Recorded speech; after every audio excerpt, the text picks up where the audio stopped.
Right, I'll just make sure. I'm going to wait for it to appear on my preview. But I think we should be live. Wait for this sort of the lag to. There's always. Oh yeah, okay, I can see it coming up now. Cool. Hello everybody. Welcome to the THAC 2025 live stream special of the World of Brickfilms podcast. I'm your host, William of OW Studios, the host of THAC 2025 and of the World of Brickfilms podcast. Joining with me as always is my good friend and co-host, Sean Willis of City Penta. Hello, I'm here. And I believe you're like in the middle of doing your entry as well. Yeah, I think this must be the first time we've ever done a live stream where I am actually attempting an entry and not judging. So I probably will be in and out, won't be talking as much, and I might just mute the mic and go off and work for a bit and then come back in like every now and then. Yeah. Yeah, that's absolutely fine. I am kind of aware that I'm like the one of the only people who's not actually entering because I'm a host. Yeah. Crazy, yeah. Asking people to judge or asking people to come on stream, and they're like, "No, I can't. I'm entering. Everyone's entering." Yeah. Actually, and as it so happens, our first guest, Willow Tree, you are also entering as well, aren't you? I am. Yes, I'm entering this year. Oh, you're entering. I am. Yep, I'm making a go for it. Oh, that's so cool. I've actually got my brother helping me this year, so he's gonna do all the editing and sound design. I'm gonna tackle the animation. So you're gonna be making your first film since the title on the filmography. If filmography bricks on wiki says THAC coming January 2021. So that was your last brick film. Yeah, that's a long. Yeah, it's been quite a few years at this point. Yeah. We ought to mention for any viewers who don't know, Willow Tree was the host of THAC before William. For how many? Three THACs. Yes. Yep. And then before that, Willow Tree was top 10 in a couple of THACs. And also had some entries that weren't top 10, but were also just nice entries. Yeah. I don't think I can place in a top 10 now. The quality of entries has gone up every year. It's pretty wild now. Seeing, I've tried to keep up with all the entries every year, and it's crazy the top 10 that are placing. Yeah. It's the kind of the standard has gone up so much. It's kind of insane. Yeah. I often think that myself. Like I don't. It's gonna be really weird when it gets to the point where I'm not actually hosting and I'm gonna. I guess enter. I guess I mean it feels like I have. It's like a rite of passage to kind of enter when you're no longer the host. But the funny thing is that I've never been that good at at THAC. I've done a couple. There's only one that serious attempt that I actually managed to do in time, which was the first THAC that you hosted actually in 2019. Which was Me and You, I think it was called which I actually was quite happy with. It was like a decent submission, but not like oh man, that was 6 years ago.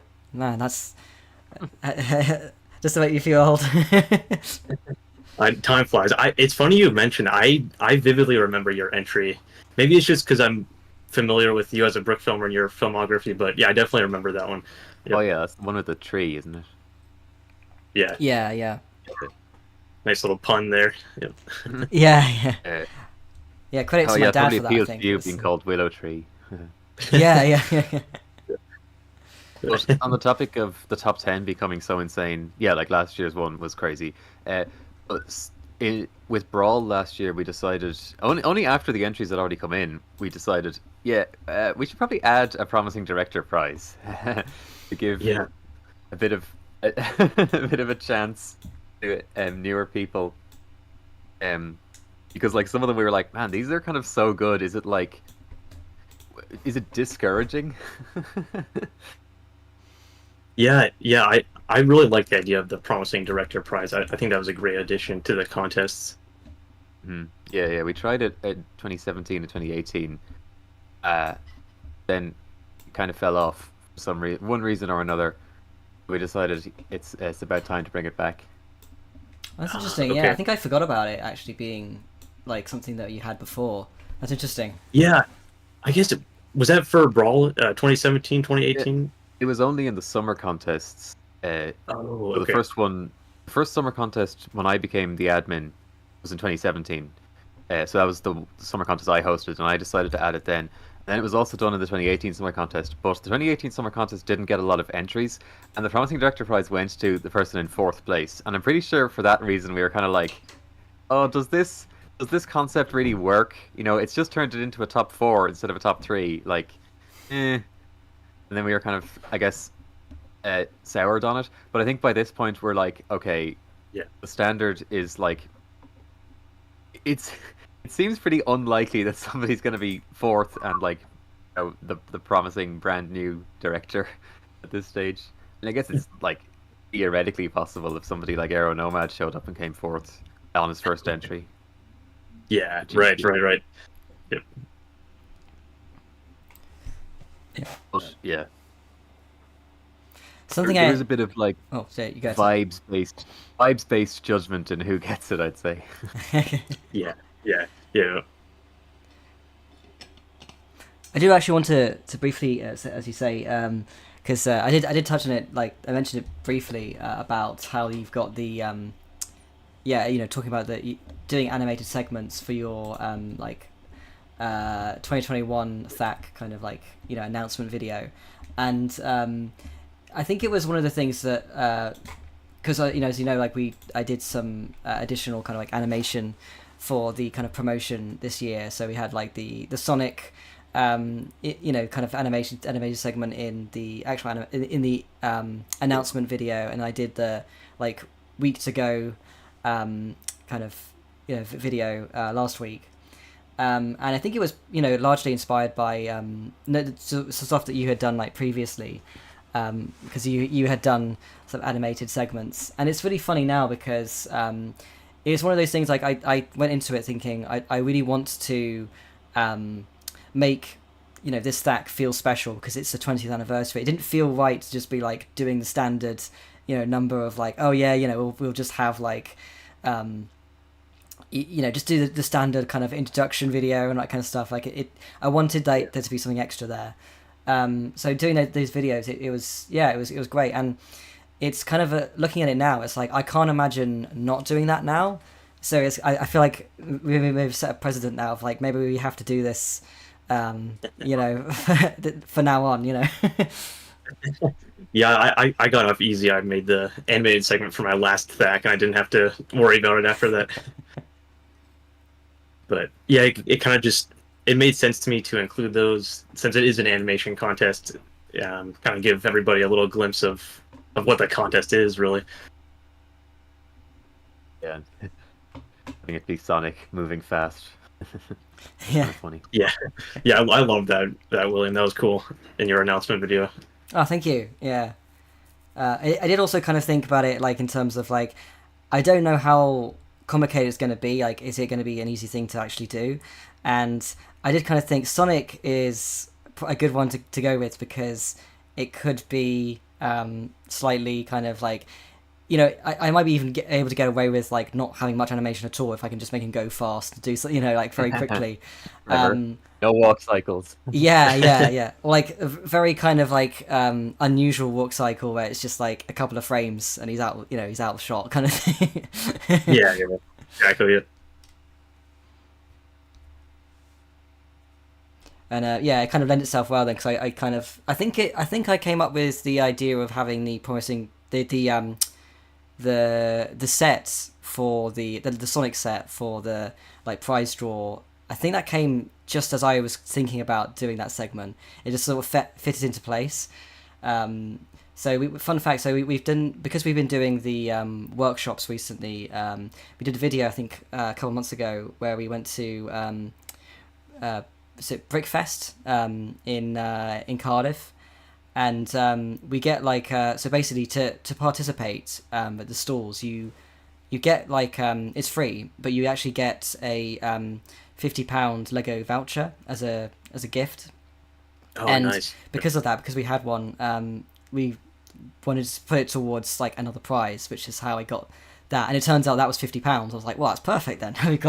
We have another prize. It was meant to be. Yeah, Yeah, even though yeah.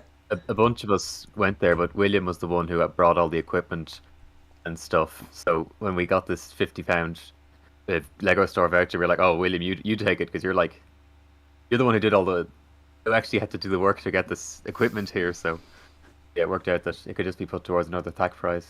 Pretty nice. Oh, cool. Okay. Okay, nice.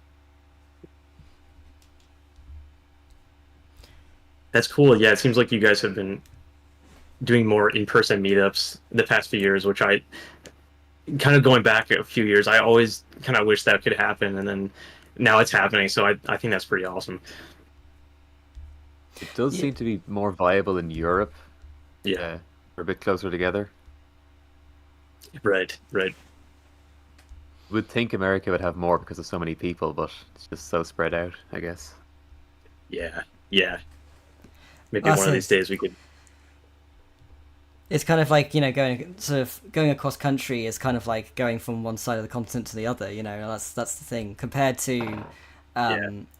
I mean, it's more viable in some ways. Just be like, oh, I'll just go to mainland Europe. Like in some cases it's less of a journey than going from one side of America to another. So Yeah. No, America's massive. Yeah. That's for sure. actually, I did want to kind of.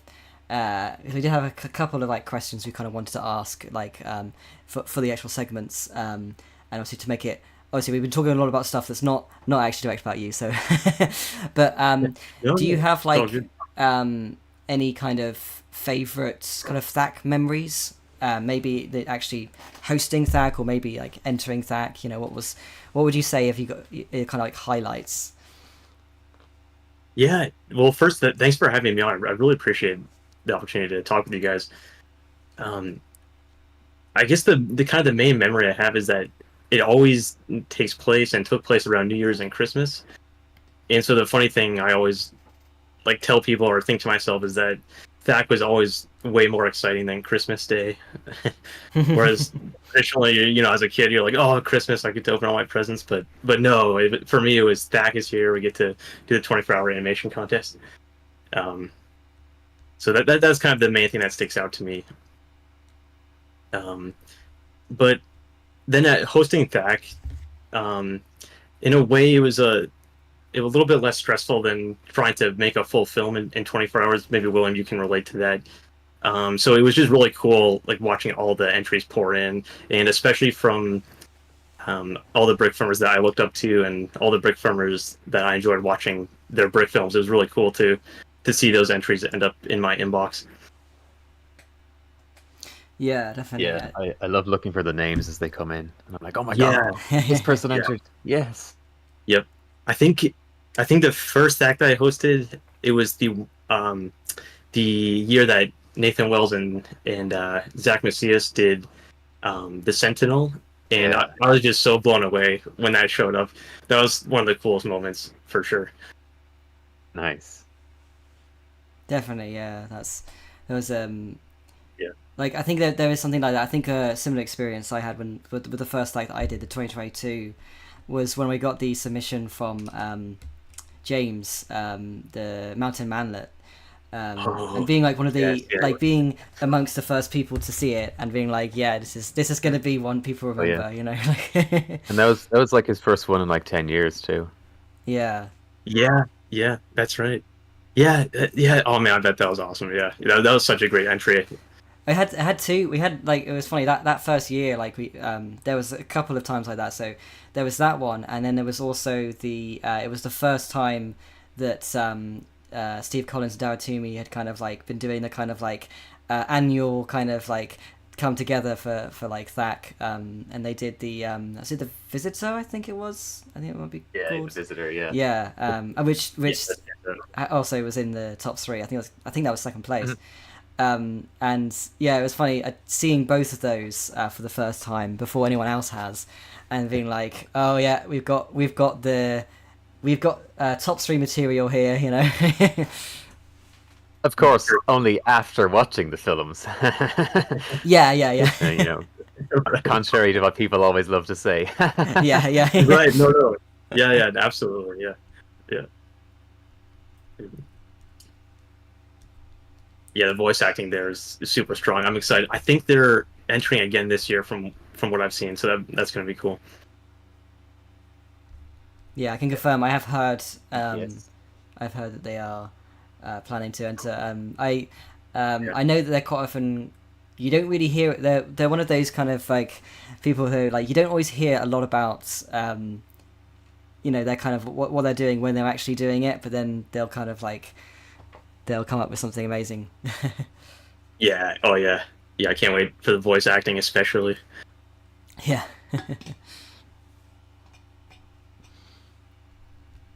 I did have a list of questions. I've lost track of it. I've been been so many. No worries. There's lots to do today for hosting for sure. So Yeah, definitely. I think one thing I was going to say is that I do feel as though I do agree a lot in terms of like that kind of experience of hosting versus entering. Like it's really nice to feel as though you're obviously a big part of the actual contest, but you're not necessarily having to like, you know, fulfill. I didn't even intend to say that, but fulfill like, you know, the kind of like, you know, making a film, you know, kind of thing. It's really nice because yeah, as I said, I've not really been that great at actually entering entering THAC, and I've definitely really enjoyed the kind of experience of doing, you know, of hosting them. And yeah, no, it's really interesting seeing it from a different kind of like completely different point of view, kind of like from like, you know, seeing it all, see all the submissions come through and you know, that kind of thing. Definitely it's and also as well, you know, for you when you were hosting, you saw quite a historical thing. I think yours was like one of your THACs maybe in the first one that had over 100 submissions, is that right? yes, I believe so. I think Sean can. Which I love writing the dialogue, but animating it for THAC is so horrible. Yeah. It put a couple of THAC films I did really put me off doing dialogue for THAC again. I did a Benny and Lee for THAC 13 in 2016 that was 3.5 minutes long. That's right. Yeah, that was like the furthest I could push a Benny and Lee in THAC. And then I did one for Brawl that was like 5.5, and those were just like, really tough, which made me kind of not want to do a lot of dialogue again. Just no, that's completely fair. Yeah, 3.5 minutes. That's super long. For that, I can't imagine doing that length. Yeah, that was pretty much animating for like all 24 hours pretty much, because like we all had the idea for the film and we were just waiting for the team. We were like, okay, let's see what the theme is and how we'll see what we need to change about our concept to make it fit the theme. But then the theme was a peculiar event, and we basically just said, okay, any Benny and Lee is a peculiar event, so we just go. Like now we can just immediately start animating hour one. You know, we already have the set built, so it was just animate. Okay, what happens next? Okay, we record the lines for the next scene. Animate that. Okay, record the lines for the next scene. Animate that, and so it's just constant 24 hours. Yeah. Oh man, I can't. Yeah. Can you still hear me? Yep, you sound good, William. Sorry about that. So I don't know if you if Sean and Richard, if you were aware of this, but we were briefly offline. My internet went off, and I managed to reconnect. Hopefully it's okay now. It seems pretty stable. I don't know why it happened. Sorry guys who were watching that. Hopefully it should all be working okay now. I don't know what happened there. Seems to be a curse of live streaming on Bricks in Motion. There does seem to always be technical glitches during THAC. Yeah. Brilliant. That's great. Glad to hear it's all good.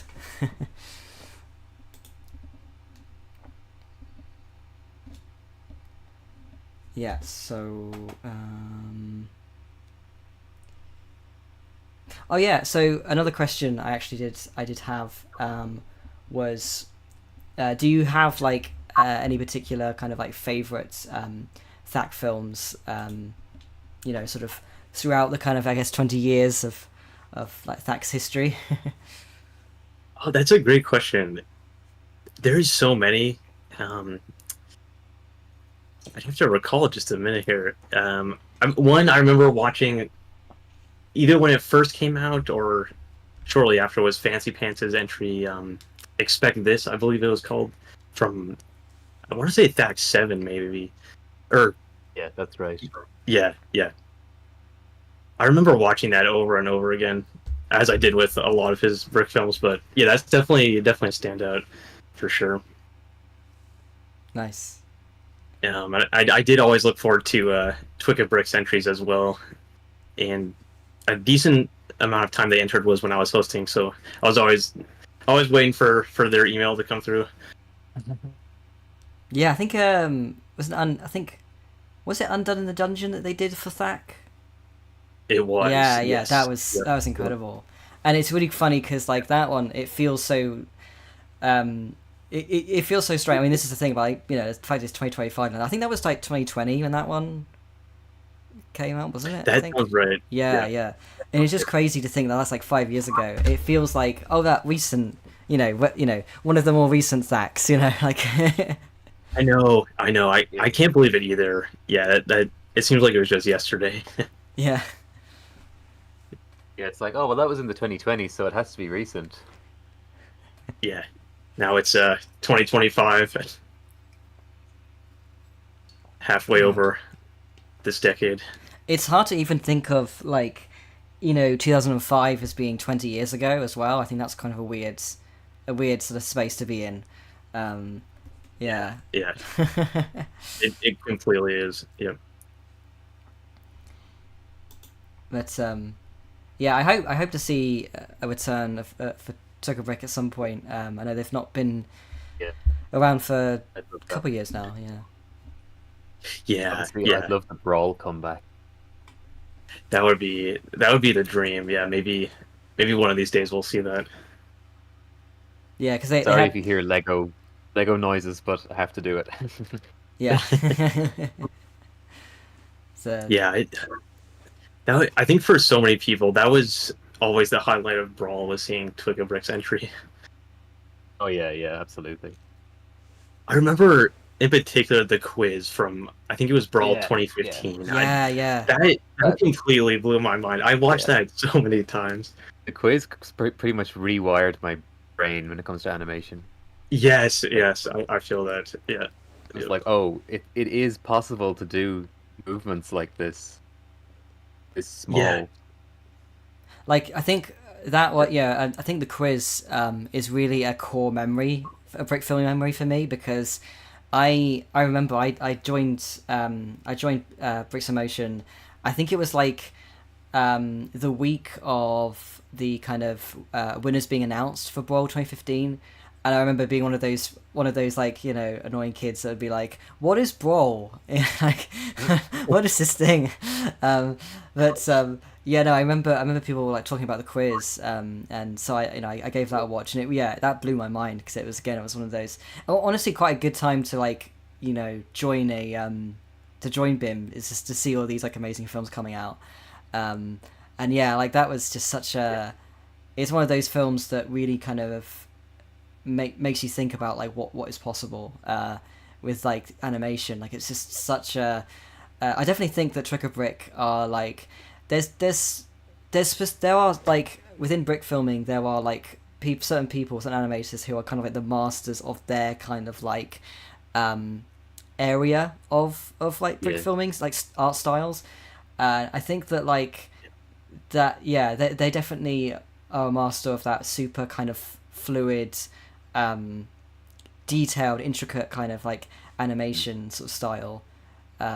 Like just like Absolutely. little things like when they're like writing in the doing the exams, and it's like they're kind of like brushing off like Yeah. the eraser, and like like it's just tiny things like that Yeah. which you don't think about doing. Like, but yeah, it's just it really you just Yeah. didn't realize you could do that. Like Exactly. I think the sound design always tied it together as well. They were always good as far as sound design as well as animation, and those two combined, I think, really sold it. 100%, yeah, definitely. I actually did have one more question I wanted to ask. Actually, kind of, I guess related. Yeah, sort of some related to that. So your first THAC entry, I think, was like THAC 10, From Under the Bed in 2012. Yeah. Yeah. Yes, that is right. I'm gonna sound really clever now, as if I'm just remembering that. I've got the Brickfilms wiki like on screen, but Yeah. so Perfect. Yep. what was that like, kind of entering for the first time? Like, can you remember your experience of entering your first stack? Yeah. That day is very very vivid in my mind. Not so much all the details, but um, the day itself for sure. I think I had tried to enter before that, maybe 1 or 2 years before that, but I was kind of young at the time and I didn't really I have the concept of how to do a 24-hour contest. Um, but yeah, entering THAC 10, I'm trying to just recall here now. It's kind of funny. I haven't thought about it in a long time. Um, but I think with that one, I ended up finishing rather early. Um, and I think maybe my entry was almost disqualified actually. Now that I'm thinking about it, because I didn't have or one of the shots was too dark, and I Oh, think Zoot 101 was the host at that time, and he had emailed me saying it might be disqualified because he couldn't tell if the mods were present. But in the end, I don't think it was disqualified. I think he was a bit lenient with me there, because at that time you had to include the mod in every frame, I believe. Um, yeah. I think I mean, those, yeah. yeah. Pretty sure Hazard was a bit lenient. If a fig walked in front of it and just blocked it for a few frames, like, pretty sure he stopped like being, really a stickler. Yeah, 'Cause yeah, there's some old tech entries where a figure will walk in front of the letter, and like just for like 2 frames while they're walking in front of the letter, there's just the color element just like magically appears in their hand for no reason, and then just disappears again when they're not blocking the letter. right. Yeah, yeah. You kind of, as an animator, you panic, and it's like, oh no, I gotta put the mod in real quick.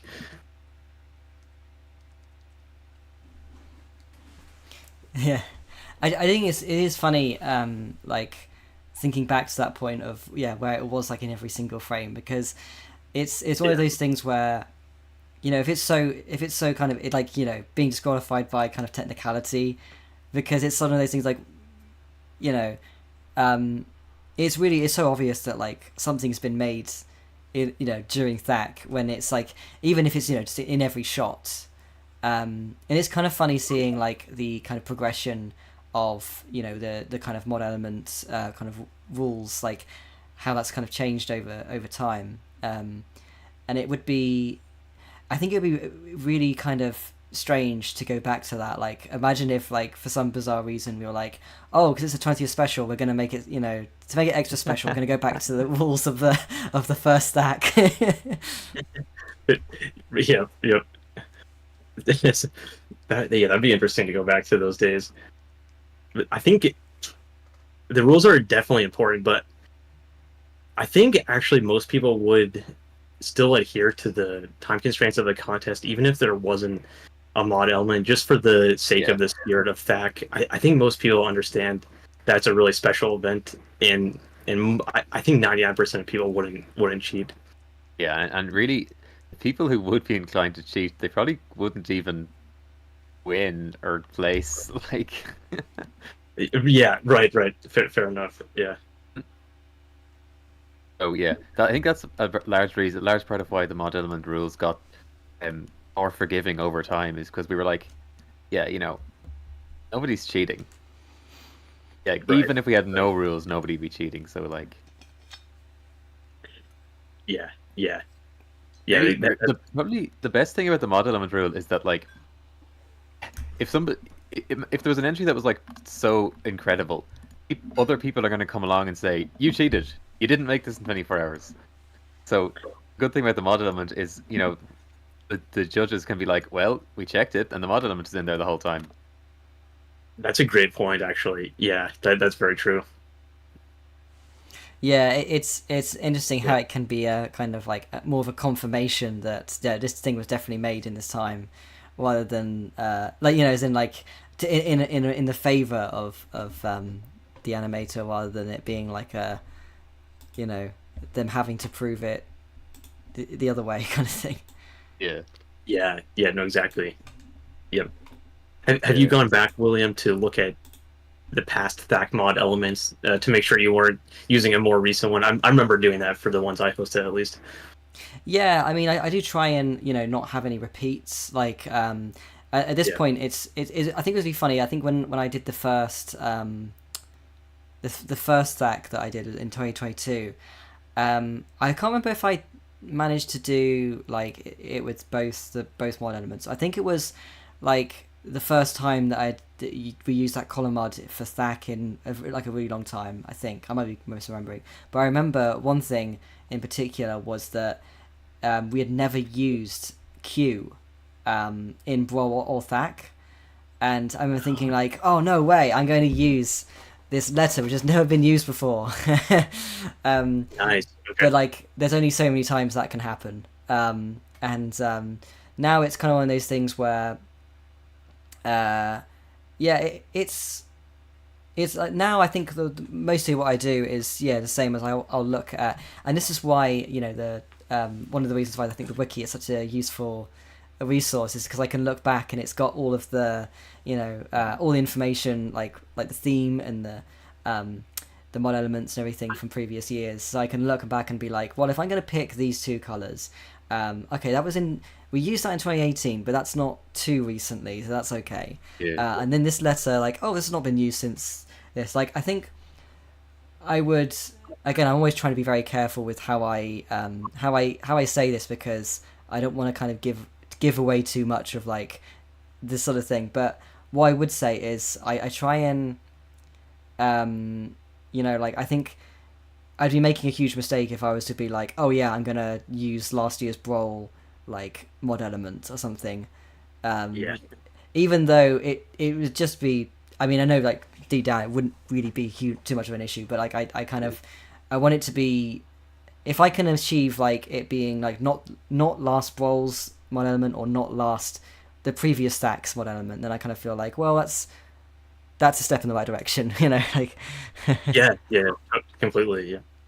But it's always interesting because I often see lots of people kind of like, well, not lots of people, but I do see people kind of trying to kind of work out how does it work? Like, what's the secret kind of like, scientific equation that's going to kind of like, and it's like, it's we really don't think that much. I'd say as a host, I don't think about that nearly as much as you are thinking about it by doing all that. 100%, yeah. Yeah.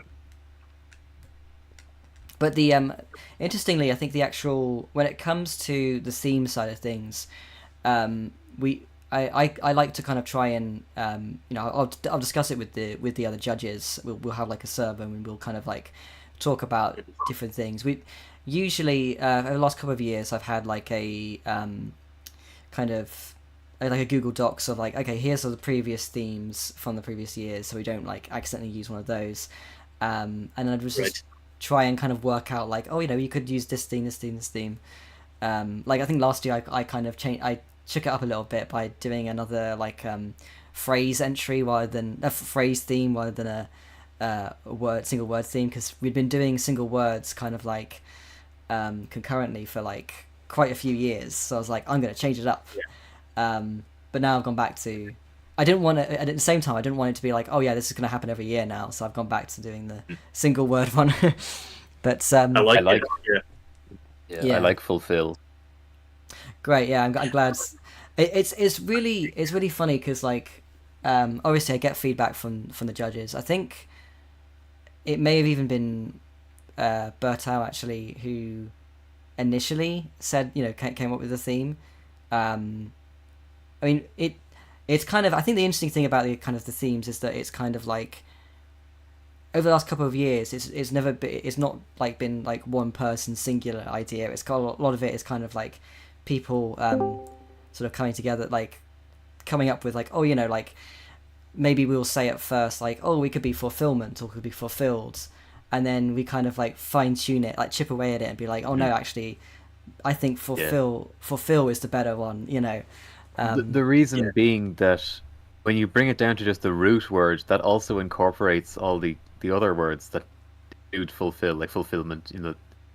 It's broader to just bring it down to the root. Absolutely, Definitely, yeah. That's kind of what I always thought when I think all the ones I host, I had just a single word, and it was a bit intentional just to make it as broad as possible. Also, I wasn't very good at coming up with a good phrase either, so. Did you actually interesting? Hey Bertel.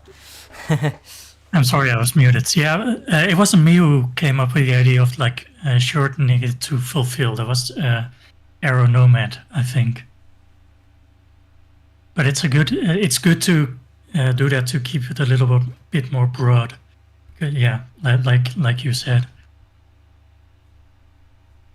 Yeah, definitely. I think it's nice to and also kind of it's really important, I think, to kind of like have those kind of discussions and not keep it too much to like, oh, just the one person's coming up with the theme, because it's good to kind of like really consider different, because it's one of those things where like it takes some time to really kind of think about the difference between like something like fulfillment as a theme versus like fulfilled, I did actually have, I think there was one more thing I wanted to say in relation to that that's kind of escaped my mind actually now. I kind of think of it. Actually, I don't know how long you want to stay on, because I know you are yourself partaking, but one thing I wanted to ask you actually is how, when it came to these kind of things, like doing this, coming up with a theme and all that kind of stuff, was your kind of method, did it sound much different to like what we're doing currently, or is it quite similar? Good question. It was a bit different in that it actually wasn't as collaborative, but thinking back, I kind of wish it had been. I really like that you guys are collaborating like that. I would pretty much just come up with some words in my mind based on like very broad things, or based on Brickfilms that I liked that kind of fit within that word or within that genre. But I do like the idea of collaborating. I think that's great. You guys are doing that. I kind of wish I had gotten other people's input at the time. Yeah. Yeah, I think a lot of it, like the kind of direction we've gone when it comes to like a lot of stuff like the hosting, and the kind of stuff that happens, I guess, behind the scenes, and the more collaborative side of it. I think a lot of it's just comes through necessity because of just how big the contests have got now. For sure. I'm sure that you must have experienced a level of kind of burnout, like when it came to having the responsibility of doing all this stuff and having to accept all the entries, and I think it was getting to a point where it was like it wasn't sustainable. Like, I suppose there was an element of that, and I think as a host you end up probably staying up even longer than you would as someone entering the contest. You're pretty much up the full 24 hours, if not after, because you have to take care of some residual things. Yeah.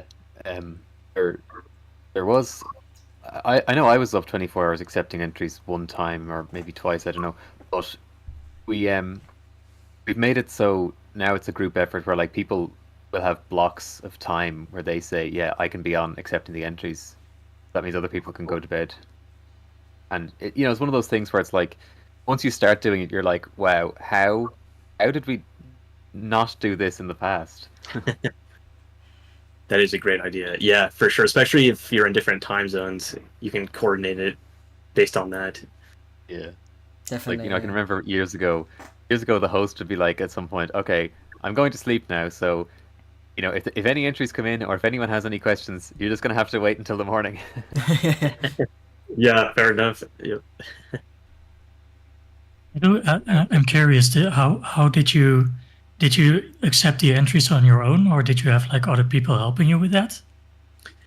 I did end up just accepting them on my own. I'm Oh, not man. exactly sure how I pulled that off. I did stay up the full 24 hours, but I don't know why that didn't occur to me to ask for help from the judges. But I just ended up just kind of having a canned response. I would just send to everybody like, "Your entry has been accepted. Thank you," Yeah. something like that. Yep. It is funny though, because I think that you say that, but I think that was just the standard, like, when it came to like THAC Yeah. and Brawl, Yeah. up until It was. recently, like so it wouldn't have occurred to anyone to be like, oh wait, why don't we just do it this way? Because that's just like, this is the way that we do THAC. Yeah, how it was and always. Yeah. It was also Yeah. because And- like, and- it was just, oh sorry, just cut you off, but it was because a lot of these things is it kind of designed for like, oh, there's going to be like 45 entries and they're going to be scattered across the 24 hours, so like accepting them is going to take a total of like like an hour or something, whereas now Right. it's like you get like 40 or 50 entries in like 30 minutes, especially towards the end, and it's like everyone is trying to it wants to hear if they've been accepted, and like understandably, yeah, because They want it instantly, yeah. Well, yeah, it's understandable, but yeah. Yeah, right.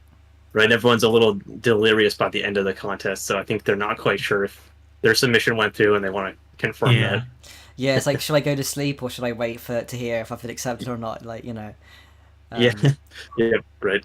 And I think I think Chris was also like, I don't know if he's still listening now, but I think he would also share that sort of same experience, like doing with Brawl, like I think because he's been doing that since 2018. That like those early years when he was starting out, like I think it was pretty much the same, where he was just submitting all of them, and it's seeing that especially I think with Brawl, like the same as THAC, it's just gone up a lot, like quite steadily had gone up in a short period of time, like the amount of like entries. You just can't do it the way that you did before, it's Right, yeah, absolutely. I And wonder, I suppose that's a Bert, good thing, more community participation. But Bert, are you around? Will you be able to stay on this for a bit? Yeah. Cool, because I really ought to not be on like, full time here. I might just dip in and out, but I'm kind of hoping you might be able to be a bit of a co-host. Possibly. I will be somewhat distracted between sitting in on the call here and also keeping an eye out on the emails and the THAC channel in the Discord. So, but I'm here. Thank you. awesome. Yeah, Thank you. I can't go and work on my entry at the moment because I've got a big wet cat on my lap. Don't want to move him yet.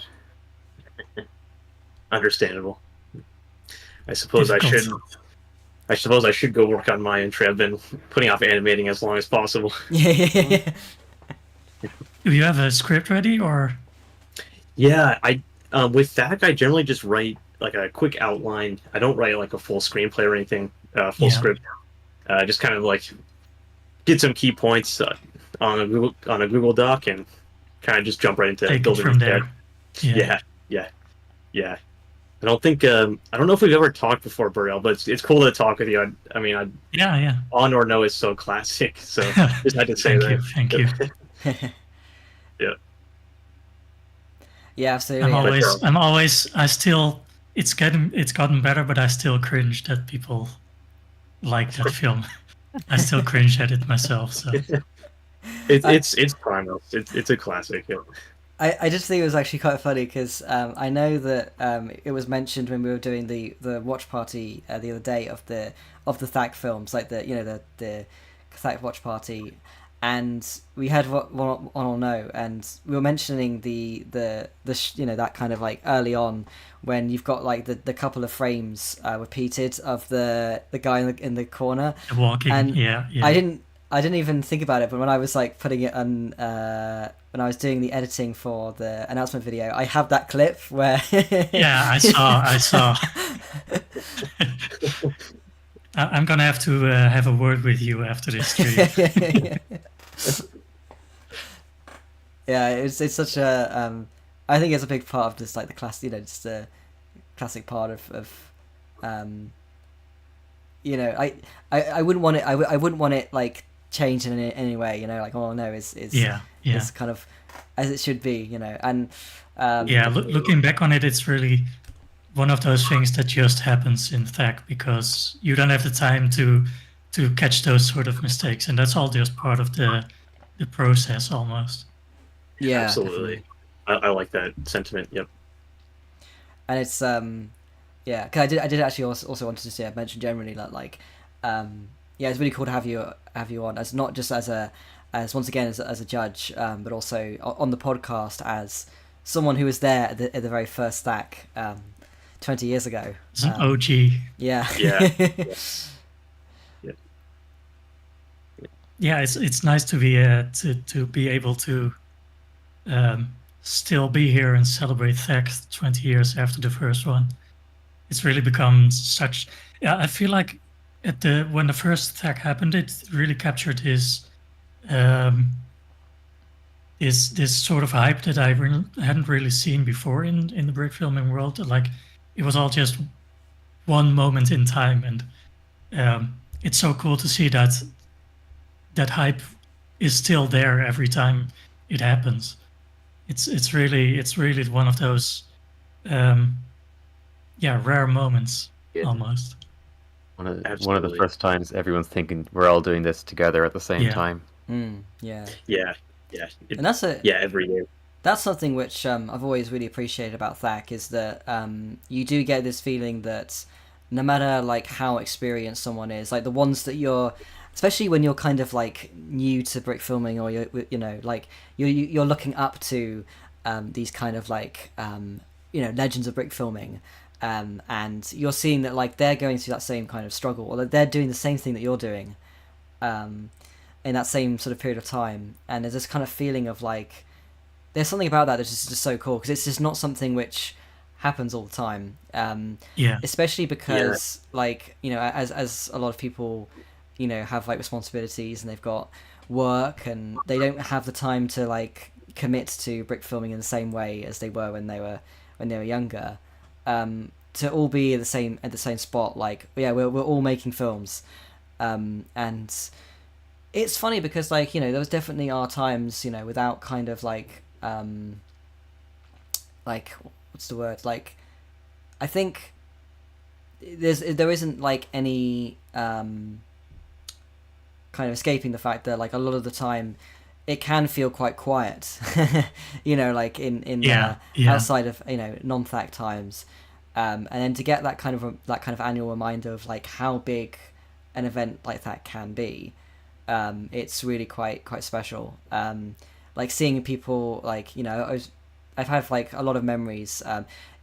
This is the thing as well about THAC, I think, is that there's so much about THAC that's not just about the actual making a film itself, but also just the actual vibe of just, even if you're not participating, you feel as though you're kind of like you can experience THAC by like I've definitely been on like group chats, voice calls in the past where like I've kind of just been like, I'm probably not gonna enter this year, but then I'll just like I'll just like hang out with some people on the voice call, and they'll be kind of like maybe coming up with an idea, and it's just really cool to kind of just be in that kind of space. Absolutely. It's and also it's just a great way to start the year. I'm really happy that we've kind of like we've kept the kind of tradition now of like it's early January, in a time of year when it's kind of not like there's always a lot of exciting stuff going on, like Christmas has just finished and it's kind of like but like it's also great to be like you're making a film in this new year, like yeah, it's all. Yeah, yeah. Yeah, exactly. Going back to what you said about like it's. I feel like brick filming or animating in general, stop motion animation especially, is sort of like a solitary thing almost, because it's just you uh, moving stuff. It's very precise work. It's very yeah. For me, I can't even be distracted. I can't even have music on. It's very focused on your work. It's not very social. Mhm. But THAC makes it a social thing because you're all going through it together. With whether you're somebody who has been brick filming for 20 years or someone who has just started out a few months ago, and That you're all going through the same thing. That's really um, um, speaking about being delirious. Everybody will be delirious at the end, regardless of how many times you've done it before. So it's really this uniting thing almost. actually, speaking of like being distracted and having to focus, like I am aware that we are taking, we've already taken an hour of your time. So if you do want to head out, that is absolutely fine. I'm not telling you to leave, No. but I'm just saying. Thank you. I really appreciate it. I probably should head out just for the sake of time, but I wish I could stay and talk for hours with you guys. I don't want to cut Great. into other guest time as well. And I know they're going Great to to hop hear on. from you, and really exciting to know you're entering. Yeah. Thanks, John. No, I love the brick filming community so much, and I wish I could dedicate more time to it, and hopefully I can in the coming years. But yeah, I'm excited to be participating in THAC, at least for now. Thanks for coming on. Amazing, thank you Yeah, so much. thank you guys Yeah, it was so much. nice talking to you. You as well, yeah. All right, and good luck to all those entering. Yeah. Thank you. And we Good might luck to hear you we might too. hear from you again if you're in the voice call for the results for THAC, or Yeah. Bricks Motion Awards, or there's events. Just keep an eye on our announcements. Cool. We'll do. Yeah, absolutely. Thanks, guys. Yeah, Amazing. Thanks. Thank you. Bye. take care. Right. Yeah. Well, I'm just looking at the. You probably can see it on stream as well, because I've put the kind of deadline timer on the kind of at the top of the stream. Which Yep. so we're now almost exactly 15. We've got almost exactly 15 hours left of THAC. I didn't just completely steal that from Edbound, by the way. Putting embedding the The timer on top. Yeah. just a coincidence. Yeah, but I thought that was a really good idea. So I was like, yeah, I'm gonna take that. Yeah, no, exactly 15 hours left on the dot. Yep. But yeah, no. So it's actually, yeah. So Berto, I did actually have a couple of kind of questions related to being one of the people there at the very first THAC. You were kind of sort of touching on it briefly then about kind of feeling as though it was a big event, like even with the first one. Did you kind of have that kind of anticipation that like it was going to become something that was, well, like even going to be like a second one, let alone like such a huge event? Well, I do think it's difficult to say because I'm pretty sure that while I was doing THAC, I didn't really have the mental capacity or mental space to think about the future. I could only think about I have to finish this now. I have to finish this. But there was a lot of enthusiasm in the chat room and also on the forums back then. And I do think that there was a lot of feeling like we have to do this again sometime. But there wasn't really a thing of like, oh, we should do this, we should make this a yearly thing, or we should make this an official contest or something like that. Just a general feeling of, wow, this was really cool. We should do this again sometime. Yeah, and it's yeah, I couldn't imagine it being there, like being there at the very first one and kind of like not knowing what it was going to become. Actually, Chris Wynn actually commented something quite interesting. That Mhm. I've always felt like I started THAC way into its history, but I started entering in 2010, and that was only a quarter of the way into its history. That's just kind of crazy to think about because, like, I mean, it's hard to imagine like 2010 being that long ago. I mean, it's 15 years ago now. Yeah. But like to think that that was only like 5 years into THAC's history, and like how much, like I think I feel like relatively speaking, at least in terms of the structure of things, like THAC in 2010 feels more like THAC now than sort of THAC in 2010 feels like THAC in 2005. And not just because obviously that was like it was on Brickfilms.com and that kind of stuff, but I think it's there was something about it's kind of crazy to think of that, like it quite quickly shaped into what what it recognizable. is now. There's Everybody probably feels like they got in too late or just missed something cooler, like because when I joined as a young kid right at the end of the old site, I felt like I just missed it, I just caught up. I caught up on all the good classics and all, but I just missed the being on the old site in this era pretty much. But now, people sometimes say to me like, "Oh, you're an OG," and I'm just thinking, no, I'm not. I'm not like Hallie or Stephen. Well, I guess there's sort of like an OG before Bricks in Motion, but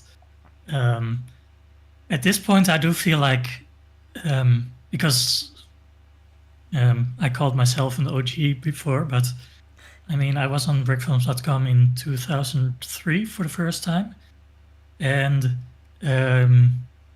like the move over to what became BricksInMotion.com happened in 2007. So that's like for me it's been a four year, sorry, to 2008. Yeah. So it's been like a 4-year period there versus 16 years on Bricks in Motion. So it also feels like it's ancient history, but it's also like a relatively small part of the history of brick filming, at least my history with brick filming in general. So there is something to be said about being an OG, being there for a long time, but it's all relative. I think if he said, Chris said like it's he began in 2010, and that feels very much like the beginning of Bricks in Motion still, at least to me. Yeah. So in that regard, it feels like he's been like Chris would almost not quite, but almost be like an OG of THAC. So it's all relative. That's all I'm saying. That's all I'm saying. I think Chris said that the timeline is always greener on the other side. Yeah. Yeah. It's funny because like I've definitely had that like sort of same feeling of like I would have loved to have been there like slightly earlier, like because I joined Bricks in Motion 10 years ago now. Well, it will be 10 years ago in July, and when I sort of joined, it felt like it was 2015 was a weird time in kind of like Bricks in Motion's history because it was a very transitional period where a lot of like OG, like I won't say OG, but like there was a certain era of brick filmers that all kind of like sort of left around that time or before. So like I just missed the kind of like height of people like Zoot and Just Kidding and that kind of what I associate with that kind of like era. And it was kind of a weird point to be there, and because I was kind of like that was all recent, but I missed all that. So I do think that's in terms of that there's sort of like different generations of brick filmers, and usually there's like the point where they go to college or something like that, where you see them leaving at least for a while, or at least being less active. So I feel like having been there in an earlier having gone through that in an earlier time, yeah, there's definitely like different generations and different eras almost. And especially as well, like because a lot of us like sort of started. I mean, I started relatively old. Really, I was 15 when I joined Bricks in Motion, whereas like a lot of people were like 13 or under 13 when they shouldn't have been. And by the way, guys, if you're under 13, get out of here. You're not supposed to be on Bricks in Motion. Yeah, But yeah. like it's funny because the way I just kind of want to jump in here and Yeah. say the way I remember it, that sort of general knowledge, I just don't remember that being around. I don't remember anyone ever saying that like you're supposed to be 13 plus to sign up to a website. Like, I don't know. Maybe I'm wrong. Maybe people who ran websites knew about that, and it's just how I was a kid back then, so I didn't hear these things. But I don't remember ever that coming up or being a known thing until a couple of years later. That's a good point, actually. I do think, well, okay, yeah, I'm of course a little older than you guys even, so there was always sort of like this you have to be at least 13 thing, but it wasn't really enforced as much in the past, and I do think it's changed because the internet has become much more serious since the early days, so Yeah. much more regulated. So That's the Wild West. yeah, it was a Wild West, and people could get away with being under 13 on the internet back then.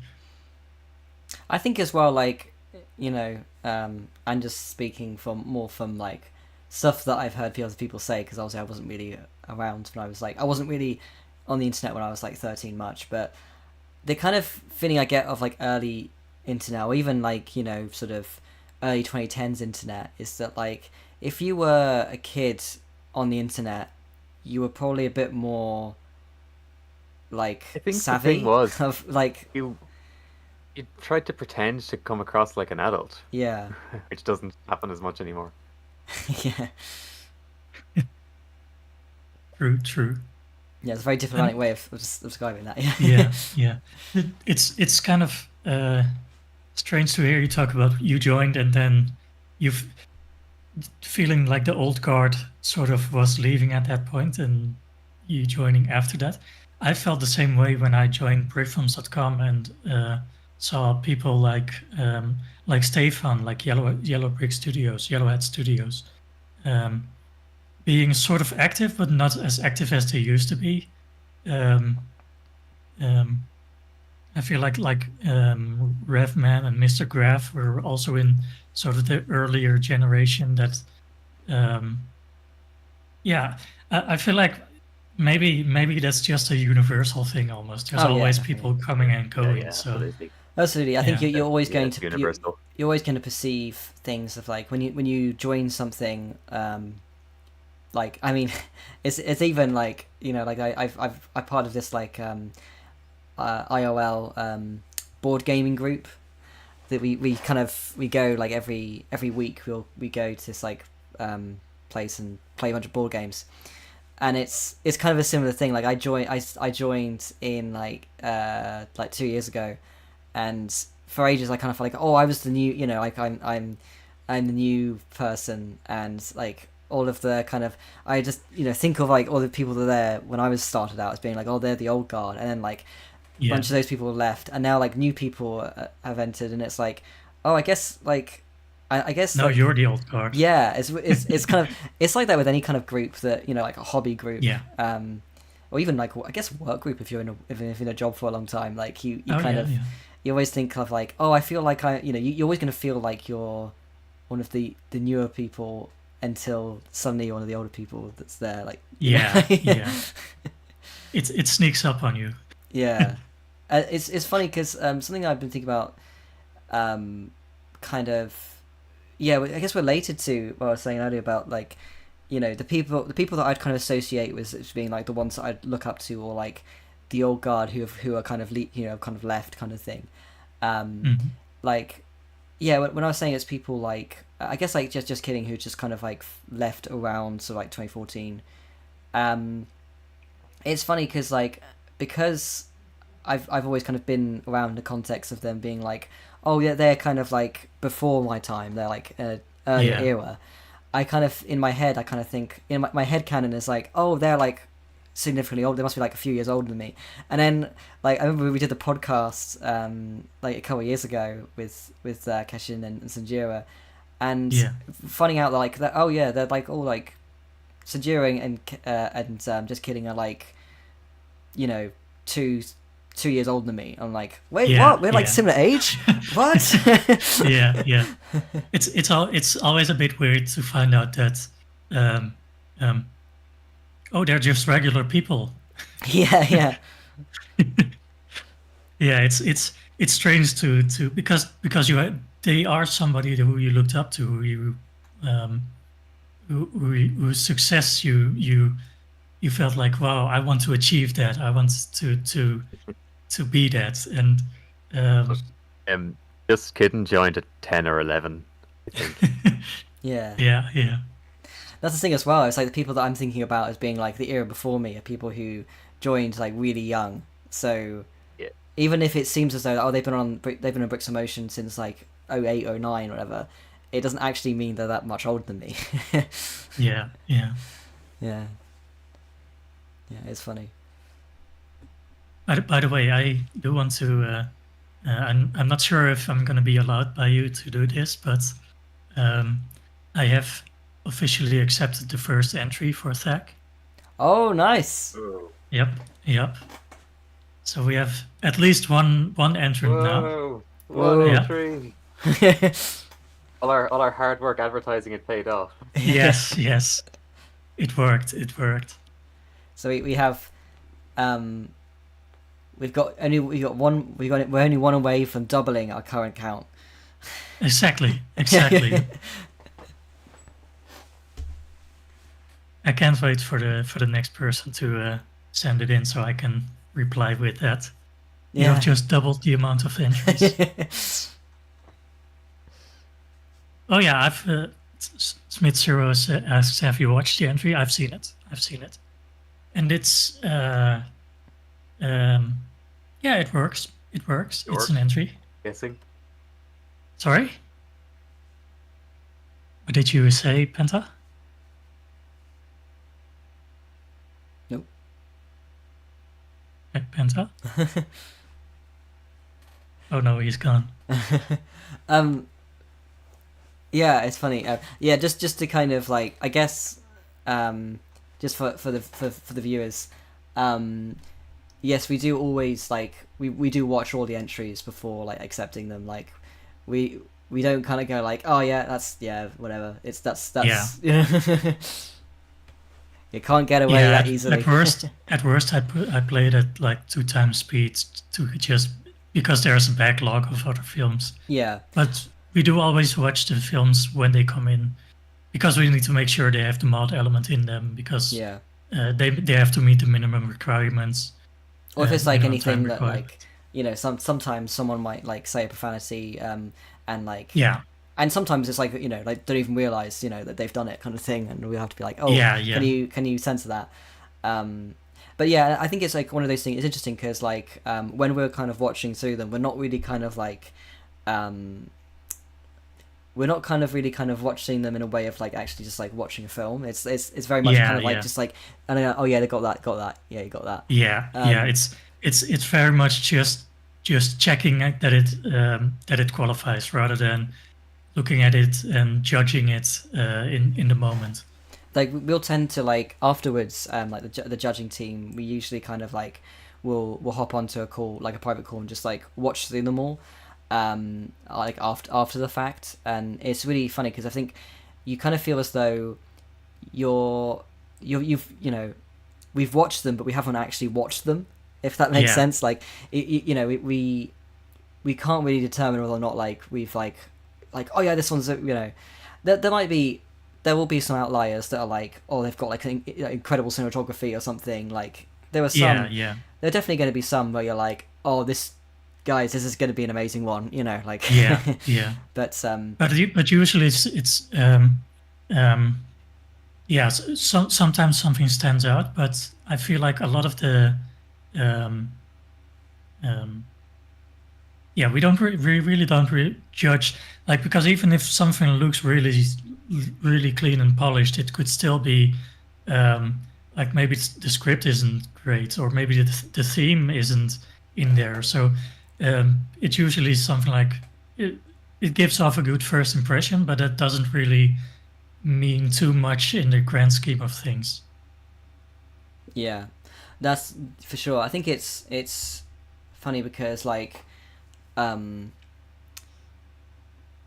I think I wanted to mention, I mentioned it in the announcement video this time around about like the importance of the theme, and it's something I wanted to kind of like touch on because um I think I remember, I don't know if we probably may even mention this in like in the podcast at the time, that it's too late to change the name of THAC, but it's kind of a, you know, a 24-hour story contest in some ways. Yeah, Obviously, with that being said, like the animation and the production values, um, it all kind of contributes. Like it's all like it's all something which, like, you know, the we will judge something as a complete film, but Yeah. like in terms of like the importance of the story is something which I think is very kind of, it's quite specific to, I think, and the contests like THAC and Brawl, I think, and it's, you know, you might even have like a really good entry that like on its surface as a film on its own, removed from THAC, might be like a really good film, but there might be like you know, several other entries that might just have a more of a, like it's more of a unique spin on the actual theme itself. Yeah, yeah, definitely. And that's like an important thing. I mean, there has even been like in the past like some entries that are like really good films, but they don't actually have the theme there. You know. Yeah. I remember I was a judge a couple of years ago, and I remember one of the films, which looked great, but it kept we kept discussing the top 10, and it kept going down and down because we realized, well, the theme isn't really there. This film has a better implementation of the theme, so it's just a little bit better. And I'm not going to name any specifics, of course, Yeah. but yeah, we have had that happen where the first impression, or generally it was a very good, well-made film, but it did get lower and lower in the rankings because of the theme not really being in there. So yeah, the implementation of the theme and the way you tell your story is really a big part of how we judge it in the end. And also as well, like, I think there's something interesting about the judging process, is that, as I was saying before, we do like we'll kind of watch them all together. Like initially, like I think usually a couple of days after THAC, once we've kind of like, once everyone's recovered. But like we'll kind of watch through them all, and sometimes there will be some films we need to watch again. Well, I think generally speaking, we'll watch a lot of them again, because some films might actually, they might come across differently, or you might see things differently as a isolated film versus like a film in a playlist, and that's another thing as well. It's like, it's interesting how all those kind of things affect true. it. Yeah. And I think that like, so something as well that like is that I think when it comes to the actual, especially when it's coming down to the actual kind of like top 10, like we're looking at like, we will spend like a good long time really thinking about like where like 5th place should be or versus 4th place, and we will constantly be but we'll be changing up that kind of like the order a lot. Like there's a lot, like we don't we put a lot of consideration into like each thing, you know, like, because again it does take a lot of like rewatching and really reconsidering things to like come to a conclusion. Yeah, yeah, absolutely, absolutely. I remember during one of the earlier THACs when I was judging, there was a film that I just, in hindsight, I just didn't really get, um, and so it wasn't even in my initial listing of my top films. But then we watched it together, and we watched it a couple of times and discussed it, and then um, yeah, I learned to understand why the film was good, and um, that's also why I think having a group of judges watching it together and discussing it is so important, because you sort of filter out any blind spots or um, any personal bias that might be there in the films in a judge. Yeah, definitely. I think that's the thing as well. Like, having that kind of like, kind of like discussion of individual films and coming to like appreciate films that like we like. There's always going to be a couple of films where like each of us will probably like not place it as highly as like other people, and it tends to happen that like there's always going to be that with each person, and Yeah, it kind of like there's a lot of kind of like people will kind of like having to kind of like make a case for like each film, like oh no, this we looking at it again, and it's really interesting sort of like having that discussion where you're kind of like getting to kind of appreciate something from a different angle. I mean, in some ways it's kind of similar to, I mean, it's more critical, but it's kind of similar to something like the kind of Brickfilm showcase where you're kind of like you're sort of like pointing out different things to each other. Obviously, when it comes to showcase, we're generally only talking about the positives and what we like about it. Yeah. And like we've all kind of like done it in such a way where we're like, oh yeah, we all like this film. I mean, that being said, though, there's been some examples where like there was, I think it was like a there actually, I don't know if you remember, Sean. This is going back a few years, like quite a long time ago now. I think it was like in 2018. Mm-hmm. It may have been a Brawl entry. It was in the when we were talking to Fallen Creature, and we were looking at like past Brawl entries, and there was like the kind of like horror brick film that you picked in the showcase. I can't remember what it was called, but you were kind of like you were saying like, oh yeah, this is like, one of my favorite brick films, and we're like, really? Okay. And then you were kind of like discussing why you enjoyed the film so much, and it was like kind of one of those sort of things. Oh, it's it's got to be Zombie Attack 2. Yeah. Yeah. That's a real cult type brick film. It wasn't going to be a winner. Yeah.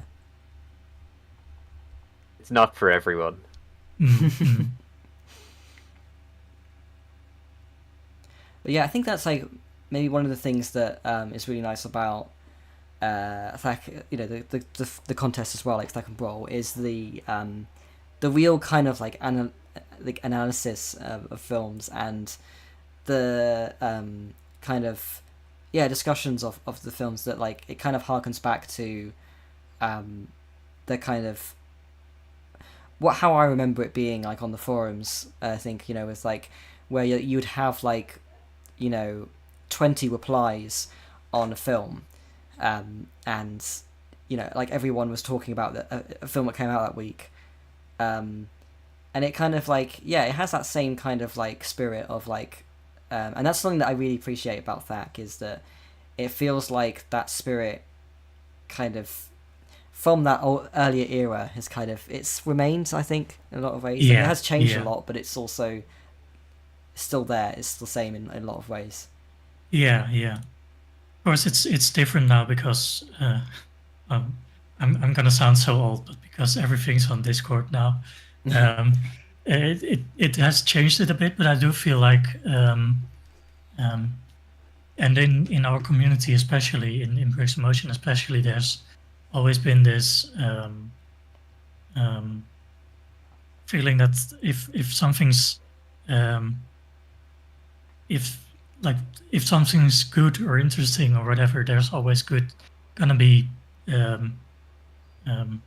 legitimate discussion rather than just I don't know, just hype or whatever. Not to say that hype is bad or anything, but I do feel like there's some substance in the discussion, and that's always good, in my opinion. Definitely, yeah. So one question I want to ask, Bert, is, do you have like a particular kind of like favorite THAC entry, like historically, that comes to mind, or like favorite THAC entries? Well, I've missed out on a couple of THACs because I wasn't really active from 2011 to 2018, so I don't really know much about those entries. But yeah, before that, of course, James Moore's Snake film. That's a real classic. I also really like from the first THAC, Stefan's film, which is I can't really remember what it was about, but it really impressed me at the time. So his master's plan. The winner. Yeah. That one is great. Yeah, it really stands out. I think it's really stood the test of time. And it's saying a lot considering it's the first THAC. It's great. Like it's I've always loved that kind of the shot that's kind of like, you know, that kind of like wide shot where he's sort of you see him sort of digging. It's almost quite kind of like, I guess, like Wes Anderson almost. Yeah, there's a certain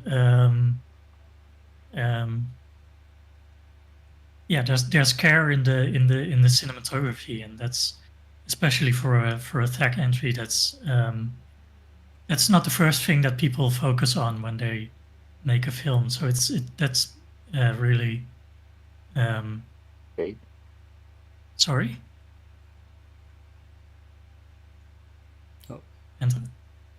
Oh, he's muting again. Oh no. That's really special, yeah. Also from the first THAC, my good friend Rolls, at the time, he made a film named The Evilness Begins, and I still like that film. I like all of his films, but that's it's about this guy trying to do evil stuff, but he's not very good at it. And yeah, it's just a funny film from that era. And more recently, I feel like pretty much all of the top 10 is so memorable. I think there's a lot of the things that we saw in the watch party stream, like the We Ate Cows film. That's something, just really iconic. I think it's like definitely. It's interesting seeing because something again, I guess, touching on again a bit on, I guess, like his master's plan and like the early THACs, is that there is this kind of like perception, and I do generally believe that like the standard has gone up so much. Like it's crazy how much the standard has gone up. Like in terms of like for the last few years, it has felt like, you know, there has been a couple of outliers where they'll make something and you're like, well, this has changed the way we view THAC. And I guess an example of that would be like more recent years would probably be something like Unwavering Dedication by Aaron Nomas. But it is funny though, like, and obviously it's compared to something like that, it's not quite to that level. But like something like his master's plan is interesting because it's what's something when I think about with that is that it doesn't necessarily fit that kind of expectation that I have of like what an early THAC entry would be. It's kind of it feels like it doesn't feel like it's rushed. It is like exactly. It is short. It's very much THAC length, but there is like it's a pretty, you know, considering the standard of like Brickfilms at that point in time, it seems like to standard with a lot of films that I feel like were around then. And that's kind of interesting, I think, generally. Yeah, and I think that's something um, that it does have in common with something like Unwavering Dedication is um, it doesn't feel it doesn't feel like it was made in 24 hours, and I think that's always something that's always going to be something that will make a film almost stand out by itself, because if you can shoot something in 24 hours that feels like um, it might as well just have had months of work in it or weeks of work in it, then you've already done something that uh, transcends almost the average THAC 24-hour brick film. So there's really something to say for that, even if the standards have changed from then to now. Definitely, yeah. And I think there's something important to kind of like consider is that I am always kind of aware that like I don't want to make people think that like they need to strive for like something insanely epic in order to like um to place highly or whatever. Yeah, if exactly. If you have too much of that expectation, then you're going to end up with a dip in entries because of like, well, a lot of people may be intimidated, but also a lot of people will fail to make a film in time. Yeah. But it's also difficult because they stand out because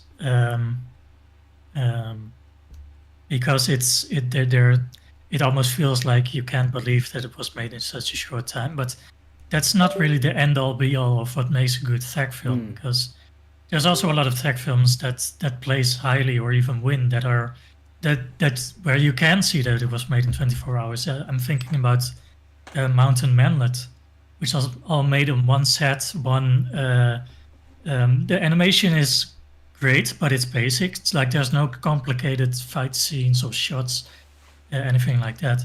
So it's not a prerequisite to be complicated or have many different sets or whatever to win THAC. That's really not the case.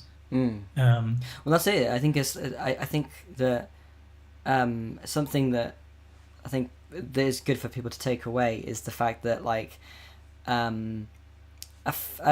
film being a THAC film is like that's in a decent sense of like, oh yeah, you can tell like in terms of like the one set or that kind of thing, like that doesn't mean it's a less of a film. Like I think that what is really in the spirit of THAC, or what makes a lot of great THAC entries isn't necessarily just like the scale or something. It can just be a really kind of tightly kind of like considered film.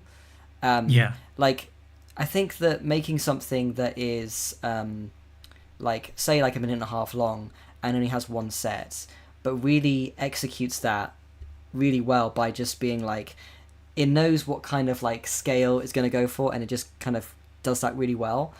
That I think something like Mouse and Manlet would be a great example of that, and there's plenty of films like that I feel it's not always just about like making the most like trying to make something that feels like, oh, it's not a THAC film. Sometimes it's just like it's just making something which just like is a complete film. Exactly, and something that makes use of the theme in a creative way, in an interesting way. Definitely, I don't want to just talk about Mountain Manlet, but that's one of those films where I think a large part of the reason it won was because it had such an interesting twist on the theme, which was perspective. It made use of this forced perspective, and that's the joke, and it's a good joke, and it lands well. And that's why it won, because it wasn't only a well-made brick film, but it also made use of the theme in such a unique and creative way. Yeah, I think it's very timeless as well. Like I think that kind of concept, like it's like I think there's something about like kind of like a skit that is kind of like one joke, but just kind of it just works, you know, and Yeah. and like yeah. it does a lot with that joke. And I think that in some cases, a lot of films can be better because they are smaller scale. Yeah. In some ways, Yeah.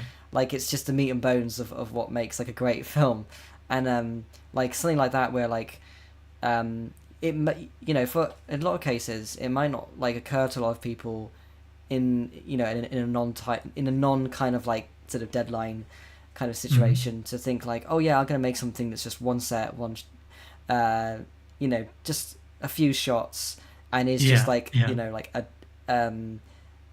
skit or something like that, you know. But Yeah. it's like yeah, so it's interesting to see that, like Yeah, that's also one of those things that I just like about THAC is that because you have such a tight deadline, because you have such um, um, not really restrictive, but such tight space and tight rules uh, to make your film. It's limitation breeds creativity almost, and um, that's when THAC works best, I think. When people manage to take the theme and manage to take some time to think about what they're gonna do with the theme and find a creative interpretation of the theme and um, um, create something simple but effective but beautiful. That's I think that's when THAC is at its best almost. Yeah. I'm pretty much ready to shoot, I think. nice. Have you shot anything yet, Penza, or? No, but I think I'm going to try to get the first set done before midnight because it should be pretty minimal animation. But I've kind of just been setting it up, and it looks nice at least.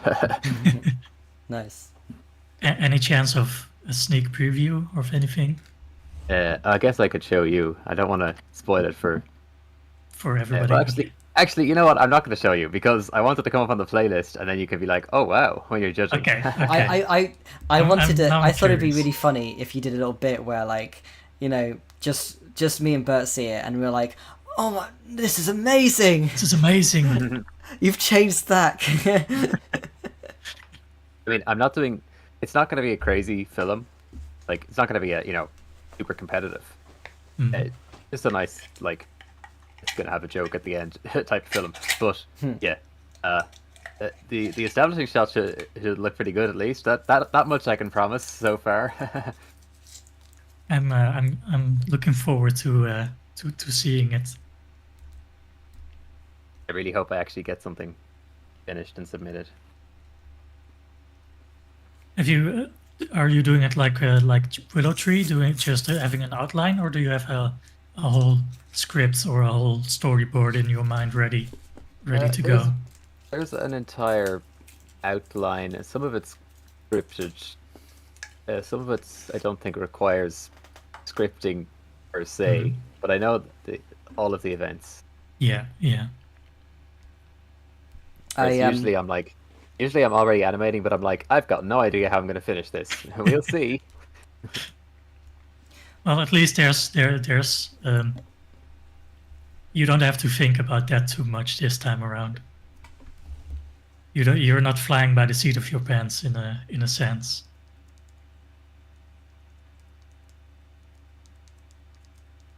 Oh yeah, I'm just messaging some people on our stream Discord, just to let people know. Basically, we're gonna soon kind of like just like get a couple of people to kind of like just like hop on to do a kind of like less kind of like, I guess, structured kind of like hangout for kind of the rest of the stream, and then people can kind of basically just because when we were doing it like previous years, we've had a bit more of a, I think like last year we had more of a like, oh, we had like guests on for this sort of like set time, and that was the intention this year. But the problem that I faced is that everyone wants to enter, which is Yeah. fantastic. But it does mean that like I'm having to rethink how we do it this year. So we're just gonna like instead of having like having loads of people guests who are like actually entering like individually, we'll just like get a bunch of people to kind of hop on, and then there's not too much pressure to like say too much for any individual person. Yeah, Yeah, so just let them know. it's always difficult because either people are judging or they're entering. There's so many people who are involved in some way that prevents them from fully joining and being present here. Yeah, which is of course fine, because if nobody enters, then we don't have any THAC. and actually, obviously there was funny enough the other streams like we're kind of like competing for viewership in some ways, because we've got like Edbound, you've got Mighty Wanderer, you've got Film 100 podcast, and like I recommend people kind of like when we finish, like if there's any of those streams going on, tune in, because I like to kind of I've been trying to tune into each of them sort of a bit, and it's I mean kind of most of those streams are just people kind of like who are like actually working on their THAC entries, so like I'm just thinking in terms of like there is going to be a point in time where like obviously I'm going to have to pass on pass on the torch to somebody else to host, and I'm also thinking like what does that mean for like the podcast? I guess I'm going to have to just like host and like I mean film. Yeah, it's gonna be interesting. It's gonna be because there's like the Frame 100 podcast is also like for guys who aren't necessarily involved in judging or being. Oh my God, we have so many people joining. I'm losing my train of thought. Welcome everybody. Hello guys. Hi. So we have Sea Lego Films, Rudy, and Tenacious Brick. Hello guys. Hello. Hey. Yeah, so I believe that you're all partaking in THAC? Is that? Yeah. Yeah. I'm very good though. Yeah. I'll start soon. We got time. Yeah. I've hit a roadblock. I have to wait for my phone to charge all the way before I can continue animating, so I'm just waiting it out for a bit. I built all the sets though, so hopefully it shouldn't take too long after that's done. Nice. What time is it over there? 5:45 a.m. Oh wow. Okay. You madman. Oh. Yes, it sucks. I've been awake since 9:30, I think. I had a nap in the afternoon, but I couldn't fall asleep. And I've tried to have a nap throughout when my phone's charging, and once again, just can't fall asleep. I think my brain is like, no, it's THAC, you must stay awake. So I guess I'm staying awake until the very end. If you really want to take a nap, eat like a whole load of carbs, because that's what happened to me. I ate a lot of macaroni and cheese, and then I was like, wow, I'm tired. Nap time. That'll help. That'll help. Yeah, I haven't had any food for a while now. Go eat! What are you doing? Go eat! Yeah, Drink water. Everyone who's watching water. this, drink Yes. water. Eat. I have drank water. Don't actually eat carbs. Eat like strawberries or something, like fruit, fresh fruit and celery and carrots and all that stuff that's gonna keep you hydrated and awake. I'm okay. I had a bit of an energy crash at like 2 a.m., but I'm back again. I got excited about my entry for a second there, so I was like, yeah, all right. I got that moment where I got excited. Yeah, I've had the 5 stages of grief already about this entry. You've been through it, and now you're on the other side. Yeah, I feel like most people go through that though. I don't know if there's anyone who is confident throughout the entirety of it. I was feeling bad early, so now I'm hopefully feeling a bit more energized. It's kind of like Yeah, doing a. what's up with It's that? like doing a How run, are isn't you it? In Like reverse. very like anxious? I think you need to kind of do that. It's a bit like doing a run where, like, you know, like a big marathon where you don't want to start too quick. Like, you don't want to start with like the height of your energy. You kind of, if you're gonna dip, it's probably better to do it like earlier on, and then you can kind of catch up. I guess that's kind of, I don't know if that's the best analogy or not, but I guess that's kind of one way of looking at it, I guess. Nah, that works. Yeah, That works. I was glad that I had that like dip where I'm like, what the hell is this even about? Because it made me like rethink it and then shorten it. So I was like, well, then more time could be spent on the sound design, since that's always a neglected part of like these rushed contest entries. So I wanted to focus more on that a little bit as well, and of course, you know, the story. But I'm not the best at writing stories in 24 hours, so we'll see what happens with that. Yeah, I think that's something which is kind of interesting that like when you're with THAC compared to, I guess, maybe some contests where you might have more time, is that rather than like adding stuff as you go along, it's more of like taking stuff away, because you kind of might have you might have an idea initially, and you might, you know, think that a bunch of things are going to happen, and then as you go along you might chip away at that and think like, actually I don't need this in order to actually, you know, to convey what I'm trying to do, and then as you go along, that was you know. Yeah, that was what I had. I was like looking at it, I'm like, this is the same kind of thing for like 3 times. I'll just show it once, and that way we can just get to the point quicker. And so that's what I did. I was like, well, that worked out a lot better. But I think oftentimes when I first come up with the idea, I set my sights way too high, and I'm like going full ambitious mode on it. And then I'm like, yeah, okay, let's tone it down a little bit here. Like we don't want to repeat of last year. Yeah, you were saying, Will, in the announcement trailer, like the standards have gotten really, really high, especially the past couple of years. And I think you're right. Like, just having like a really, really strong and interesting story or gag or whatever, like that's the thing that's gonna set you apart from all the other people who have a lot of like really cool stuff as well.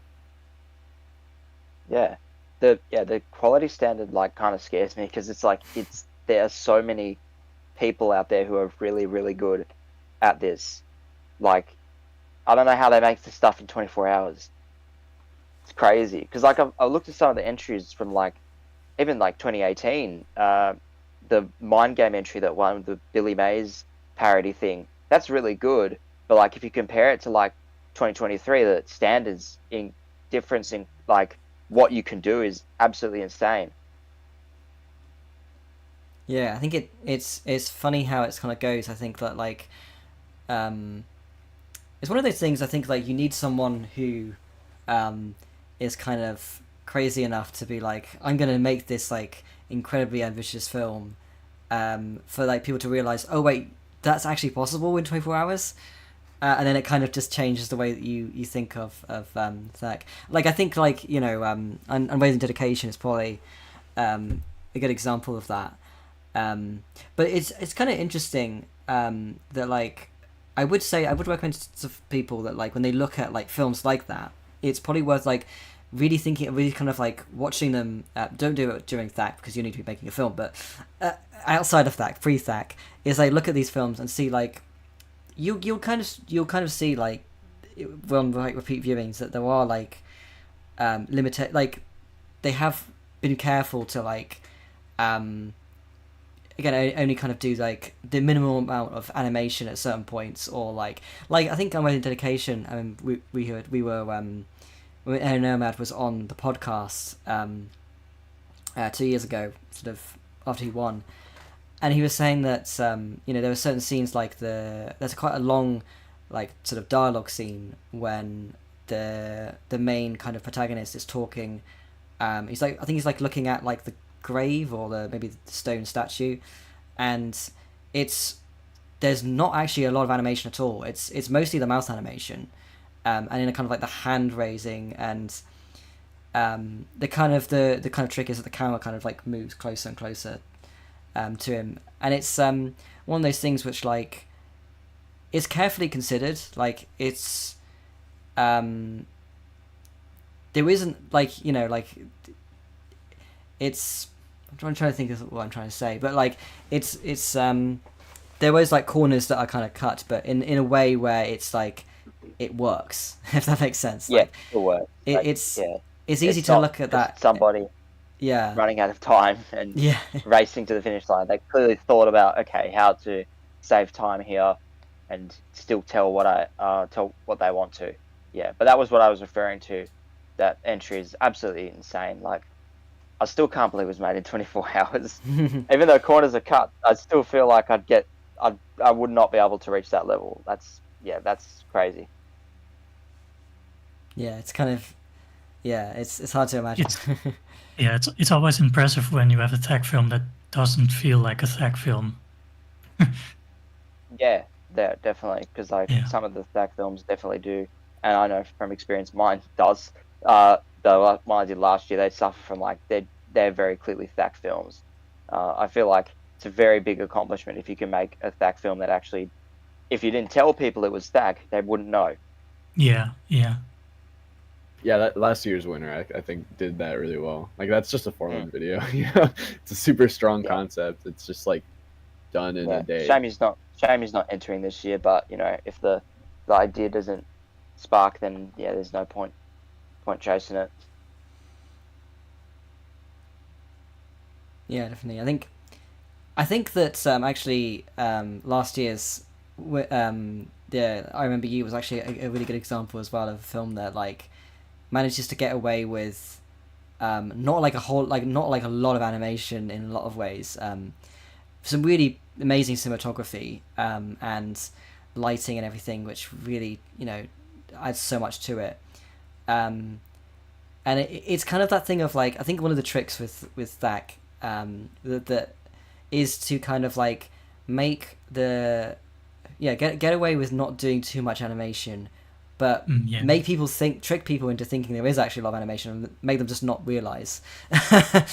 Yeah. That was definitely. I feel like that's what I Remember You kind of did really well, I think. Yeah, that's a great film as well.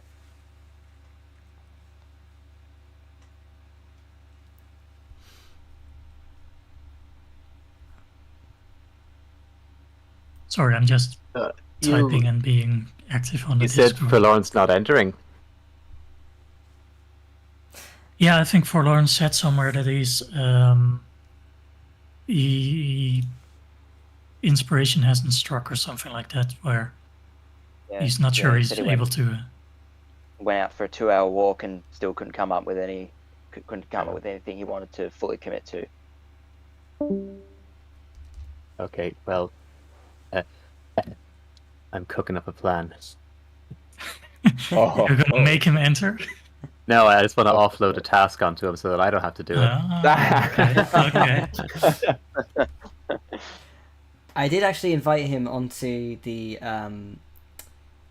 podcast, and he said that there's a chance he might be asleep, and I just said, well, if there's for any reason you are awake at this time, you know, I'll send you the invite anyway. So he might show up. We are yet to find out, but I actually do want to briefly fill my water, and I'll be back. Yeah, like I'll just be a couple seconds, if that's okay. Of course. We'll hold Stay on for it. hydrated, yes. Yeah, very important. Stay hydrated. That counts for you too, Sea Lego. Yeah, I've drank water. Don't worry about that. Okay, I'm just waiting for this phone to hit 100%, so I can get back to it. Yeah. So you can't. You're not able to use your phone while charging. No, I think it would make it explode. Phones get really hot while they're That's charging, true, especially. yeah. So if the camera is on, it's going to really heat it up. Yeah. The phone gets pretty hot Using sometimes. those lights even when too. That wouldn't help either. Yeah, even when the phone is even when it's not charging, it can still get pretty hot during animation. And the phone cable doesn't stretch enough to my animation setup for me to animate while it's charging. So I just wait. Man, that universal experience of like having to animate when it gets so hot in your room when you do it for so long. I think everyone has had that like at least once. Yeah, last year was terrible. It was really hot. This year it's actually quite cool. As opposed to last year where it was like I think it was like 38 degrees both days. Whereas today I think it's going to be like 31 or 29. It's going to be a very nice day. So it So shouldn't be too for hot in my room. people who don't know about Celsius, that's 38 is Yeah. over 100 degrees, and 30, Oh, God. 31 is like 90 degrees, I think, something like that. Yeah. Maybe 80. A few days before Christmas, I was animating a film, and it was so hot in my room that my phone was heating up past like 40 degrees Celsius. I had to do a shot, go outside, hold it in front of the aircon for a little Oh bit my in my God. living room, come back into my room, and then animate until it would heat up again, and I'd have to go outside and cool it down. That's crazy. That's so insane. scuffed. Yeah. I love that though. Yeah, Yeah. we're expecting snow in the UK, so Jeez. I think temperature-wise we've got it quite lucky. Oh, yeah. So Oh yeah, it's getting quite warm in my room, but every single time I go out and just have a breather, it's like I'm just hit with cold. So it's actually quite nice. So I'm just steaming off a little bit. yeah. I was like, I didn't. I'm It was funny because like for me Give it a shot. it wasn't I heard like it was forecast to snow, and I didn't for all day. Like I was looking out and like it doesn't look like it's gonna snow. It's got wet and damp, and then I was like in the middle of just like working on I think maybe like setting up the podcast. I was looking out the window. It was like dark, and I can see the traffic light, street light across the road, and I could see a huge amount of like quite heavy snow kind of like falling down, and now the kind of the street like around me is kind of like sprinkled with snow, which is nice. It looks like it's happening across like in America as well. Like a lot of people are experiencing snow at the same time. Well, there's no snow in the Netherlands right now, so it is cold though. It is not snowy, but it is cold. But yeah, it always warms up when you're animating. I've animated I melted a first brick Dutch. once. Sorry. Yeah. You melted a brick? Yeah, but that was back in the time when lamps got really, really hot. Oh my god. Yeah, You that's don't that's, like that's one it. thing I was just thinking about. I'm glad that Yeah. the entire setup is like LED now. So Yeah, the lamps still That's get much hot, better. but not too hot. When I a few years ago, I used to use these like photography lamps for brick filming. I actually still use them when I do live action videos, so like with the like update videos and stuff. And from a distance, like when they're kind of like when I'm, a couple of feet away from it, it's not too bad. But I remember I used to have like the light kind of like shining onto like the set, and I'd be kind of like underneath. And in Brawl in the summer, it was so exhaustingly hot. It was like unbelievable. Like I'm so glad I have my setup now. So I've got these like the small lights. I really want to do a video where I actually review them, not as like a sponsor, but just an actual just review on the actual on the lights, because they're really good. They're surprisingly quite. They're a decent price, and they're like proper. You get everything with it. Like you get gels and you get tripods and they're like highly recommend. And you get 3 of them as well, so it's a good lighting kind of setup.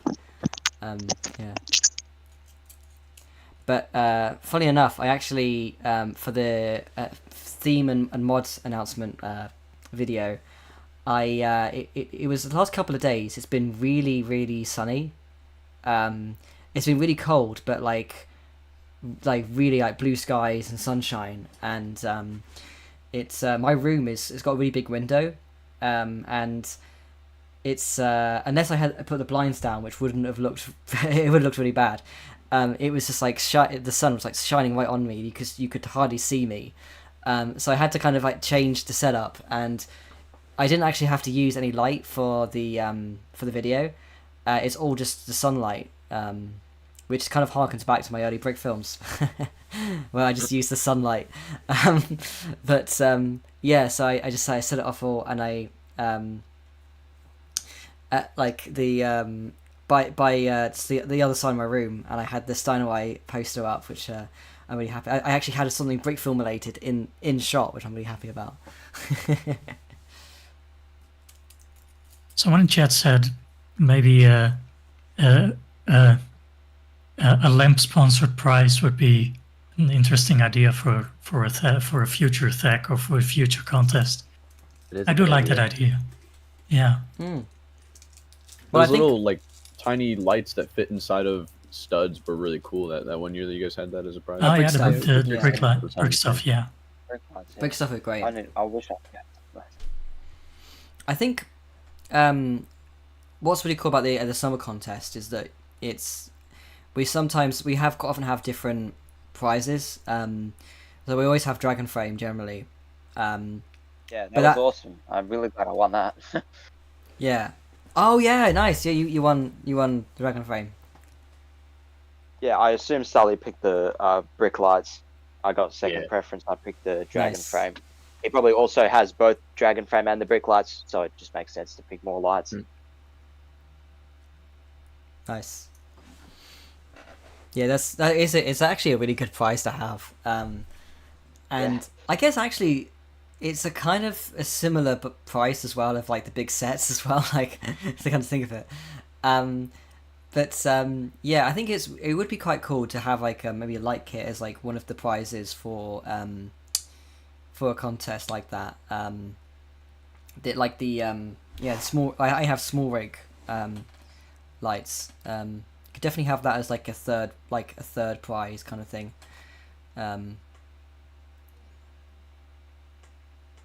Yeah, but actually, funny enough, something I wanted to mention. Can I interject real quick? Oh yeah, sure. I've just accepted our second THAC entry. Yay, Oh nice. wow! Yeah. So Wow. we've doubled. Yep. We've doubled our. We've People have doubled already the amount of made stuff? entries. Yeah. All right, at least it's a competition now, because before there was just like one clear winner. yeah. Now you guys are actually fighting for something, so let's keep making more back Yeah, entries. yeah. I feel like the entry count this year might get close to 200, honestly. This one is like a lot of hype. I hope so. I never like to like make predictions, but certainly you can feel hype. Yeah.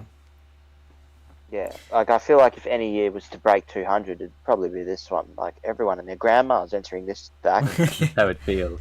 It definitely feels that way, yeah. Because I think like I found that like I've seen so many comments like on like the initial announcement video, on like all the social media posts, and like on the announcement thing, and on Discord as well. Like people saying like this is going to be my first THAC, and quite often like it does feel like 50% of people like in a usual THAC would be like, oh, I can't make that day, and I haven't seen that many people say that. It's been mostly like, oh yeah, I can do that day, and maybe just being this early into January, maybe that's the kind of trick. I don't know, but yeah, no, it's Maybe it's the 20th anniversary as well. I know that's one of the reasons Yeah. why I'm entering, because I don't think I'll do it again next year, to be honest. It's a lot of suffering. yeah, But yeah. this why- was the that's why I'm 20th entering. anniversary, so I was just like, I just, got to pull it out one last time, I guess, for the 20th anniversary. See how it goes. But yeah, next year probably not. It's just too much. It's too exhausting for an Australian. True. I can Yeah, imagine. but I've said it before, but I think with THAC it's kind of like a Brickfilms rite of passage where at least attempt it once. Like it's Yeah, one of those definitely. events where you only really know what it feels like until you've actually done it. Like you can Yeah. you see how everybody suffers, but like you really don't know until you've actually done it. The I feel like you don't suffer as much as you do on your first try. At least in my case, I feel like a lot more relaxed and calm this time around. Last Yeah. time I was really like, I was not having a fun time. But this time I know what not to do, so I have not done any of the same mistakes I did last year. So I feel Yeah. like the first time is going to be just suffering for anyone who enters, because it's a new experience. I don't think most people have ever pulled an all-nighter before, unless maybe doing homework. And I had never done that before, so that was the first time I'd ever actually stayed up a really absurdly long time. Also, Yeah, but I think my first time doing it, I think, was probably the easiest go I actually had it, and I think that's purely because it was when I was at university at the time, so I was a lot more sprightly. I was a bit more energetic to go, and so I think from then on, it's kind of been like going downwards in my energy. So, but I think now I'm a bit clearer of mind, but. Also, shout out to Brickfilms Guild, who just joined a chat. They say the 4 monkeys are thacking this year. Woohoo! Woohoo! Nice. I think got one of the highest That's entry great. All right. Yeah, I think. Speak. Yeah. So yeah. Sorry. Oh yeah. Okay. I was gonna say we've nearly hit like 800 views on the announcement video, which is kind of crazy. Like it's when we were like actually on the kind of the premiere sort of, we were like, a lot of us, the Discord call was like, there was so many people on the chat, and then there was like 80 people like actually like waiting for the premiere. It was crazy. Like you really felt the momentum. That's like the new version of back in the old days. You'd see all the names on the website, like registered users who were online, and there'd just be this wall of names. Yeah, so the new version is like who's waiting in the premiere, like what's the number of people waiting in the premiere. That's cool. And it's so funny because like it was like about like 10 minutes to, and there wasn't anyone like on the calls. I was like, okay, I'm just gonna hop on. Then like a couple of people show up, and then it's like dunk dunk dunk dunk dunk dunk, and it's just like just a wall of people just like all coming at once. So everyone spawns just before, like, in the last like 20 minutes before. It's a weird feeling being like, it's like there's like kind of the first like the hour before THAC, it's so quiet. It's like the calm before the storm. It's just it's too quiet, and then like very soon it's just gonna suddenly everyone's gonna show up.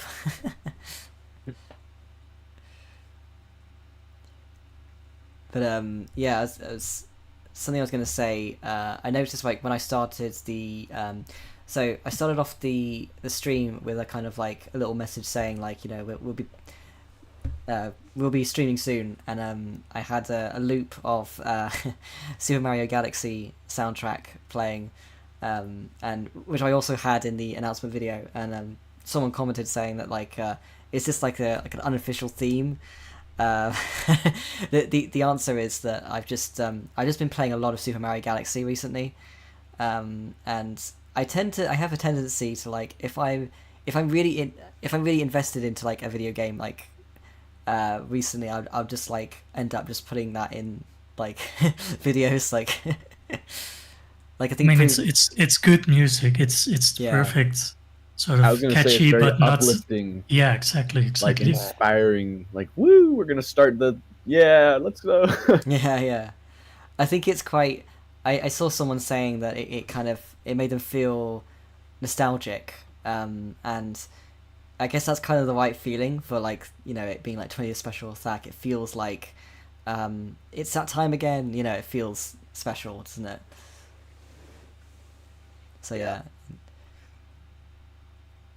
How far are you guys? I know 3 of us are entering, not me. I just finished animating my first shot, and I've done a bit of like digital correction on, like, you could see like a random piece of dust or whatever just dancing around. So I was like, oh god, I'm gonna fix that. While it's not the last 12 hours at least, so I've got time to fix little things that annoy me.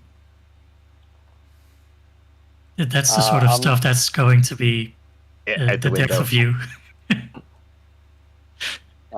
I'm 28 seconds through my entry right now. I need to pick up the pace, but my phone does not want to reach that magical number where I can start. Probably just start now, actually. I don't have enough time to sit around and wait for this thing to charge. What time is mine? Sorry. Mine's. It's not going bad. It's just trying to rearrange the kind of shots. But for the next shot, and I've got a few places where I want to do some camera movements, but to do that I need to unsheath my slider and then set all that up. But there's like 3 separate shots where I need to do it, and it's like, okay, I'm going to save all them shots because they're literally just the camera moving, and then that's when those are going to get done. But it's kind of mixing the kind of order of everything up a little bit, but yeah, hopefully I can get everything done. Camera movements are usually sort of thing where you, one of those almost cheat codes where you can do them pretty fast, I feel, as opposed to actually having to animate people walking or talking. Yeah, but I've got no dialogue in my entry. No talking this year. I didn't pay attention to what aspect ratio I was shooting in, so when I hit render on Dragon Frame, it was like, oh yeah, rendering in 185:1, and I was like, okay. I just realized that's because the last thing I was shooting for the Lego group was in 185:1, and I just haven't changed the settings, so I guess this film's going to be in 185. So what you're saying is it's going to be the same quality as a Lego commercial? I've been writing to a notepad. I'm still at that stage, but I know what I'm going to do is only going to take me like 6 hours, and I got 14 hours, so we're fine. I do feel like I can very confident. I can slam out some shots here, like with just, it's not going to be zero animation because I don't want to be that guy. But you know what I mean. It's going to be not all about the animation. You're going to shoot it economically. Yeah.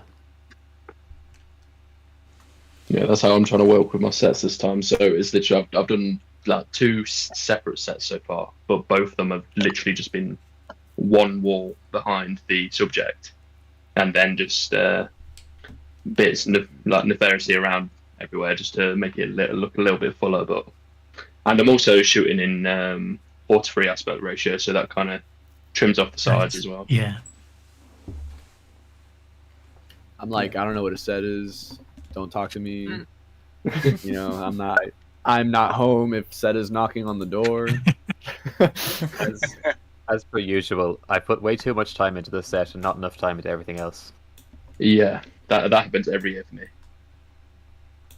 This is kind of I will say, I did one time. I made a THAC entry which didn't really feature any sets, and it was the best THAC. It was the best time I've ever had making a THAC. I was still stressed at the end because sound and editing and stuff is still difficult, but not having to worry about sets is a really big relief. Yeah, I'm keeping my set basic this time around. Yeah, after my first set, I finished animating what I was animating, then went for a little tea break.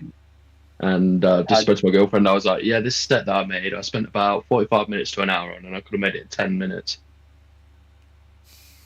And that's purely just me not putting the camera on and just trying to do it without seeing what the camera's seeing, and it just took me way longer. Yeah, it's those little things that can really eat into your time, into the little time you have.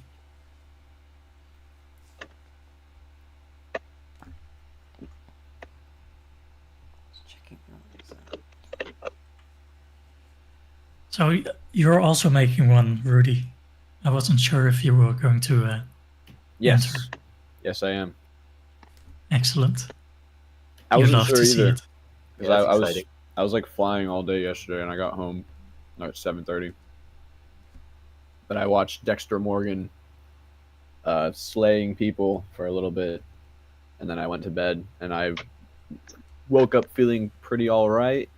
I ate some macaroni and cheese. I took another nap, and now I'm starting. And I feel like it's going to be a good contest. I'm in a very good mood.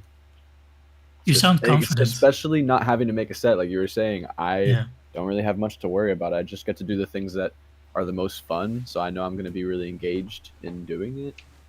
And I'm like, all right, let's do it. Nice. I'm also I'm hoping that Sloth Paladin is going to be able to make something as well. I know he said he might be entering, and he hasn't got a lot of Lego. I think he may have bought some kind of like, third party kind of bricks. It's going to do maybe like a minimal set type thing. Yeah, but I can imagine we did that. yeah. We'd have to retrospectively disqualify a lot of entries. Years, but...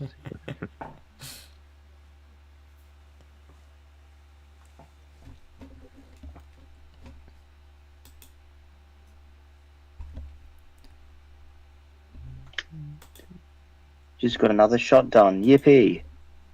Nice. Very cool. Very cool.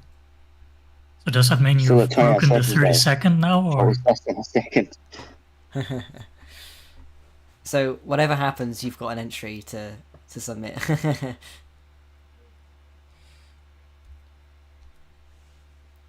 Yeah, if anyone needs... Isn't the minimum 30 seconds? Yeah. Yeah, right. Yeah. Just animate 2 more seconds of still frames, and there you go. There's my entry. I've reached the maximum. I mean minimum. There you go.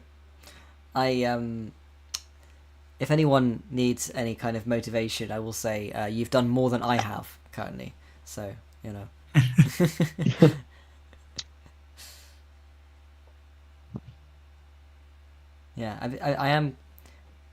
I'm sort of I definitely kind of want to commit to like entering the first time I'm not hosting. yeah. I'm saying this as if I think I'm gonna try and do at least one more THAC. I think I really enjoy doing it. It is partly say that because I want to break the record.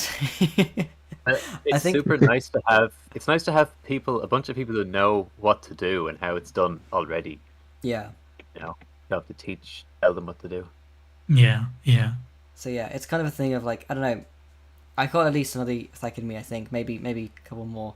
It's I mean, I guess like Chris. Obviously, he's continued to do Brawl for years now. And it just makes sense. Like he knows what he's doing. He's really good at it, and it's just he's managed to knock it out of the park basically with Brawl. So. And it's funny because I feel like I've entered a lot of Brawls, but the entire time that I've been entering Brawl, he's been the host.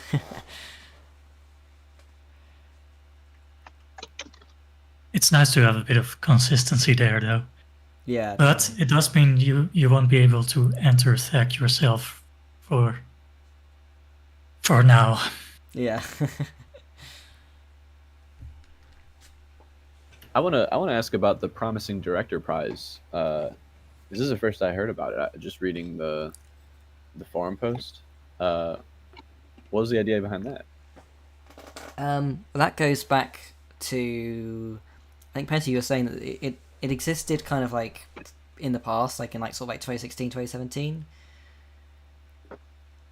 I don't know if you're able to speak on that or if you just up a shot, but yeah. Yeah, just tell them similar to what I said earlier. It'll be close enough. Yeah. Yeah, well, I think it was something that kind of existed previously, and it's kind of like, it kind of fell off at some point, like maybe like around 2017. I actually forgot it was a thing that existed, but I think we brought it back for the summer contest. I don't know if that was when we brought it back for the first time or not. But Upsonarian had it in the summer contest, and it's something that we had been talking about. It was the Brawl beforehand because the entries were looking really good. Oh right, yeah. We kind of wanted to encourage people to, well, I mean, because again, we were looking at the kind of like the standard of like of like a lot of entries that are coming in. And people can get a bit intimidated by the quality of a lot of films that are coming in, and we kind of want to kind of, you know, sort of recognize people who, while they might not be kind of like, they might not necessarily be in the top 10, they've still got something which, you know, they might be kind of, they have like that kind of, they're showing signs of being someone who's kind of getting up to that point. And it might be someone who's kind of entered for the first time, or it might be someone who's just like, maybe it's the first time they've actually kind of placed. But it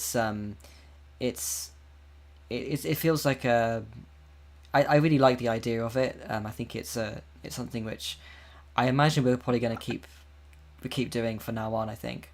But yeah, I think it's yeah, I guess that's pretty much like what I have to say about it, I suppose. Yeah, I like Yeah. it. It's a good idea. Yeah, I think it's good to have because, well, we've been talking about it, and the quality of the top films has really gone up. The quality overall has gone up, and I think it can be a little bit intimidating as a new pre-filmer, or as somebody who hasn't tried to do THAC before, to enter, because it's really easy to think, why bother? And now you have an extra reason to enter, because there's even if you don't necessarily place in the top 3, there's still something to compete for, and that's always good. Just a little extra motivation, I suppose. Yeah, definitely. Yeah, it's nice to kind of feel like you're recognizing people outside of just like the top 3, and yeah, I think it's good to kind of like, yeah, to kind of give that kind of recognition. I will say Yeah. as well, with the raffle, don't expect that to be something which we're going to like continue, as a standard thing for THAC. I had to kind of anticipated that being a sort of like an additional thing for the 20th anniversary, but also I had that because of the because I had that £50 gift card, but yeah, I hope that, you know, kind of also kind of encourages some people this year to kind of think, like, you know, like pretty much anyone who's not in the top 3. I did say actually in the announcement video that in the initial announcement video, anyone outside the top 10, but I've kind of, we've been sort of talking about it behind the scenes. We've talked about it again, and I think it makes more sense to say anyone who's not in the sort of top 3 will, or posting director prize, will be eligible for the Obviously, I would take myself out of the running for a prize if I actually finish in time. I'm sure Chris would do the same, because obviously we're the admins, so like we don't need to be taking the prizes. Yeah, it's fair.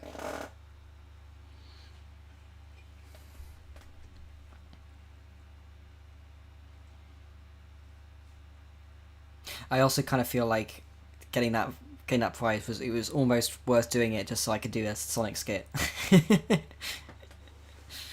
It really added to the announcement video. Thanks. Really it made it something special. Yeah, thank you. I'm really glad that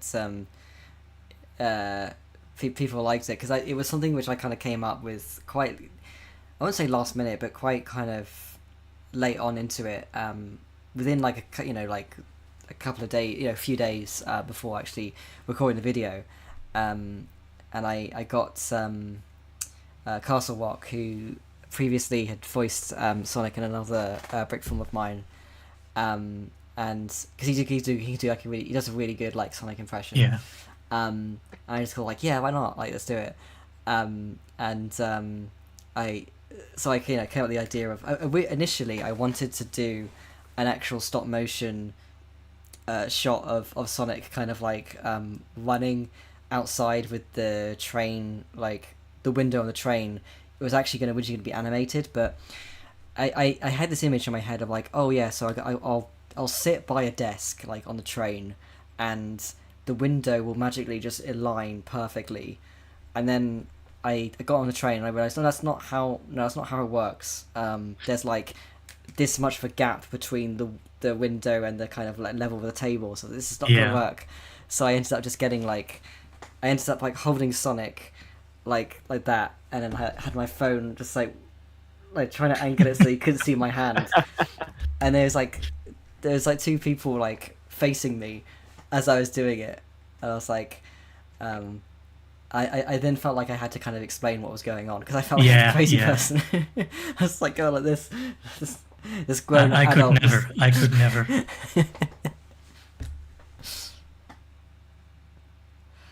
Yeah, I ended up having a nice chat with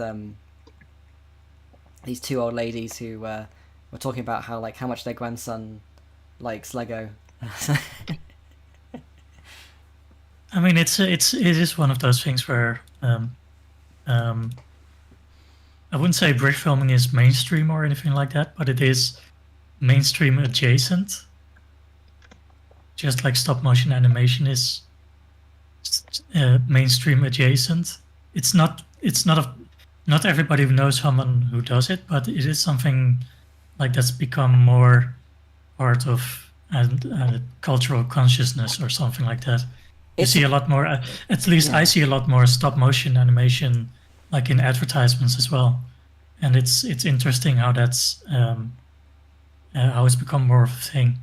I've noticed it a lot with like within people in certain circles who are like doing kind of like media sort of related stuff. Like a good chunk of them have like done brick filming as like from as a kid, and it may not be like they may not even necessarily share them online, but it's just been like, oh yeah, I remember I did a couple of like Lego videos.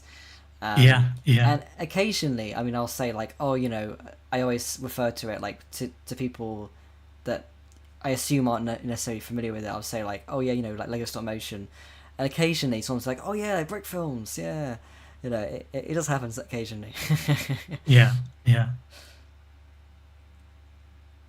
I was watching a podcast, and one of the people just randomly brought it up that they used to make Lego films where he did it frame by frame. He didn't know the term stop motion, so he just explained the process. But I was like, hey, that's cool. That's cool. That's somebody who tried it as a kid and had a little phase where they did their stop motion.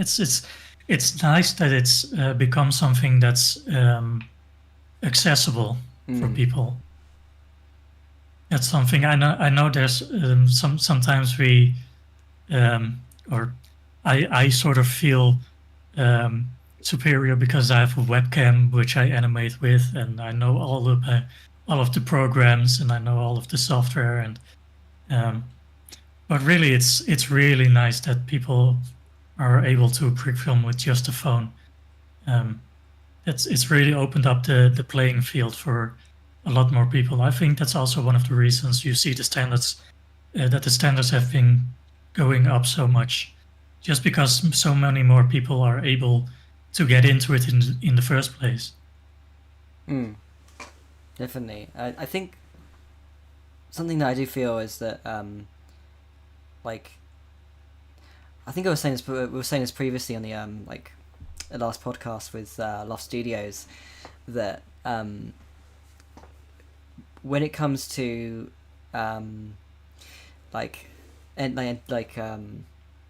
giving advice for people who are kind of like starting out and that kind of thing,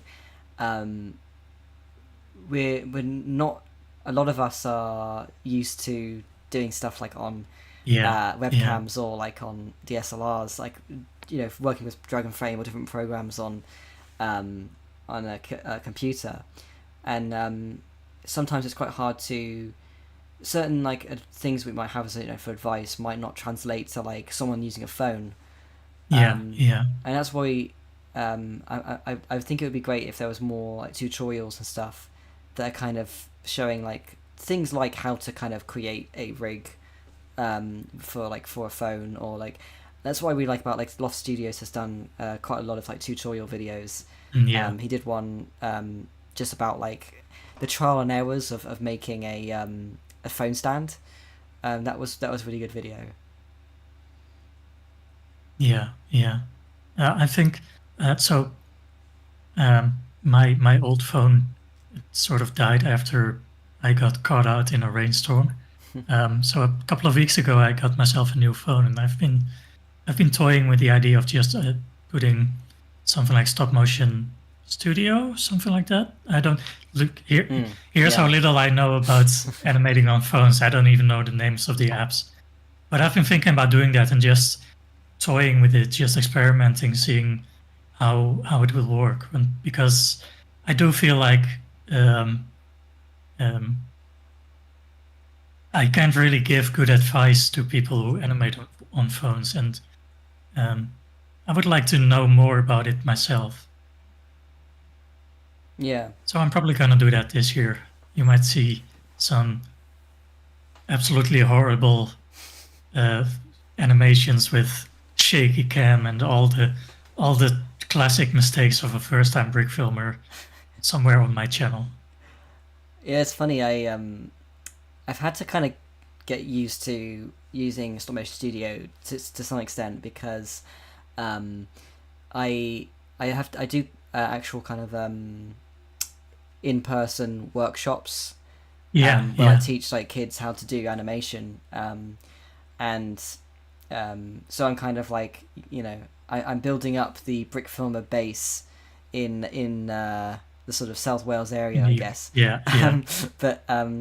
Yeah, so I basically just bring my Lego and, you know, like have a bunch of minifigures for them to kind of try out, and I'll kind of give like a basic kind of like introduction to stop motion and how to use Stop Motion Studio. And, you know, like the parents will be there, or like teachers, I guess, in some circumstances, just to kind of like, you know, I'll help them kind of set it up for them and everything. Yeah. And one thing I do like about it is that like you can learn, you know, it's designed so that like 8 or 9-year-olds can pick it up and learn it in like 5 minutes. Yeah, no, I do feel like, you know, it's interesting because in a lot of these circumstances, another thing I find really fascinating is that, like, every time I do these workshops, there will be multiple kids who already make brick films. Oh, really? Yeah, and they're all quite young. Some of them, like, you know, like, again, like 10, 11. And yeah, they're already making, they like, quite often they'll like bring their own Lego with them because they're really excited to actually, you know, that's cool. do that cool. kind of stuff. So those workshops, you just use phones for that? It's all on people's just their own phones, or so what does it look like?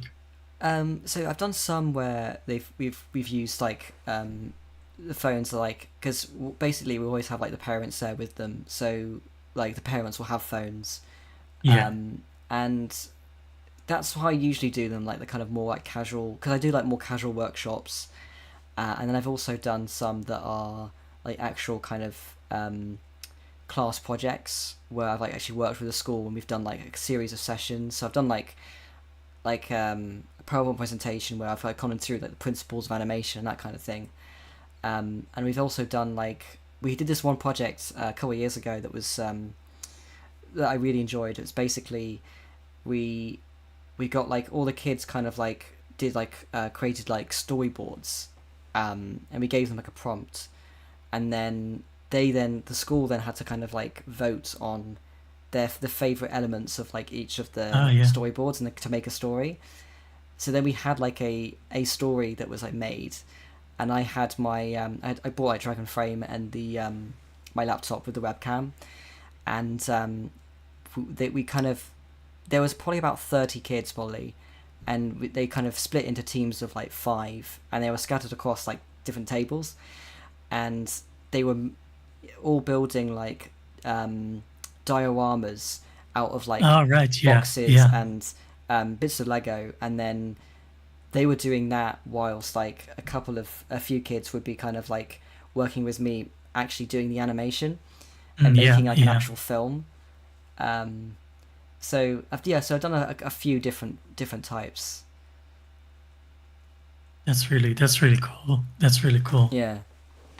So basically, that's kind of what I'm doing. So I guess professionally, I also do brick filming in that way. That's so cool. you're raising the next generation of Welsh brick filmers. Yeah, yeah.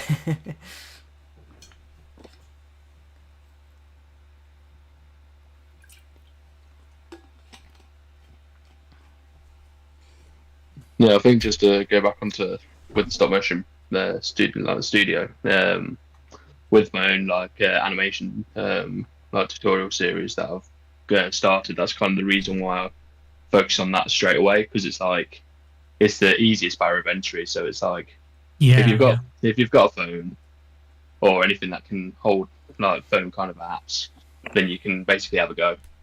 And it is that kind of whole thing where when you're not film school, it's like whatever you do, just get a camera and go for it, and think of everything else later. Once you start doing it, you'll start to learn everything. Yeah, exactly. That the best way to start is to just do it. No. Yeah, exactly. Yeah. No thinking, no over analyzing or anything like that. Yeah, so a lot of us started in the late 2000s, just having a camera that could barely focus or whatever, like a webcam. We'll roughing it, but at the end of the day, it was what worked. Yeah, exactly. I tried to animate a shot. Make animations on my DSi, so I've always been the person who just grabbed whatever I could find to get something done. Yeah. It's terrible. The DSi camera is like on par with the studio's camera, maybe a little bit better, but like I wouldn't recommend anyone use DSi for a brick film. I tried to animate, but my couch just exploded because, of course, I overcomplicated it with a bunch of snot techniques, and it just fell apart. Oh, I see. You meant your actual. For a second, you meant your actual. Yeah. Oh no. Yeah, I thought you were talking about actual couch for a second. Your actual couch, like combusted. I was like, what?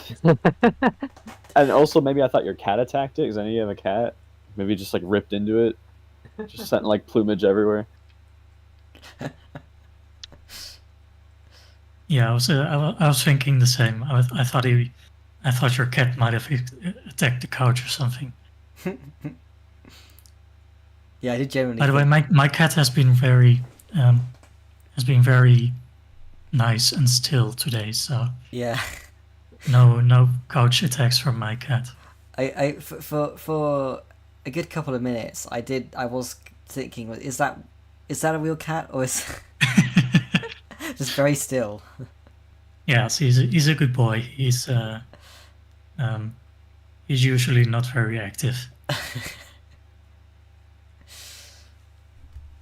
I do have some pictures where I think last year that I posted on the Discord where my cat was checking out my a new Lego set that I bought, and somebody said, "Oh, well, for the first 3 pictures, I thought it was real." But no, it's just not to break the illusion too much, but it's just a pillow.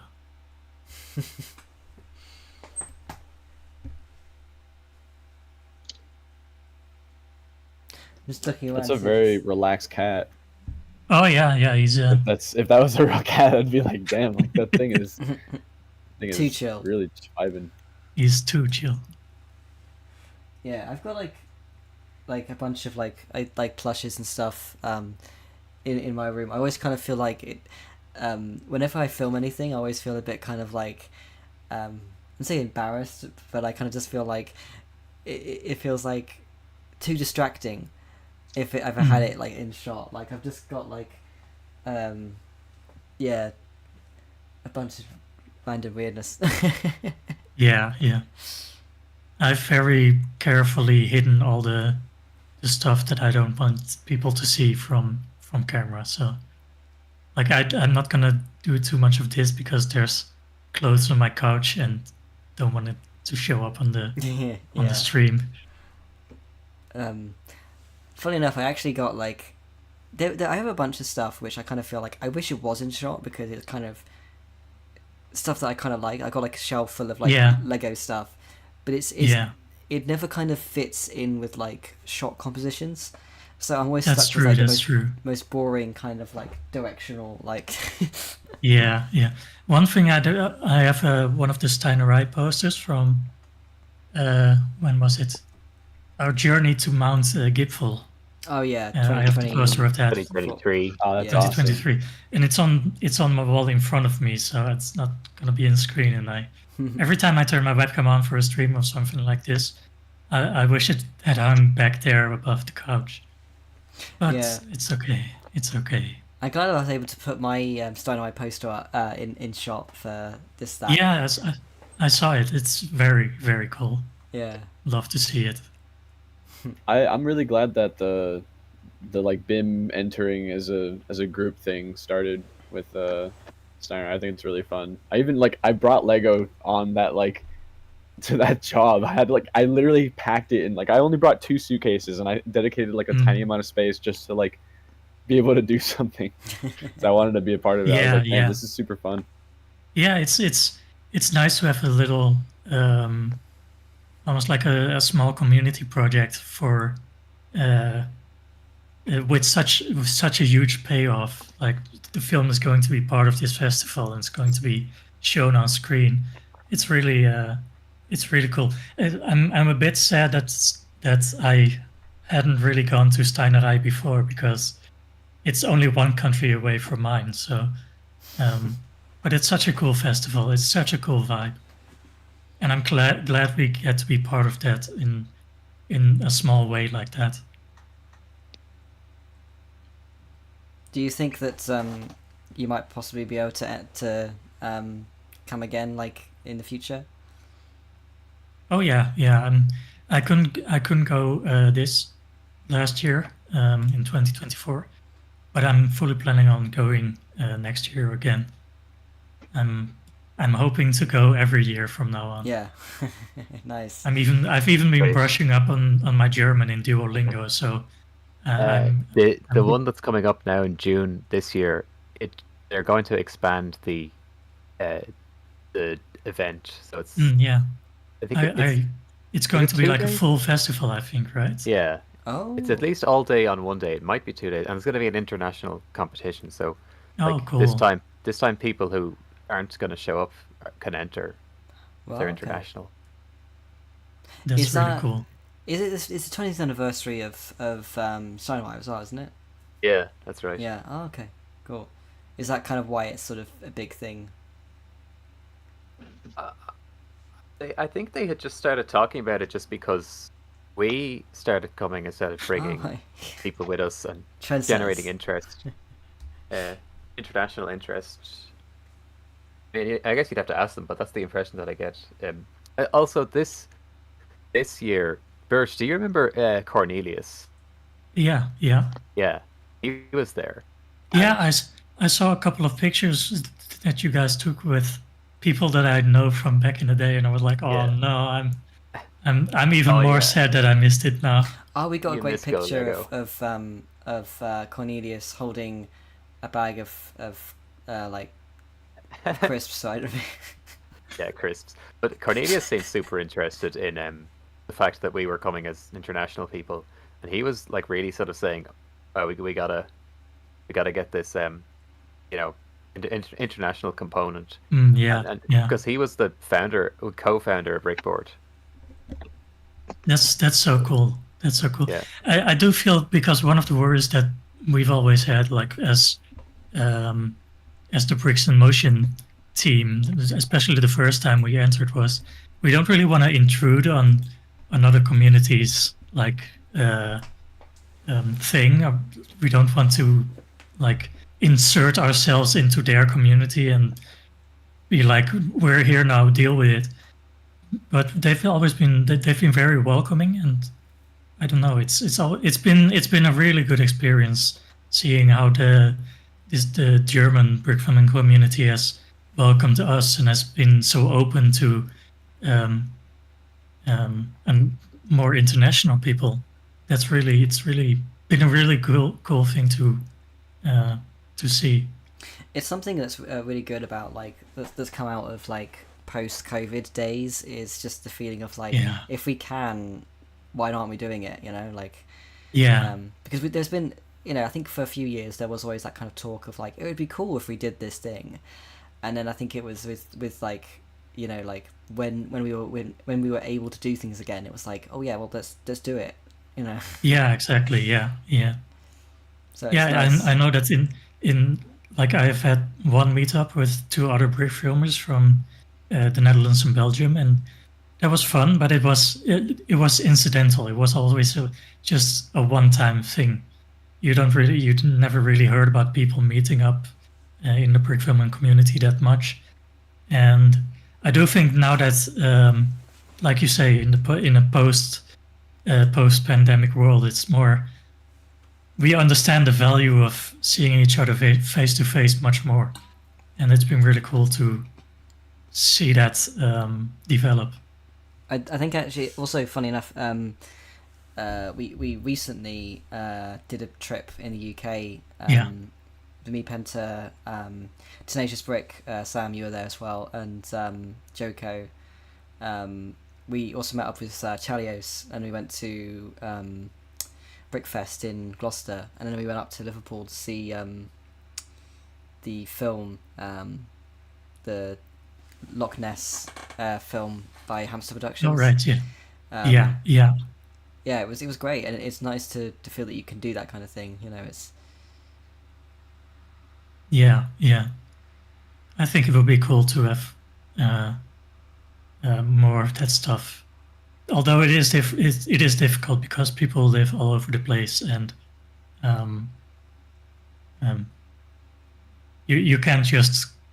Most of us just can't just easily visit one another or team up with people in real life. So, yeah, having Steinerij as an excuse to meet up is a really good thing. Having an excuse to do something like that in general is good. Yeah. Yeah, I think it's great to have that kind of, and it's nice to kind of have like just, you know, get a chance to see part of the world that you wouldn't have seen before, you know, like. Yeah. It's like we did a not to try and I don't want you to feel too much like, you know, FOMO from like this last time, but you know, we're going to like Salzburg and then going up the mountain and on the Alps and stuff. You guys made it a week-long trip. Yeah. It was amazing. Culminating in Steinerij, so it was really that's really cool to see. I was very sad to have to not be able to attend, but it's fine. Yeah, there's always new opportunities. I'm looking forward to. Hold on. Yeah. Imagine Studios said they entered. They submitted their entries. Does that mean we have 3 entries now? I'm looking at the email, and I haven't received any emails yet from Imagine Studios. So might take a moment. It'll take a moment. Well, we're about to have a top 3, everybody. Congratulations. Oh yeah.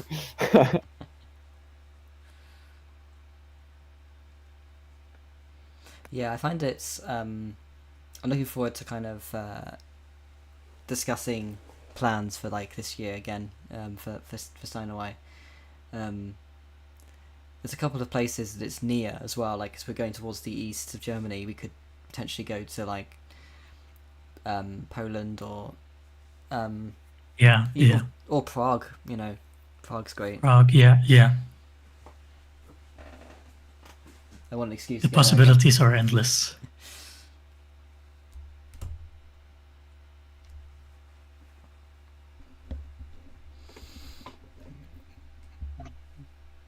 We are fast approaching 13 hours left of the deadline.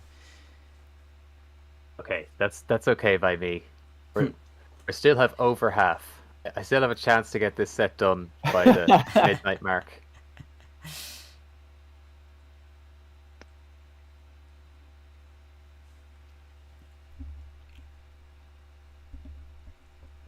Looks like Imagine sent his email to the wrong address. So. Maybe he typed it in wrong, just in that pure excitement. True. Oh man, imagine me just opening up the email and finding out the modded element is missing in all of the shots, and I'd have to bring the bad news live on tape, live on Yeah, stream. you better recheck that before you send it again. Oh, he accidentally sent it a 2024 email. This is something, moving forward, we're going to just stick to the THAC contest, the one Gmail, I imagine. Just because we had a bit of a problem in recent years with basically because we were making brand new emails every year, and then suddenly we're a brand new email address, and then sending a bunch of reply emails in bulk. It was registering as spam, and people weren't receiving our responses. So having a pre-existing email address, which courtesy of Willow Tree, who got me the login details and everything, we've been able to use the email address which I believe he actually created, possibly. So if you hit the info, then yeah. Yes, it's been an issue in the past, especially because you get so many entries that you have to suddenly send out 100 emails saying your entry has been accepted. I understand why Google would flag your account as being spammy. Yeah. That being said, we do receive a lot of spam the other way. I found that I forget I'm still signed into the old accounts. So I've got BIMTHAC 2023, BIMTHAC 2024, and occasionally I'll get a notification saying your invoice or something strange, you missed a parcel, and yeah. Thank you for your purchase that you definitely made.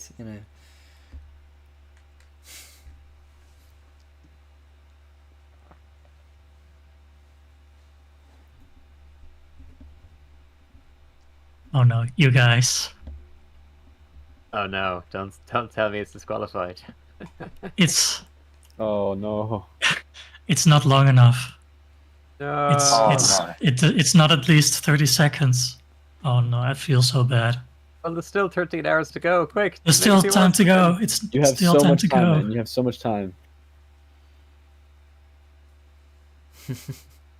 Oh god! I could see there's a Mine light has never leak in the moved quicker than it does during THAC. I'm gonna have to tear myself away from editing this light leak.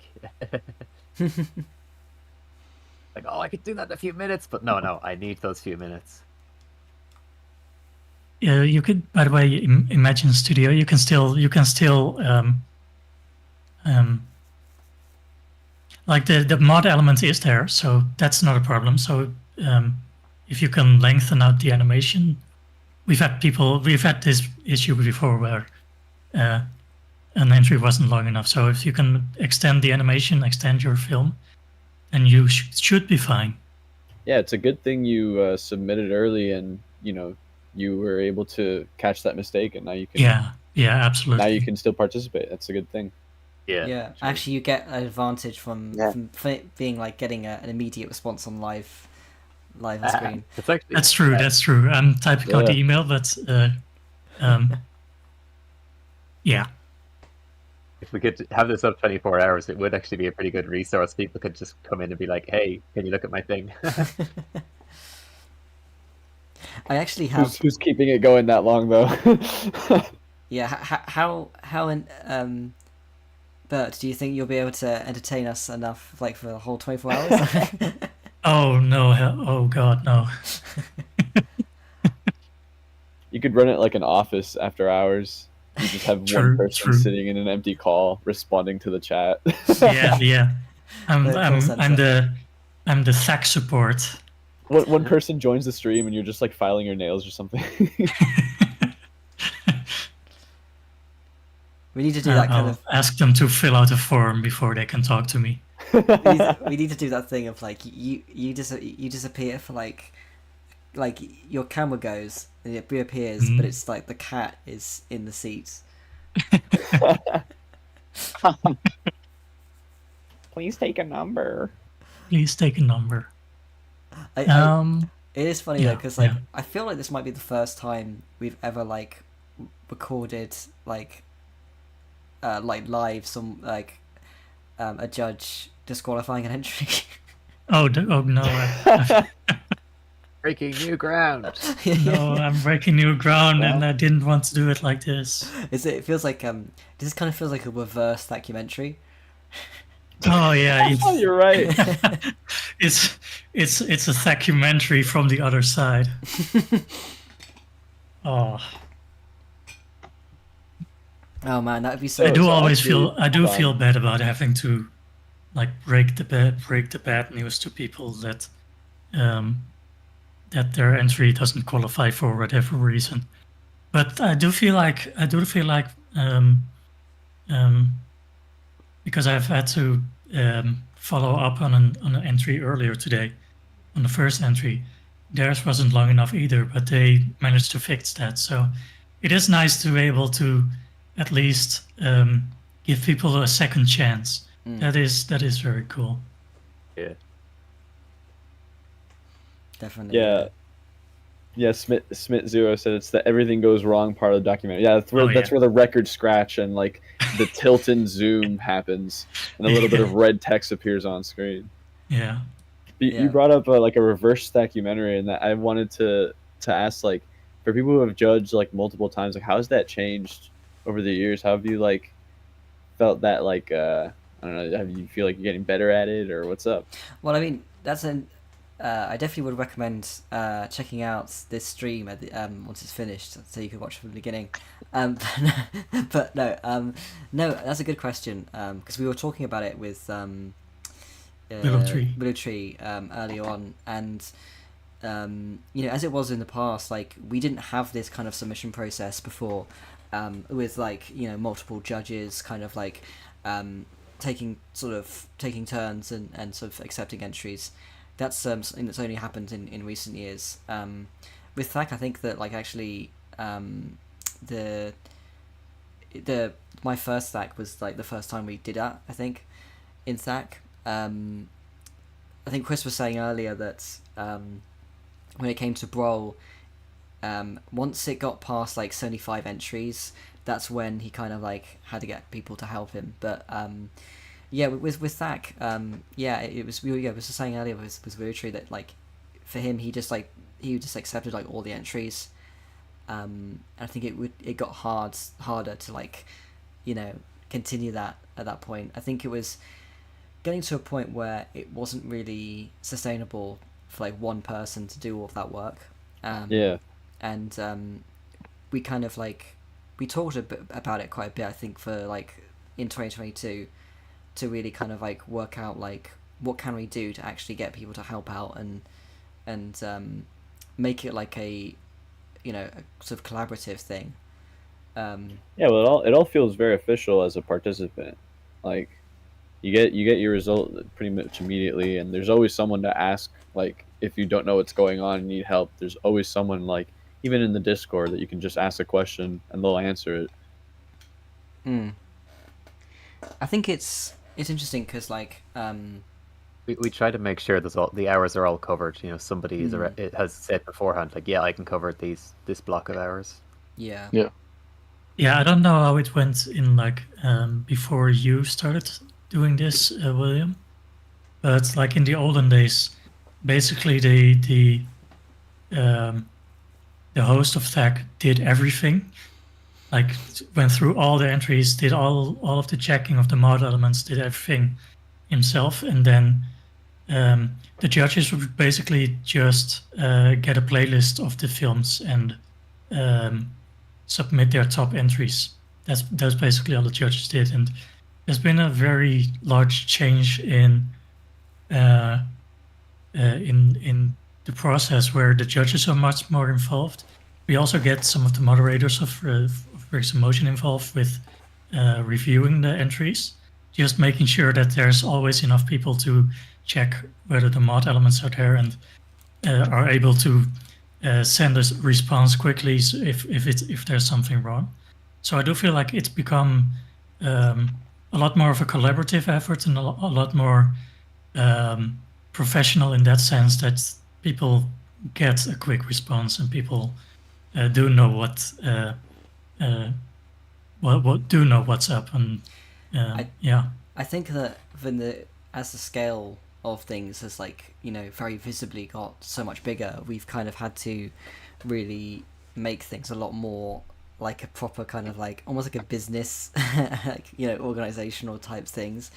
Yeah, And I think it used to be a lot more kind of like, it was much smaller scale, kind of more like, you know, just one person's doing all this stuff.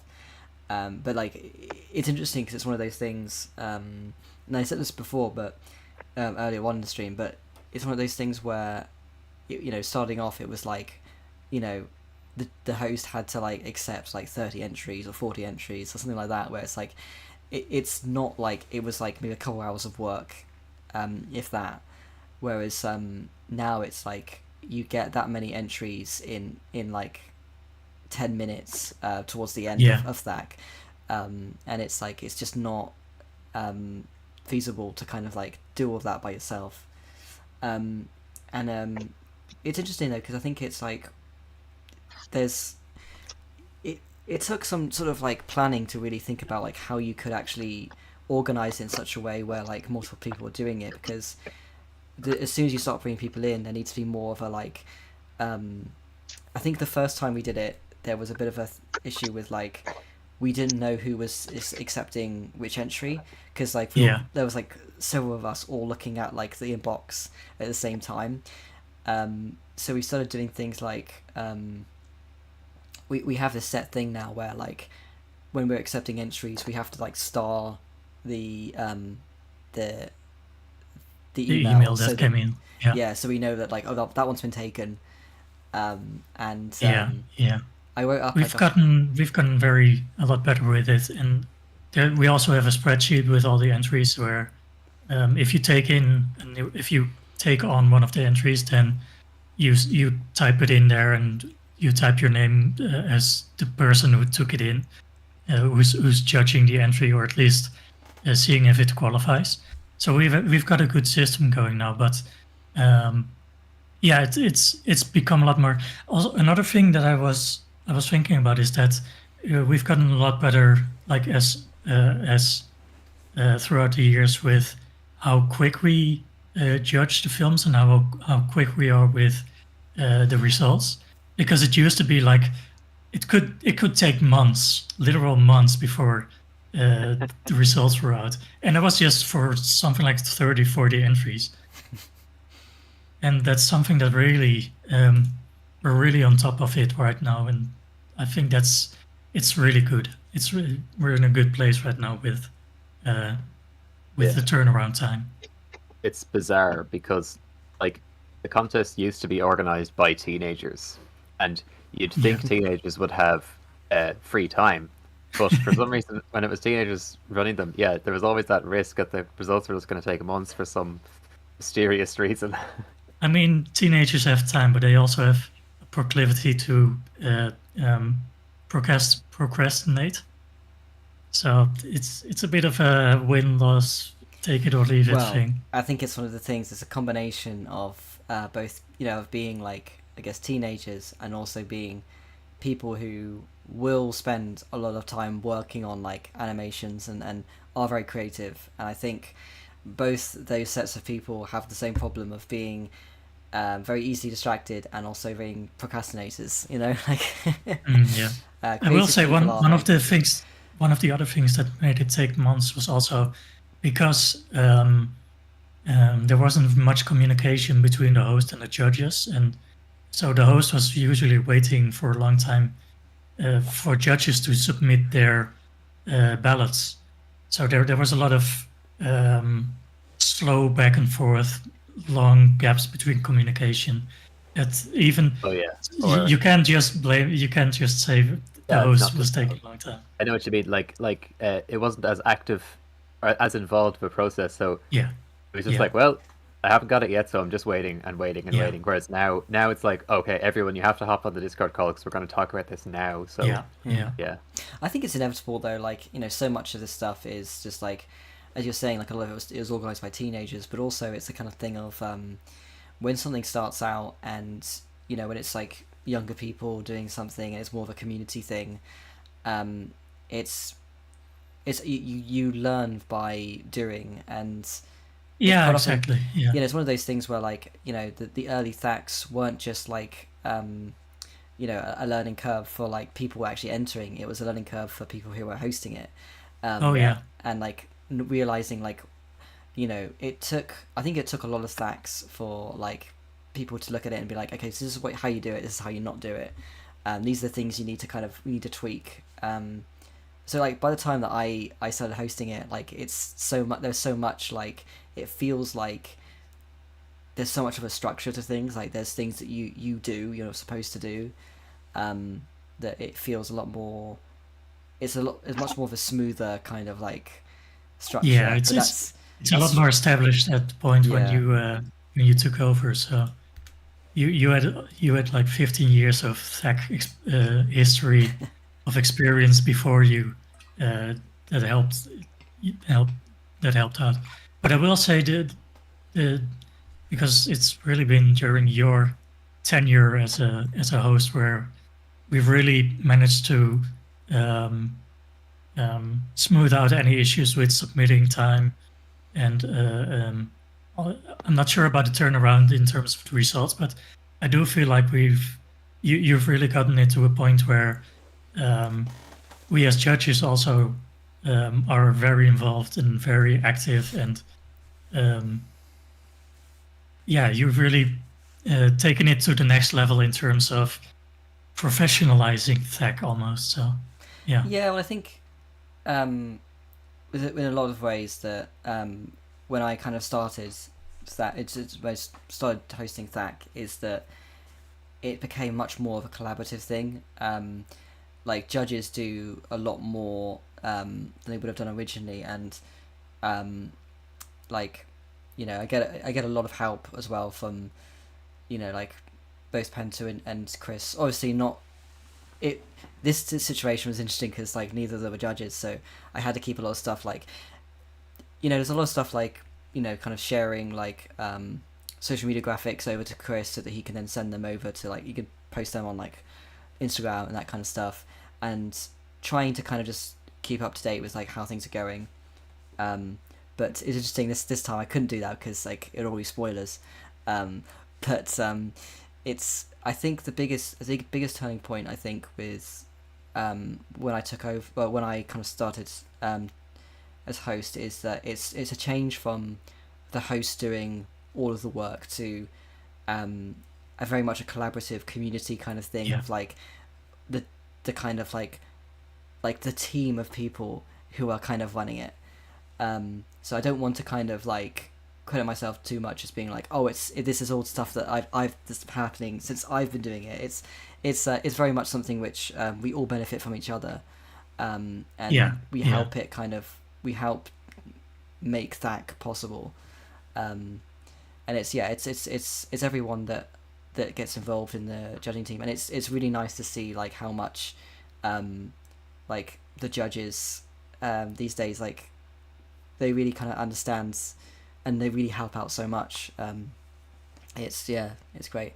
I feel like one thing I am good at is perhaps getting a good amount of people behind me that I know are going to help. Yeah.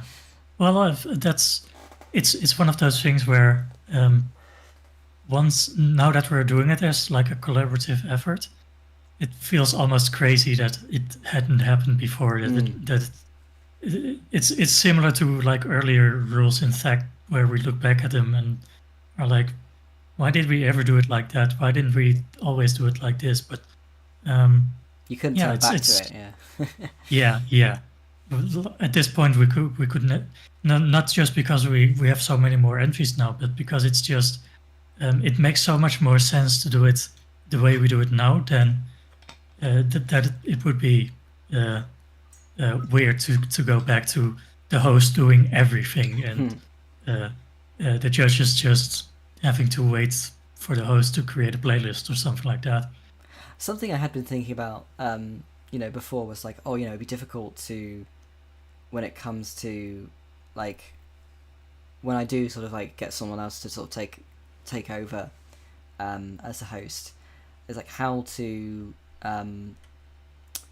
like, you know, passing all this information on, like, oh, that's going to be difficult, but like actually in reality, whoever takes over is actually going to have a much easier job at it, because there's all this kind of set kind of like structure to it, and they're not going to be alone, you know. I think it's exactly, and because the next host will basically be the leader of a small team, who probably some people will have done THAC judging before, so there's already so much experience within the group that the host will probably have an easier time than when you took over or something like that. Not as difficult a time as if a host were to do it all by themselves. Definitely. Something else I want to kind of mention as well is the actual schedule thing. It's interesting because, you know, when it comes to like the actual turnaround, I think we have been pretty good at like making stories stick to it. I think last year was the first time we had to kind of like push it by a week, to be like 3 weeks after. I think that's probably going to be what we can expect. I don't want to go beyond that, but I think we were starting to do it like 2 weeks after THAC, and I think once we had like 160 entries, it was like that's hitting it close. So like one thing I do like about doing it this early into January is that like we have like all of January to kind of like get it done. I like being able to kind of say like, you know, by the end of January we've got the winners, and you know. Yeah, it's tricky because you don't want to you don't want people to wait too long, because you don't want them to forget about the contest, or you don't want the hype to die down completely. But you also want to give the judges time to make a fair judgment of the films. So it's that's a tricky balance. But I do feel like, especially with how many entries we've been getting these last couple of years, 2 weeks is very tight. It's a very almost too tight, I would say. I'd be actually really nervous about doing that again. I just thinking about it now, like, wow, we did that? We did 2 weeks? Yeah. Like, Yeah. yeah, that's... Especially when you need, like, a couple of days to, like, not have to think about it too much, I think. Like, post THAC, it's nice to have, like, a couple of days of, recovery. And, I think one of the like, one of the hardest things I find in terms of like sort of things that are quite sort of tiring, I guess, is once we've got all the submissions, it's the end of the the deadline's gone past, and having to kind of create the playlist. It's surprisingly a lot more tedious than you imagine. It's, I think because we like, it would often happen where like we'll be going through it and like, oh wait, one of the entries is not there. Why is not there? And you have to add stuff. There's always been like an entry that's inexplicably missing, or like the link that we got doesn't work anymore. Or like another thing as well is like sometimes people haven't like shared, or like I think it happens occasionally where like, oh yeah, one thing that happens is that people share like Google Drive links before they've sent like the video, and the video's not gone live, and so it's like you have to put that in the description and all that kind of stuff. Or like some people might kind of like private their video after they've been unlisted and stuff like that, so it's keeping track of all that is difficult. Another thing as well that happens is I think if you set your film to, some people automatically have their channels set to kids, and you can't put them in like a playlist unless it's not set for kids. And that's another one of those weird quirks of YouTube that just messes the whole thing up. Yeah. YouTube gets in the way towards the end of it, definitely.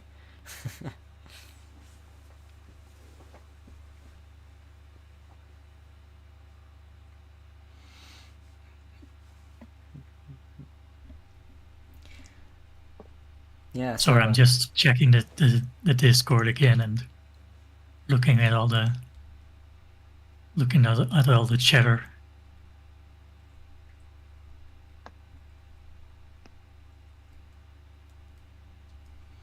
Can we get a little update from our people, the people in this call who are yeah. entering? How's it going, guys? How's it going? Yeah, I'm currently building a set, so that's why I'm muted. So all of the speaking isn't interrupting the stream. The noise, yeah. I'm just Yeah. just setting up another shot. I think this one I might get away with no animation in this shot, but I still think I'm unlikely I got the set finished by midnight, but not too bad. Going alright, I I have- suppose. I muted the THAC channel on the Brim Discord because there's just so many messages. Yeah, I just feel I get distracted really easily, so Yeah. I muted it It's- as well because I always have it on mute because like if I need to be locked in, I'm gonna inevitably get distracted. Like it just happens. Hmm. Even in THAC, I'm not safe from distraction. I will get distracted. I'll have a sip of water, and then I'll go and scroll on Instagram Reels. It's like, what are you doing, mate? You need to finish this film. Stop looking at brain rot. Guess everybody.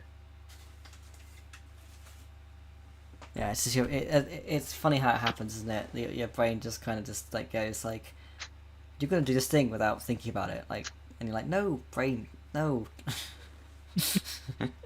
Yeah, now that you mentioned, I'm probably actually gonna go in like 15 minutes or so because I'm like pretty much done writing, and that's about the only thing I can do while I'm like listening to other people talk. That's really interesting True. because that's probably the opposite for me. Like I cannot do anything. I can't like socialize with people. I can't do anything when I'm writing. But like anything really? else, yeah, it's really funny. Like I can't type. Yeah, same with me. Like like it's really weird. I can't type and talk to people. Yeah. Like I can't like go on to like the THAC chat and like contribute to anything while I'm on podcast. I just get a good energy from it. I don't know. It just like helps me Yeah. keep going.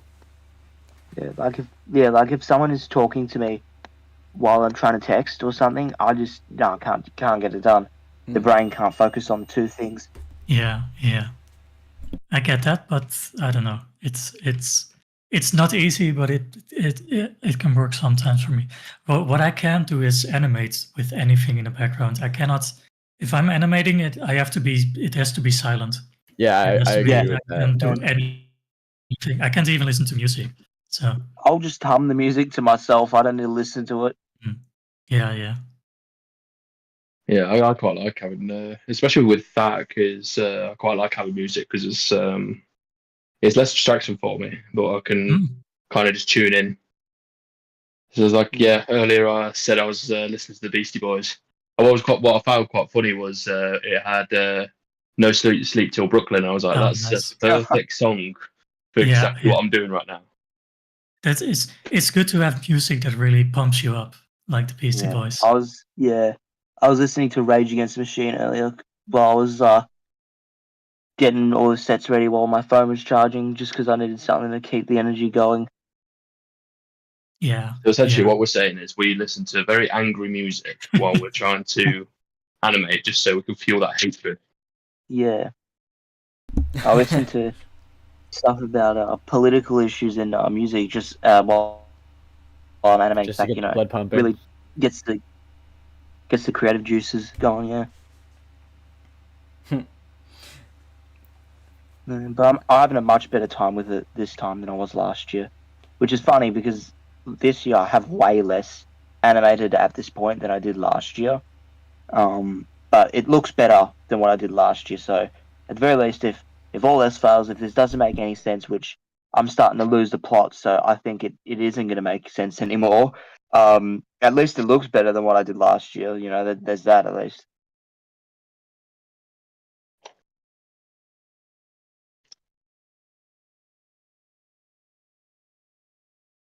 Okay, it's not. We've got a third entry.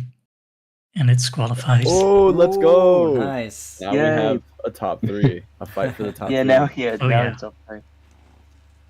We will have to give double prizes though for the promising director and the raffle.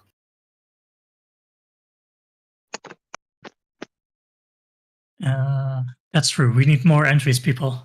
Yeah, come on, we need at least 5 so that Yeah. everyone can get one prize. I just took a shot and like an entire extra lamp was on that wasn't supposed to be on.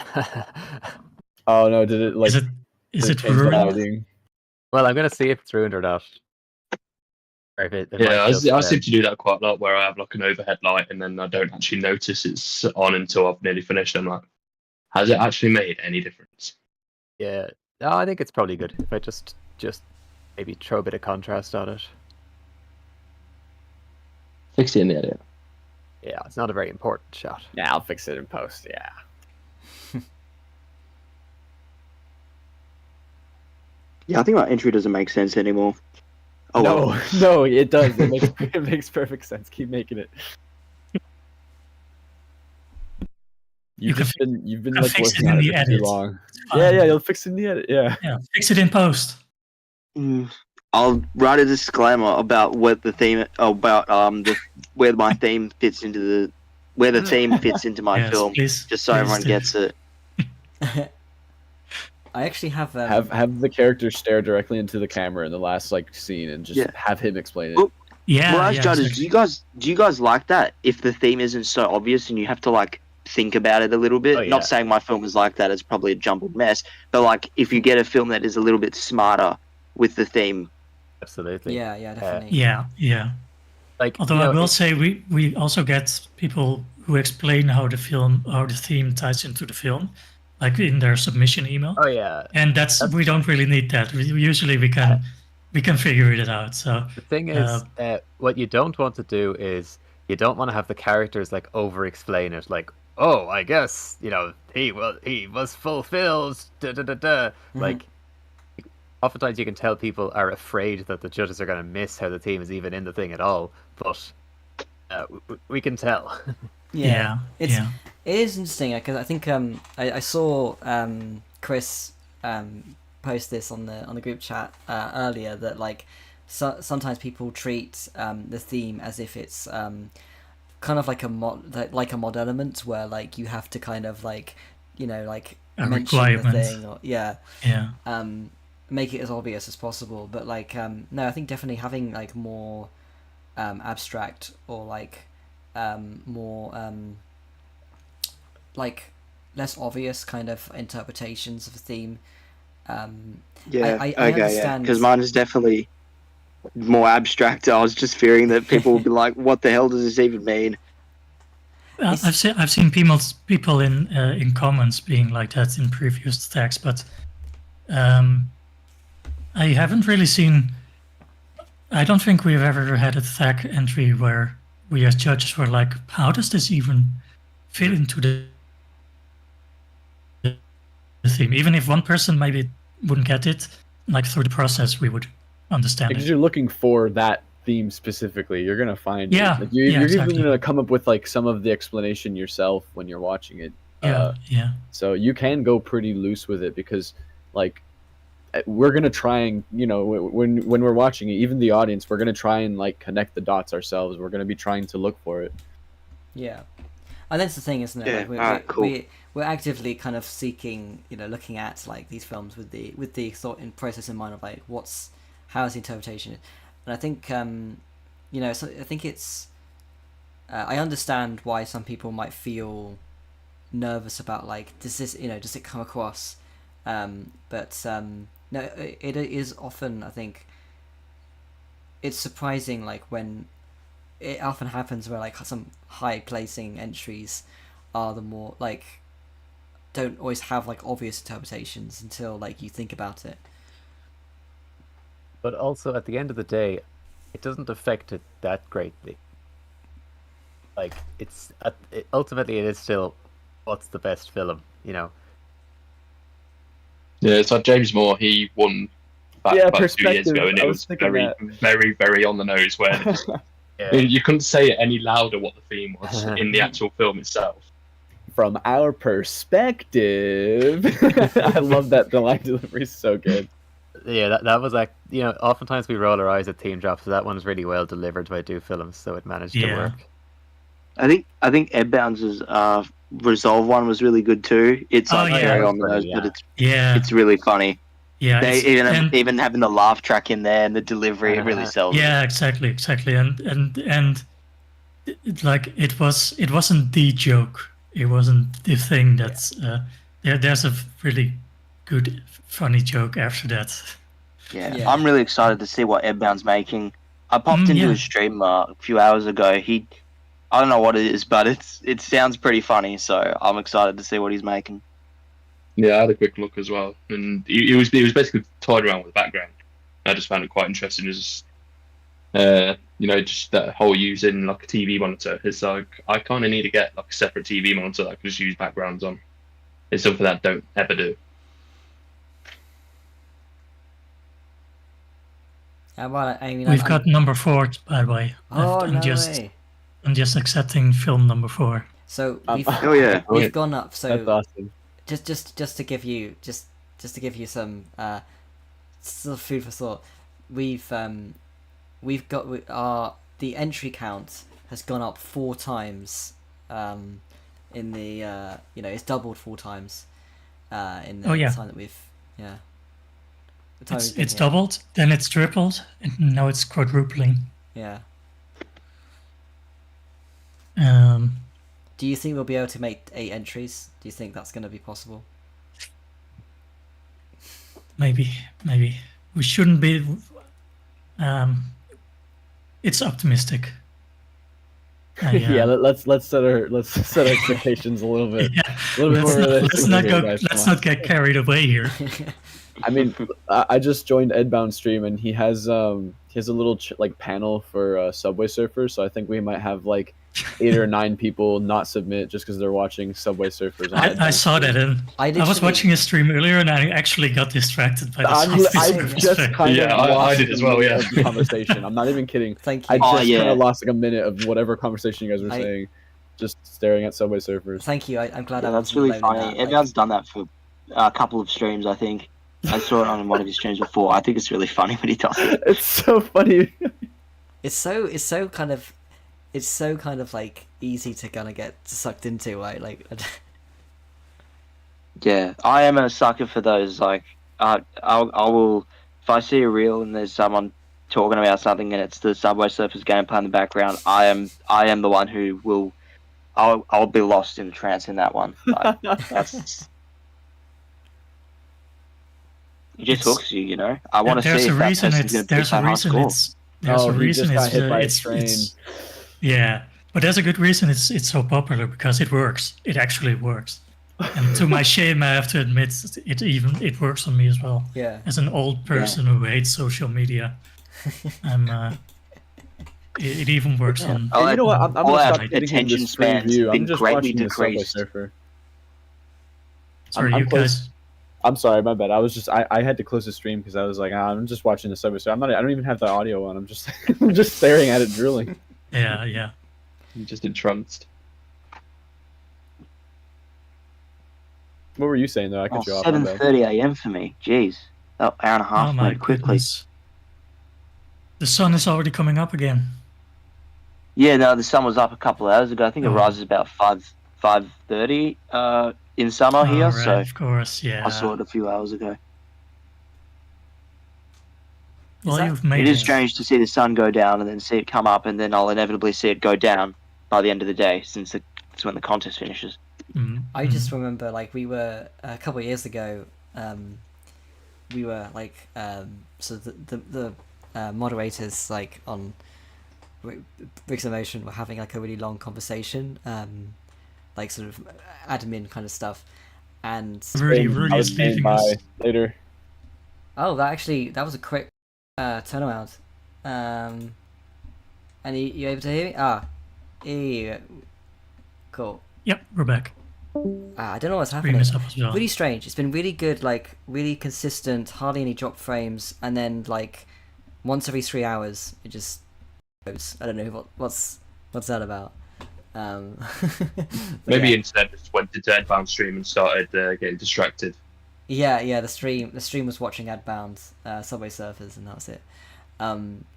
Yeah, I left it on a cliffhanger there, didn't I? I was talking about like Yeah. yeah.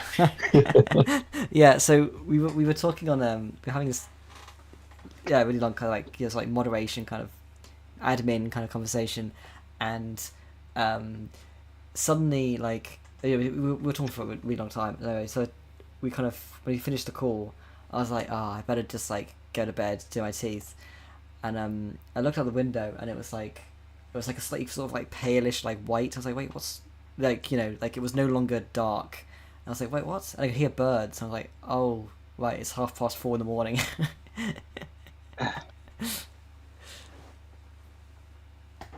Yeah, I had last year when I was doing my THAC entry, and my cats usually start screaming about 4:30 to 5 o'clock, and it was one of those things where I could hear them start shouting through the door, and I was like, okay, I know exactly what time it is, and I can't believe it's that late now.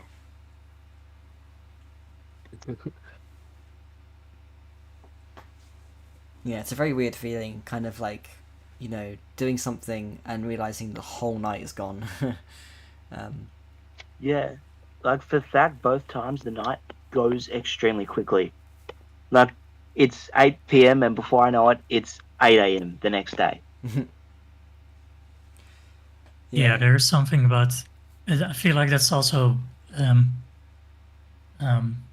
I don't know how it is in Australia, but for when I did THAC, when I do THAC, those are the night hours are almost my most productive, or at least like that's the prime animating hours. So it really does go by quickly. Yeah. I think my most prime animating hours are probably during the day. Mm. I guess, I don't know. It's kind of weird because it already starts at night. So That's true. So Yeah, it starts at like 8 or something, like, right? yeah, but actually, I'm glad that it finished. It's not good that it starts at 8 p.m. But the fact it finishes at 8 p.m. is good because I can go to bed at night and wake up the next morning and be okay. Yeah. Whereas if it finishes 7 a.m., people are kind of in a tough spot. Where do they go about their day, or do they go to sleep? Which most people are probably going to go to sleep. But I wouldn't like sleeping during the day because it would mess everything up. Yeah, I get that. I did have to. I've adjusted my sleep schedule. I've shifted it over so that I'm awake this night, but I'm gonna sleep. I'm gonna sleep during the day tomorrow, and it's gonna take a couple of days to shift it back into like a regular sleep schedule. Yeah. Last year it took about a week for me to like feel productive again. I was really, really tired. Yeah. And I was just napping throughout the whole week, basically. So I may as well have just gone to sleep for an entire day, honestly. But eventually I got back on track, so it was fine. It's 1 week of suffering. It's fine.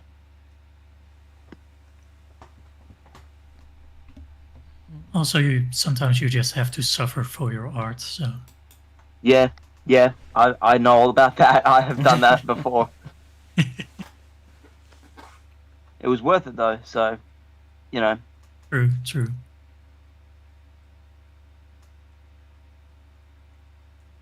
I might have to mute in a couple of minutes because I'm doing some voice lines for someone, and they're Nice. asking me if I can do more.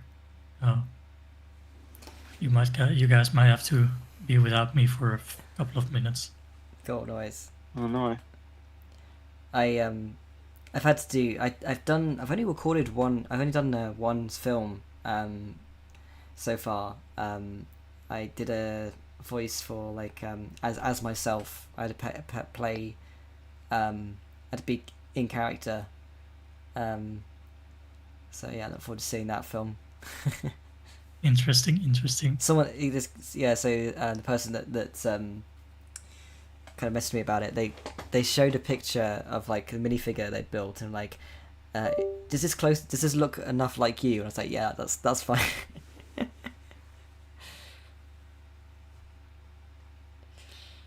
Okay, So when okay. you do your credit, you could say as yourself rather than the character. Yeah. True. Okay, I'm gonna. Okay, I'm gonna mute. Yeah. Okay, I'm gonna mute real quick. I have to do this voice line. So. Cool. I'm good. Yeah, I've recorded for 2 films today, and both times, like I'm usually really bad for just putting off doing voices. So both times I had that initial feeling of like, oh, I'll do that a bit later. I gotta work on my film. But then I stopped myself and I said, no, the microphone's right here. I'm just gonna record it really, really fast, instantly. Yeah. That's what I did. You kind of have to, yeah, you have to do that, don't you? Because it's like, you know that like other people are relying, are relying on that. So it's like, Yeah, that's it. And with FAC is some people can't animate until they've got the lines there in front of them either. So I'm doing this to dampen my voice, so to prevent echoes. So don't look at me. well, this really is becoming a documentary.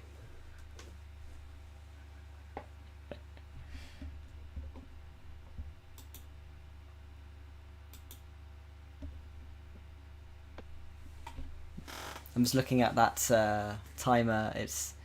We're like 12 hours and 20 minutes from the deadline now. So Crap. Yeesh.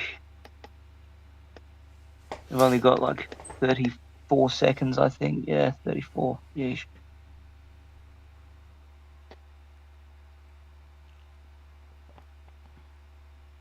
yeah, I think I'm nearly there about for the set. Just need to add another tree on the other side because the way it's framed, there's kind of like a centerpiece, but then you've got elements on the left and the right. But now that I've put a tree on the left side, the right side seems really unbalanced, so now I need to do one on that side, and then it'll look nice and balanced. To save time, I have literally reused the same set 3 times, and I've just like rearranged the furniture in it because like, why not? Saves time. It's just a tan wall, and I've put like a couch there or a person there or whatever I need there, just to save time. Good idea, because that's what I mean. Aeronomad said he did that with Unwavering Dedication. That he just had a bunch of like sections that he just rearranged, just reordered them for different shots. It looks like a whole location, but it's just the same few bits and pieces, just kind of shuffled around. Really clever. Except this does not look like a whole location, but Yeah, that's the kind of thing I did for the corn season when I did that, where I literally had about 5 or 6 like corn like kind of Lego pieces that I made, and then literally just rearranged them for each shot, and it was the same green base plate, same everything, and then just because they were in a different place, and then my character was going left to right rather than being in front, it just changed the shot completely.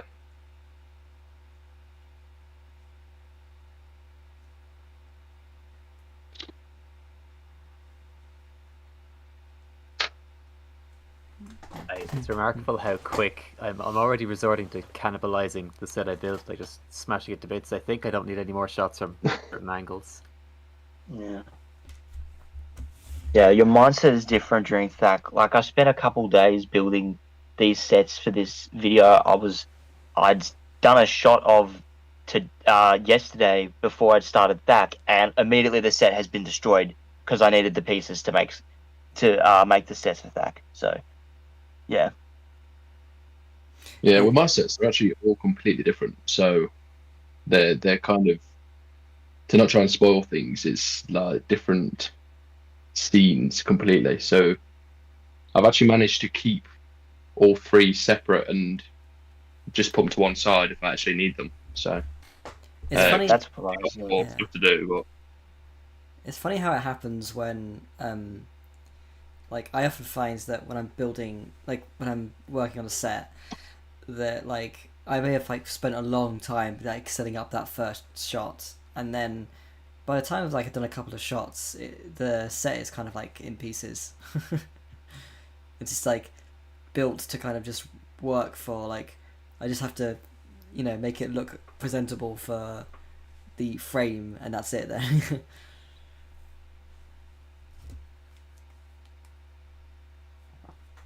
Yeah.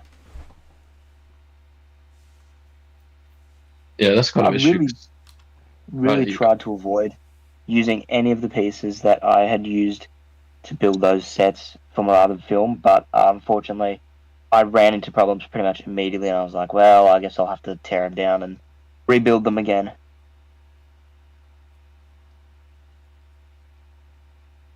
It's worth Yeah, the fact, though. It's worth it. I've kind of tried to go a bit more economical this year because I think the last couple of years I've kind of struggled with having different sets that need complete Yeah. different builds and a lot of elements. That's why I kind of failed Right. my one 2 years ago. Last year I had an opposite problem where the sets I made that I didn't have any actually made sets. It was all just the buildings I have in my little Lego city display. But they're a pain to take down and to put back up because like I remember the buildings were like scattered around my room and they were on my bed everywhere. I literally couldn't walk around in my room. So I've vowed to myself this year, no town settings. And if it is a town setting, I build the little miniature diorama as opposed to taking down 12 buildings.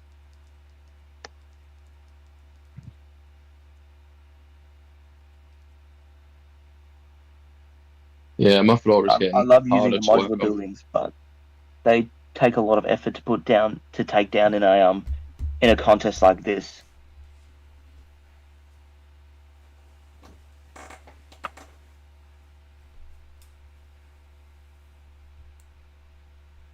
I was just asked on Discord, how do I feel about impaling a goblin with no blood? Like personally, I don't know if I'd be able to do that, but in the context of the film, that is fine.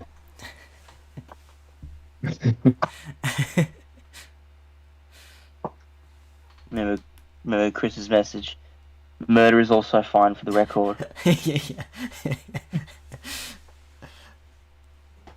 Yeah, there's Chris's also a reaction message to earlier. Luigi Mangione. Oh, God. There's What also if a we're gonna message where thank it's him like, about it's that? dead bodies, mate. It's dead bodies. Luigi allowed. Mangione has to fulfill his desire to get his health insurance claim not denied. That would win, by the way.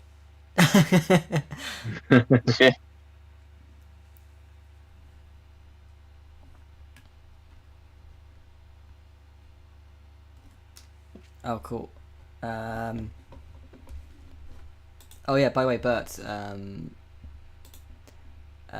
Malzel just said that they are free to, they're active, so looking at their submissions now, so.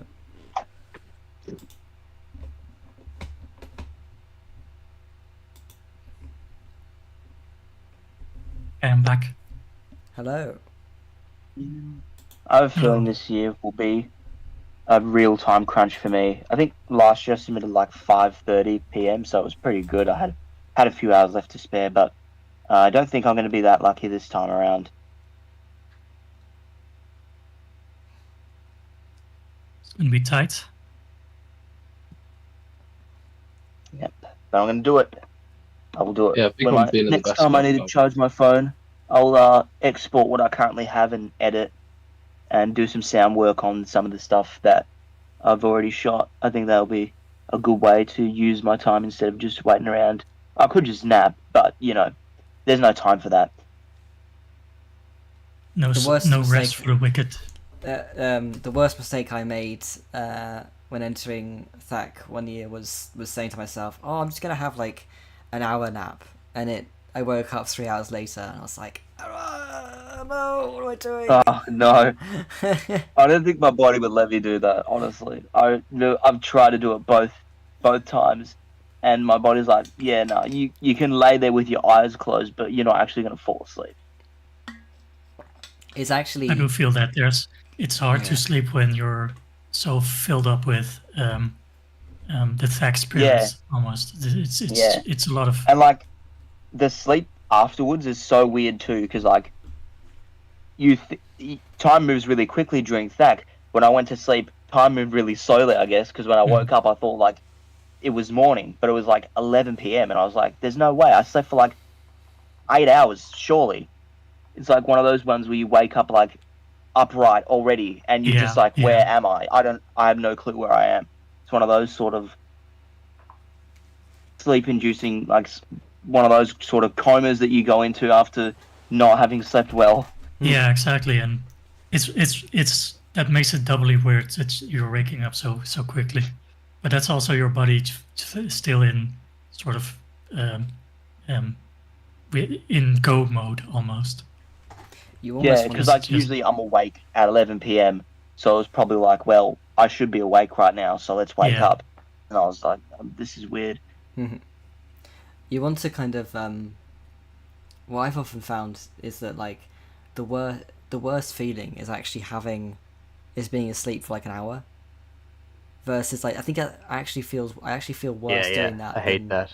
Than like there is I think there is a sync that there is like an actual kind of like rule about like if you have like a nap for like half an hour, that works, but like there's a certain threshold where like if you go past a certain amount of time, you actually feel worse because of like I think it's I think it's like the point where your body's trying to enter like deep sleep. Yeah, REM. And you might wake up. You might wake up during that, and it like makes you feel all groggy afterwards. Yeah, because I had an hour nap before THAC, and I felt the same way. I was just like, ugh, I feel really. That didn't really help at all. Oh yeah, I find that like an hour sleep is like bad. Yeah. I feel like that's right when you go into the moments where you go into deep sleep, and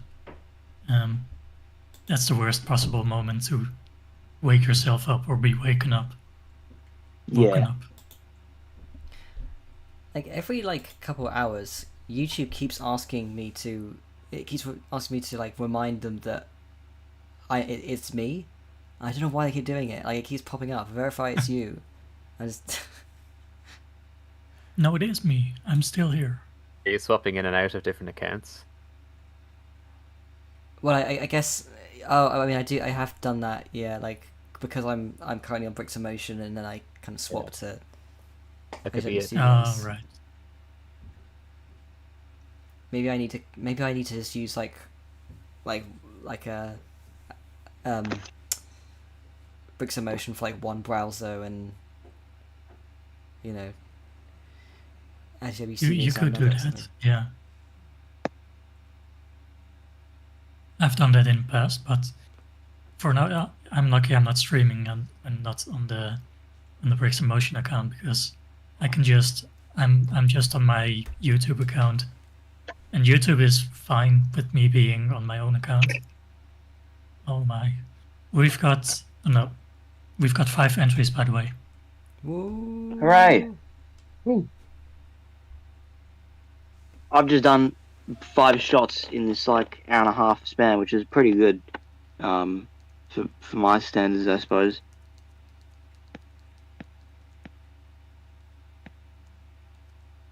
So how much seconds that amount to?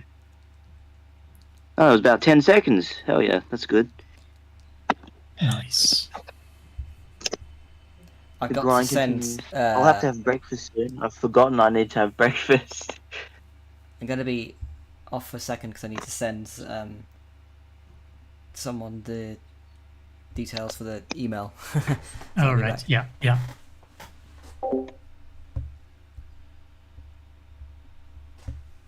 I'm also sort of. I'm watching another entry, just to see if the colors are there, the mod elements. It's been good. It's been a good year so far. For THAC.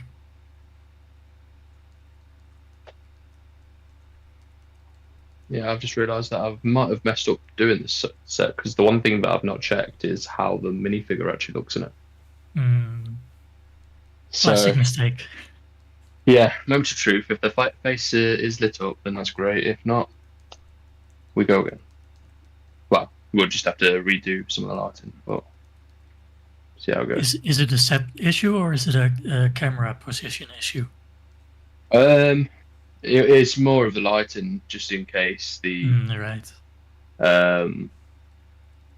The figure's just a little bit too dark. But either way, it'll be a quick fix.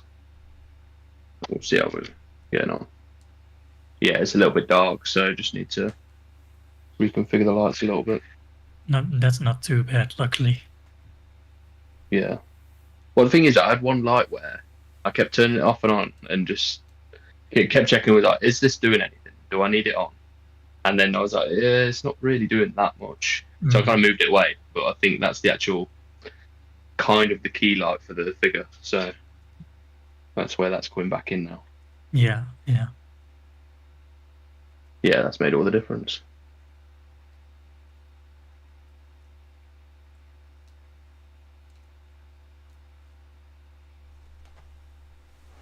Oh no, I'm getting DMs. I'm trying to write emails. Everything is happening at once, and I'm not even entering THAC.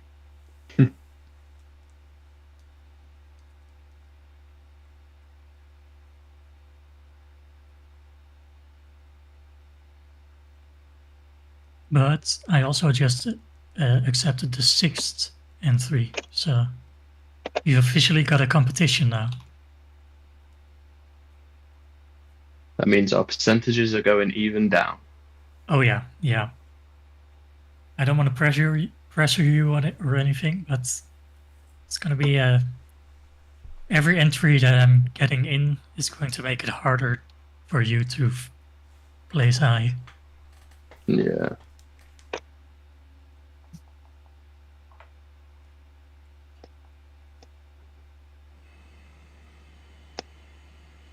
Yeah, I'm not worried about placing, but it would be cool. I'm pretty sure everyone probably have that, like I said, like not worried about it. But if it happens, it's pretty cool. It does. Yeah. But it's not the main reason I'm like entering or anything like that. Yeah, I feel it's not to discourage anybody from trying their best or anything, but it's almost it's impressive enough to have finished a THAC successfully. That on its own is already such an achievement that and also like placing is really really hard. It's really hard.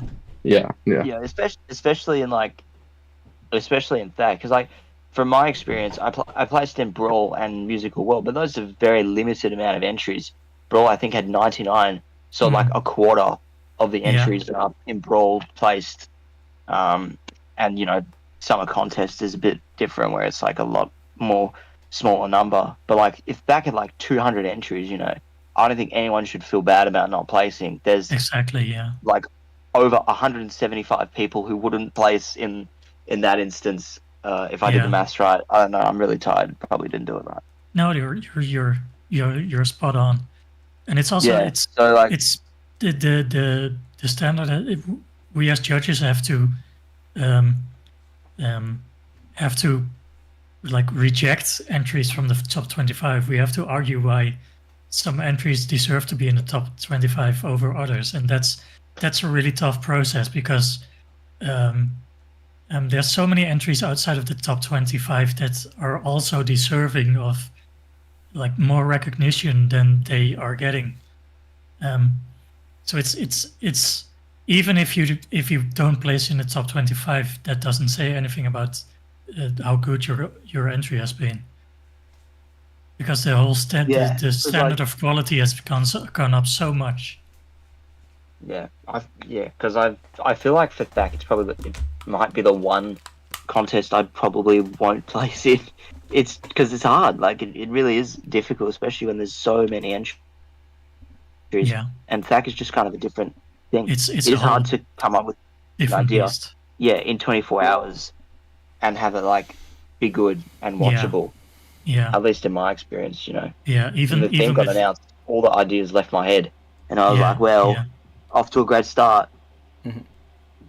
Even a Brawl, contest where we've woke up. Even with Brawl, you have so much time and you can sleep on things, and THAC is really just adrenaline. Go go go. Yeah. Like that's why I like the other contests as well. But sometimes like not second guessing yourself is good. like the first yeah. idea you have could be Yeah. the best one that you go with. Definitely. Like in Yeah. like Brawl and the summer contest, you have a lot more chances to second guess yourself. Yeah, Like with that's my true. summer contest entry, it went through so many different endings and things. Like I got on video call with my friends asking them about what they thought of the idea. I sat my family down. I was like, guys, what do you think of this? I was like, does this make any sense? And I'm like, no. And I'm like, oh crap. But like for THAC, it's like if it doesn't make sense, well, I got no choice but to go with it, and Yeah, maybe it will make exactly. sense to someone else. Yeah, I think it's one of the things And that we may- love about THAC as well is that like it does lead people to make things that they would not make in any other situation, because like it would be a different film if they had time to do stuff, and sometimes it works out in their favor because sometimes we overthink things in a bad way, and it just makes for like a really interesting kind of like sometimes it's a bit of a weird kind of stream of conscious kind of film, and that can be one of the real appeals of a film, yeah, and yeah. So I kind of I always try and tell people like if you if you're like 12 hours into THAC, which we nearly are, and you're kind of starting to second guess like your film, like stick with it, like because it's only natural to kind of start doubting, especially when you're like you're in the heat of it, you just yeah, gotta try and yeah. keep going. That's me right now. Yeah. The more animated this, I'm just like, yeah, I don't know what I'm doing. I'm so tired. There was. I also remember one of the THACs that I entered. Towards the end, it almost became this exercise of how much of my script can I cut? How much can I cut it down without it being too nonsensical? Because I was just running out of time, and I had no. There was just no time to do anything other than cutting half of the lines that I had already recorded and felt like they were necessary. And in the end, I actually managed to sort of give it a somewhat decent, sensible ending. But that's one of those things that THAC also does to you, where you almost have to problem solve in a whole different way than you would when you're making a regular film or even a film for Brawl. By Yeah. the way, we have just hit the 12-hour mark. So we are now 11 hours and 59 Oh boy. minutes away from the deadline. We're halfway there. Jeez, I gotta get a move on. Damn. Bert, do you think there's a chance we'll end up with 10 entries? Possibly. We are at 6 now. Wow. And I'm currently sort of reviewing the 7th, so we have almost reached 8 entries, which was the original goal. Yeah. I remember. We were starting to say like, oh, we have to, let's not put our hopes up too high. Yeah. It might be 6, but yeah. We've beaten 6, so that's that's something.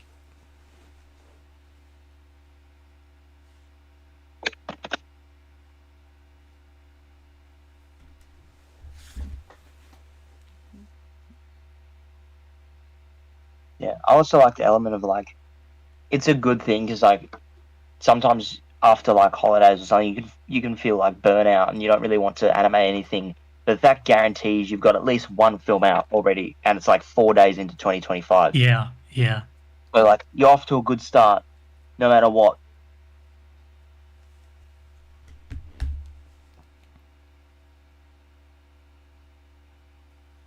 Yeah, no matter what you say, you've already released a film in the year, so Yeah, because like I like that consistency yeah. of at least one film per month, even though that's not always sustainable. But like that just guarantees you get something done, another film in your catalog. Yeah.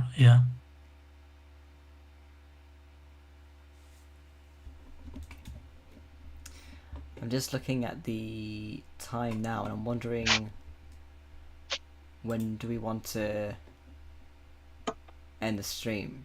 I mean, to be fair, that we've had very consistent views, so people are sticking around. But yeah, it's just a matter of like, how long do you think we're going to be entertaining? That's true. That's true. I do feel like we're like the halfway point is when the entries really start trickling in, and they have been trickling in, but so far it's been manageable. But I feel like we're getting to that point where we as judges really need to be on our guard. But I do see people in chat are still liking the stream, so we're doing something right at least. Yeah. I just thought of something, and it's not particularly important, but when we were doing the group watch of the previous THAC entries, we were watching storyline build up, and the question did come up of, did you put Brickfilms' character in the other room because the lines just sounded echoey? Let's go with yes. I have no recollection of this, but yeah, sure. Yeah. I brought that up as like a possibility, and people were saying like, "Oh, that's a clever little solution" and stuff. But then I was kind of like, "Well, I don't know if that's actually true or not, but maybe." It's been too long for me to recall, but it's possible that I was actually that clever. I guess I don't want to toot my own horn too much, but I'll take the credit for it.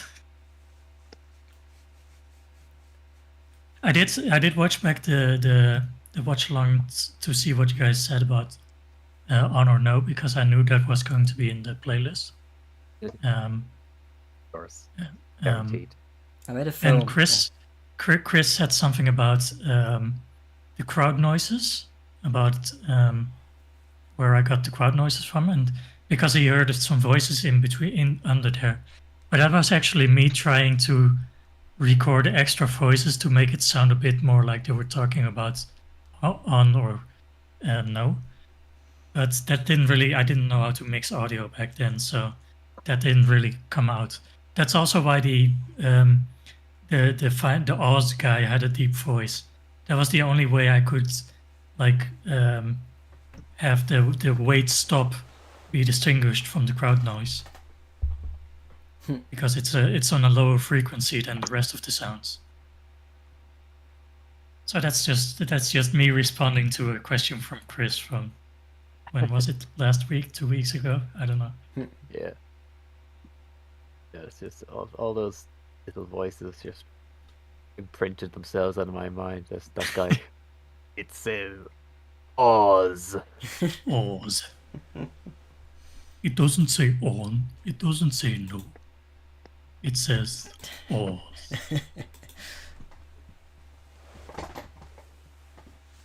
You've yeah, I do like how many like homages there have been of like the on or no throughout like yeah. It's been so weird to come back and because I think Penta had a little bit in his history of THAC video where there were some homages to that, and it's been really weird coming back and like realizing that it had some sort of impact on people.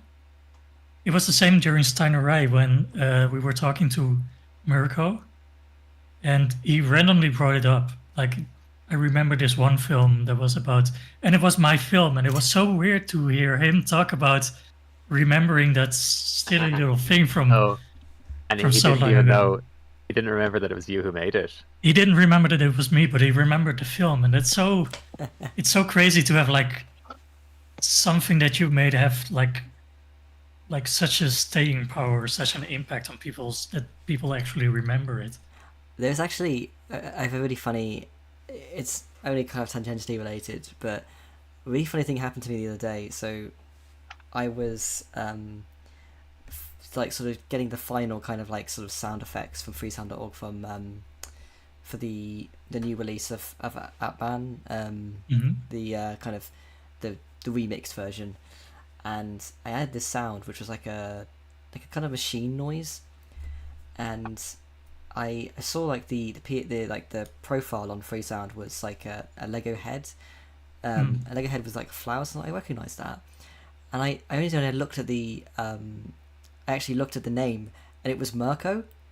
And like, Oh wow! And it said like, please credit me by my name, Mirko Hortzman. And I was like, how did this happen? That's crazy. That's insane. It's such a small world after all. Yeah, and just so you know, I am going to properly spend the time to credit everything, all the sounds in the description. Wow. I haven't done that yet, but I will. Yeah. Yeah. That's one of those things where we're almost not grateful enough for a resource like Freesound. Like it makes. I know there's more of a move towards recording your own sound effects, and that's a lot of fun too. But I couldn't have made any of my Brickfilms without freesound.org, without random people online doing recordings. I know, I'll be on there tonight if I actually finish this film. That's it. Like, you know, when it comes to I always want to encourage people to like to record their own stuff if they can, but sometimes it's not always that easy, especially with like THAC. Like sometimes it's easier just to go like just find the thing, get it, you know. Yeah.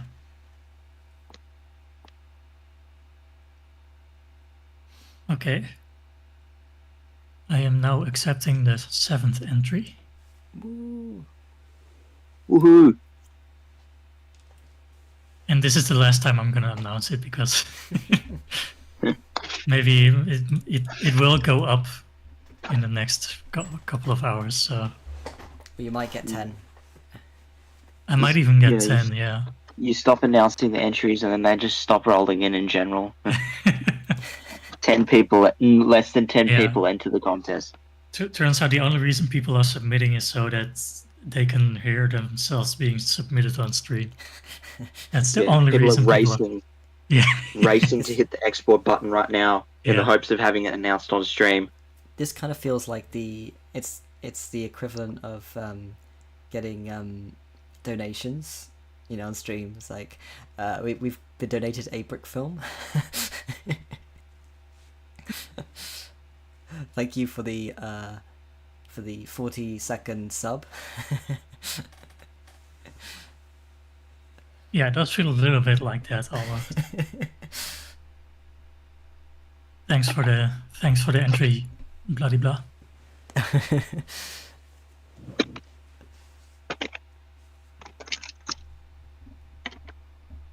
We could get a soundboard ready and just play a sound effect every time we accept an entry. It could be fun. Does that mean we have to get like a sound effect from when we project them as well?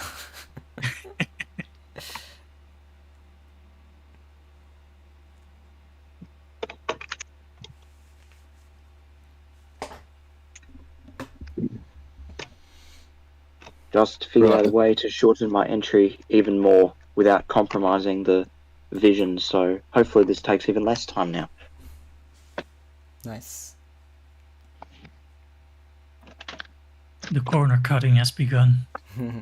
Yep. Because I was animating the set, and I was like, wait a minute, this has potential to say everything I needed to say with those other shots. I can just say it with this one. So I just, the corner cutting has begun. If I finish all the animation by lunch, then it will be good, because I can focus on sound design and editing for the entire rest of the afternoon.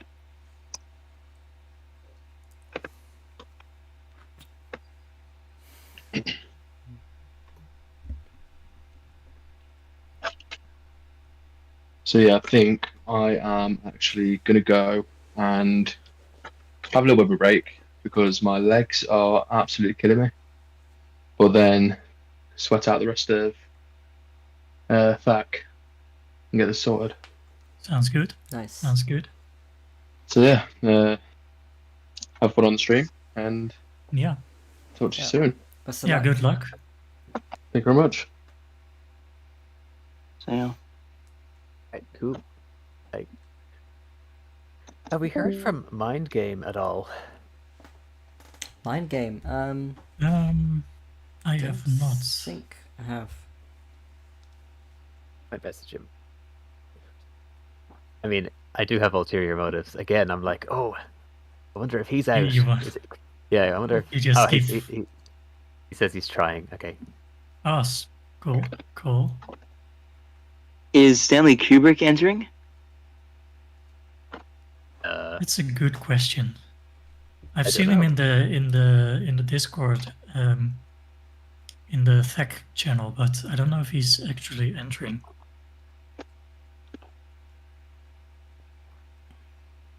Oh, he is. Yay. He had a bit of a late start due to work, but he's been animating for the last 5 hours, and he's sent 5 hours. He sent that 2 hours ago, so he's been at it. He's fast, really fast. Jeez. That's true.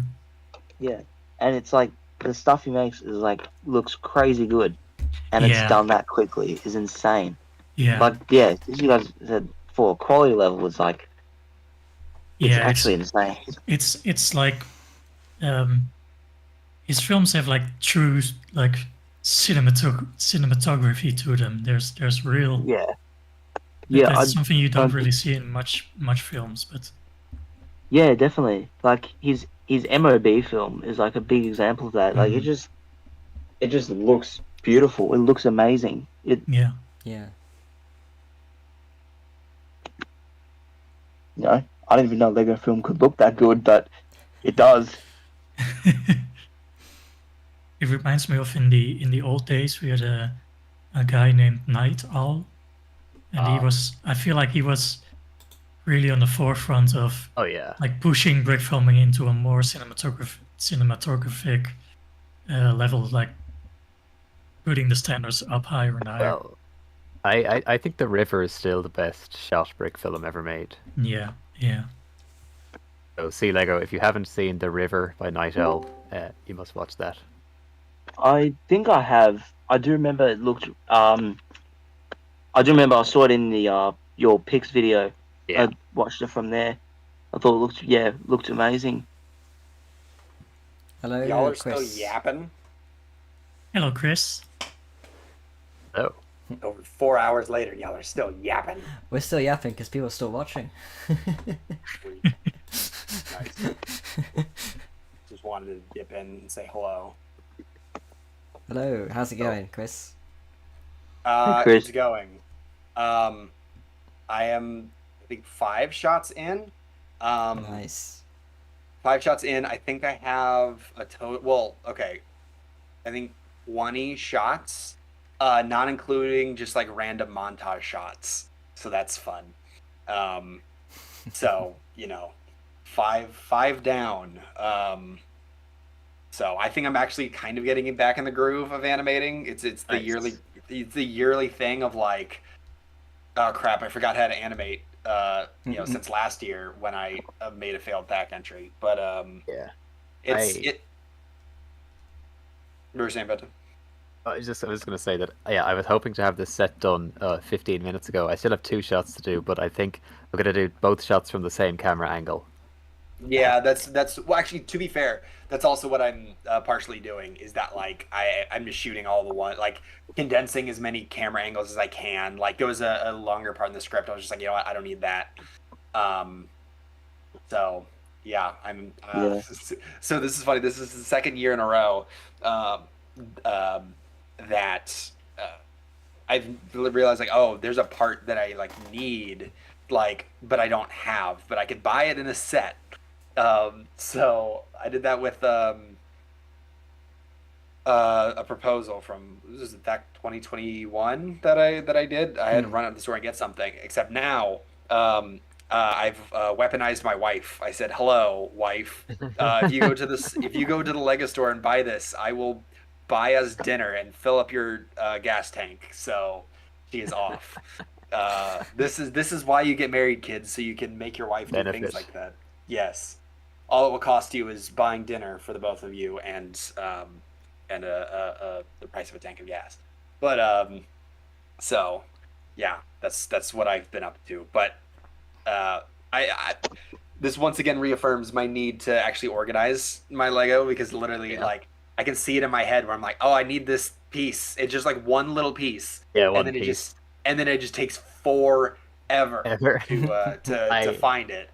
I love it so much because just now I was just shooting a reverse angle in the living room, and like it just looked so empty. It was just a sofa and nothing. I was like, all right, I need to just shove a lamp in the middle, and I just immediately whip up 3 pieces together as a lamp. But like I knew exactly where all those 3 pieces, the specific, very specific pieces were.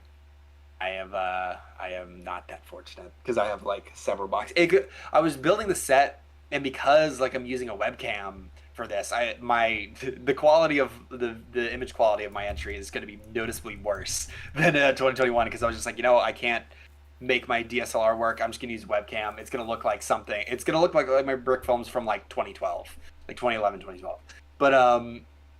But because of that, it's a wider angle, so I need more bricks. So I literally was just getting every single light gray brick I could, and then I realized I was like, oh crap, I bought like a couple bins, like from a thrift, like basically there was like an open market that people were selling old stuff, and I was like, oh, I bought a couple of bins. Let me look through them and see what I got, and I managed to get a whole bunch of light gray bricks that I needed. So comes in handy, folks. If you see Lego, buy it.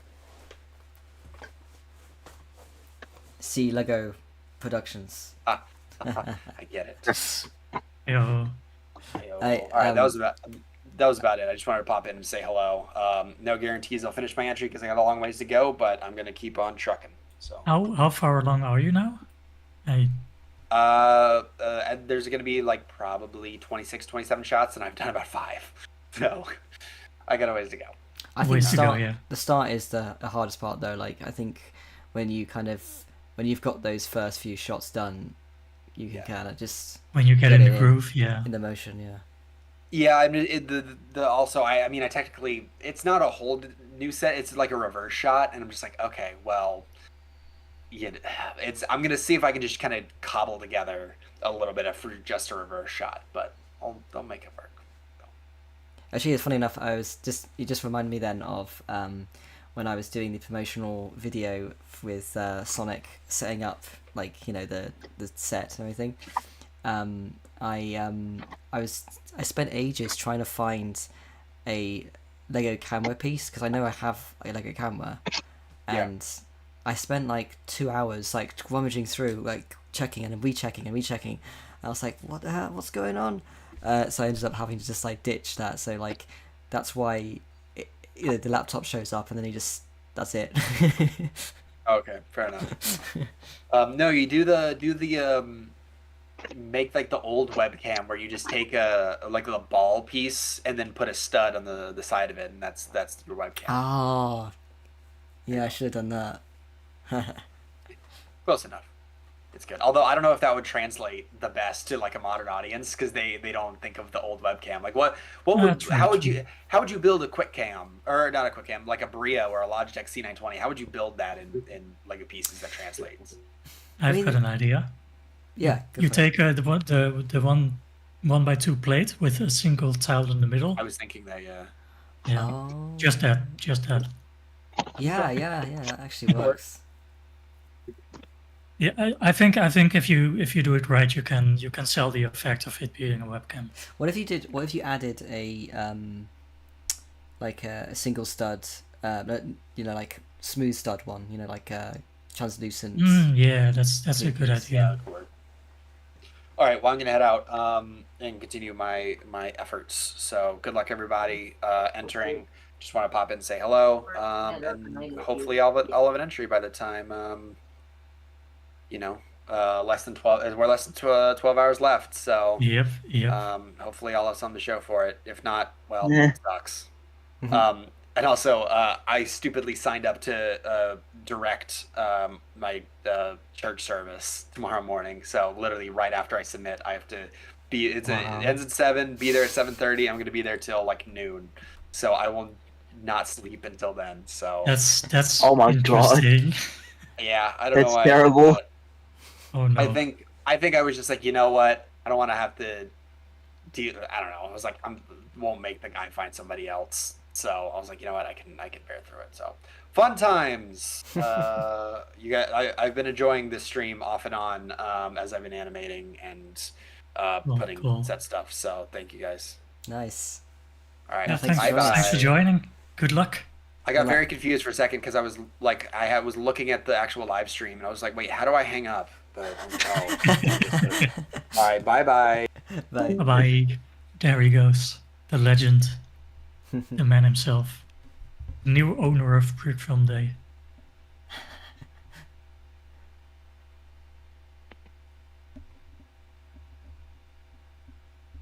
Nice. That's crazy though. Having to finish THAC and then immediately shoot a church service. That's his sleep is going to regret it. Dedication.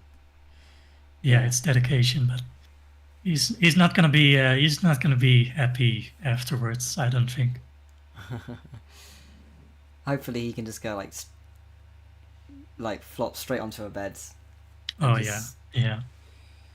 Immediately afterwards.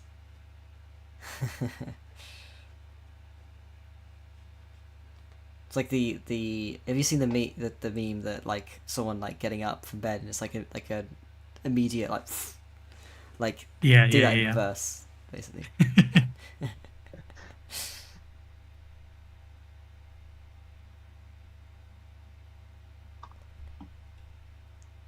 Wow, okay, animators. THAC finishes at 6 a.m. for me, and I have to go to work at 2 p.m. Should be enough sleep. That could be worse. Could be worse. And if, in case they finish early, they have a bit more sleep. So. Yeah, nice. Although you do want to make use of the 24 hours, of course, but.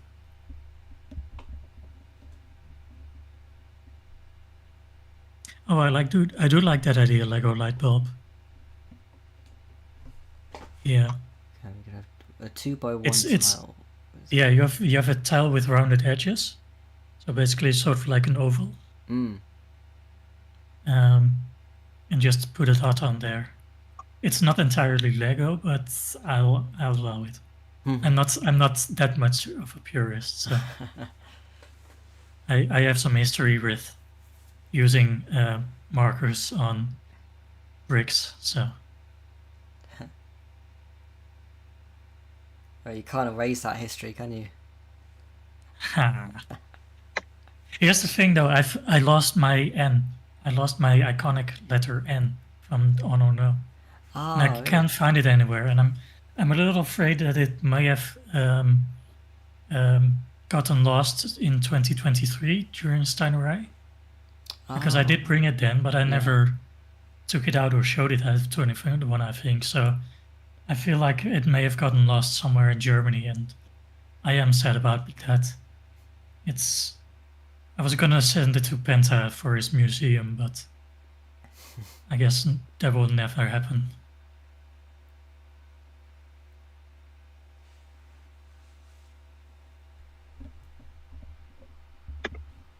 It's truly tragic. I know. We'll never know what it really says now. You can't read it. Can't go to the source. Yeah. Yeah, the debate will never be the same. You've never seen the underside of the 2x2 tile, so you don't know which is the right way up. So now it just says oh. Yeah, it's just oh. Gonna be my next. Well, the thing is, I had the N for a long time, but I've never found the O, so I don't know what happened to that. Oh well. So now you have to make a film about two disgruntled men who don't even know what they're arguing about anymore. Yeah. I mean, it would be a great metaphor for discourse in the modern day. Yeah, so. It'd be very funny. Or if they're like the sons or the grandsons of the original guys. Yeah, like, yeah. Why Do you remember why we even hate each other? Yeah. We could make it work. Or I might just like use CGI to make a digital replacement, and have it be voiced by some dead guy who's an actor. AI voice, of course.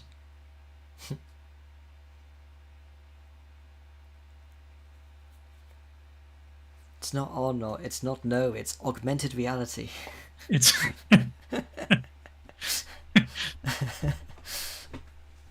I'm gonna ask ChatGPT to solve this issue.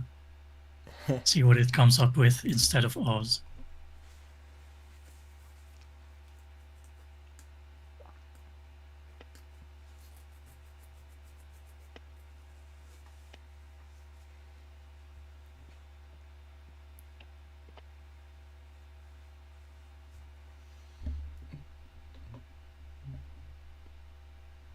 Have we been?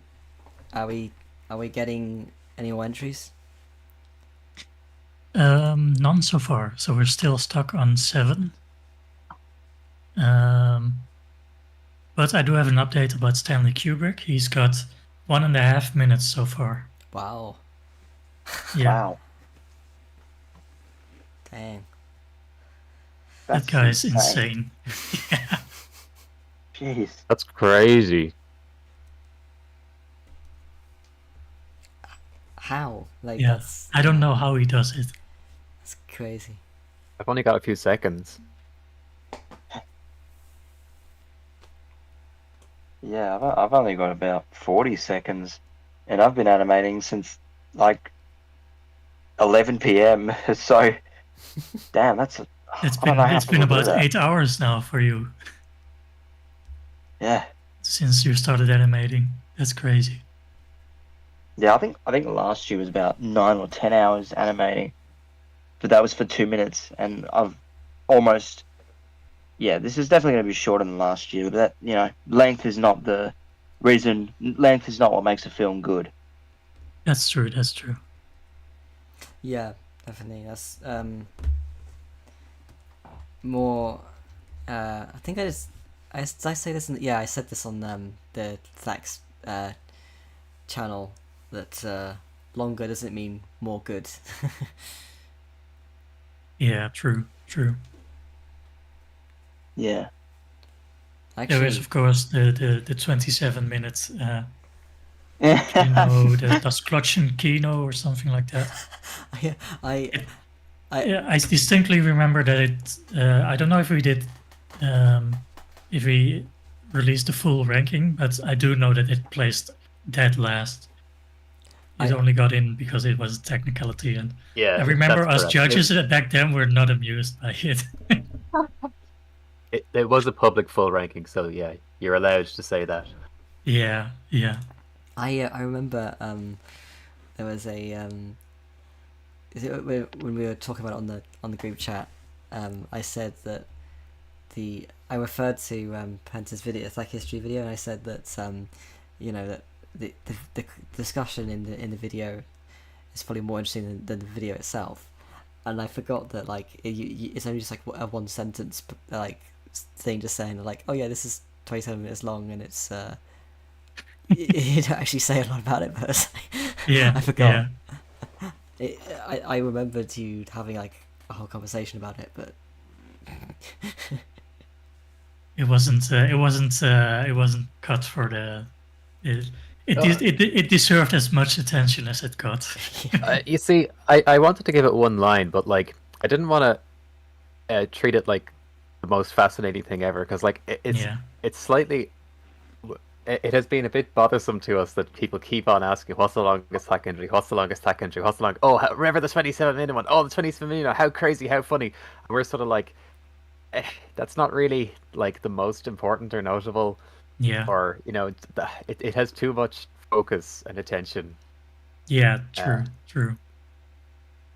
But that's it's you don't want to encourage its infamy, I suppose. Yeah, I mean when the THAC history video came out, and then for like the weeks after, people are like, "What's on the THAC entry?" It's like, oh god. But it's really just like a novelty entry at the most. Yeah. In hindsight, I can appreciate it, but I wouldn't have placed it any higher if I were to judge it today. I think we may have had this discussion before, like as judges, and I assume it's okay to say this here, but like if it came to like if someone was trying to be like, oh, you know what, I'm gonna make a 28-minute long entry, and it's just kind of wasting our time and trolling us. So like if you tried that, yeah, that's like, true. It's you don't. Yeah, it's not gonna fly. Yeah, you're just gonna waste your time doing that. Yeah. I actually want to show you something like interesting. Okay. So a friend of mine gave me like a belated Christmas present, and it arrived today, and it's Alpha Team for the Game Boy Color. That's cool. That's awesome. Yeah. Lego Alpha Team. Yeah. So I haven't had a chance to play it properly yet, but I will. Do you have a Game Boy Color? Yeah. I got. Oh wow. Yeah, here it is. Is it in working condition? Yeah. Like, no way. That's crazy. So cool. Yeah. Oh yeah, I can see the screen turning on. That's so cool. A friend of mine, I think I was just like, I just like was just like randomly saying like, oh, I'd really like to have a Game Boy Color, and I was like, well, I've got two. Do you want one of them? Wow. So it's like, he didn't really want like a lot of money for it, but like so I paid him, obviously, but so he gave me one of his Game Boy Colors, and I've just been kind of collecting some games recently. Yeah, that's really cool. Is it? Am I mistaken, or can you play games from the original Game Boy on the Game Boy Color? Yeah. That's cool. That's cool. It's fully compatible, and actually, it's so cool that like it actually modifies the Game Boy games to add color. So I was really trying to wrap my head around like how does it do that with like old cartridges? Like it can't be the cartridges that are doing that, but it actually kind of like it's got set kind of like filters. So like based on information that it's got from the cartridges, it can say like we're going to apply these colors. That's right. That's insane. Yeah, it sort of filters them, but there are actually some that work in both, and the ones that work in both have a more robust color palette in the Game Boy Color than the just like automatic upgrade thing. That's great. That's great. It's really cool to see such care taken with like backwards compatibility. That's always nice. The game I've been playing the most recently is Oracle of Ages, Legend of Zelda. So I actually just bought the Oracle of Seasons as well. So I've got like the. Oh wow, that's so cool. Yeah. So. I got for Christmas. I got this the Explorer, I think it's called. Nice. With the 4 different dioramas of space stuff. Nice. I haven't had a chance to put it together yet, but I'm looking forward to it very much. And then hang it on my wall.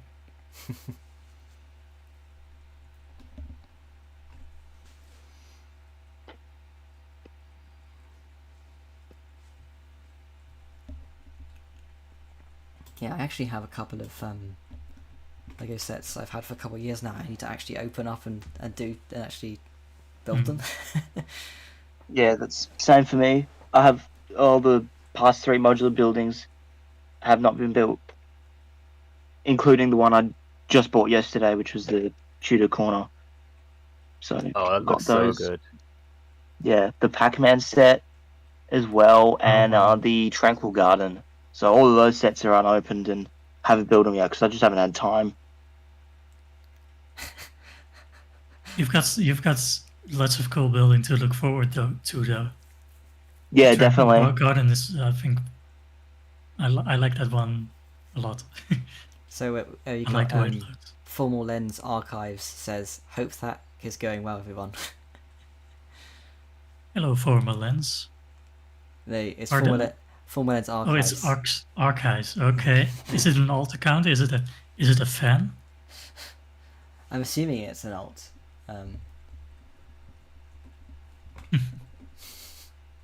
Yeah, it's an alt account.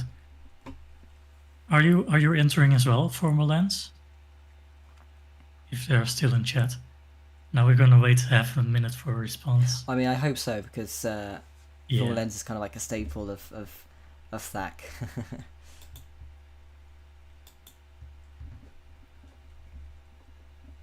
Consistently making really cool entries.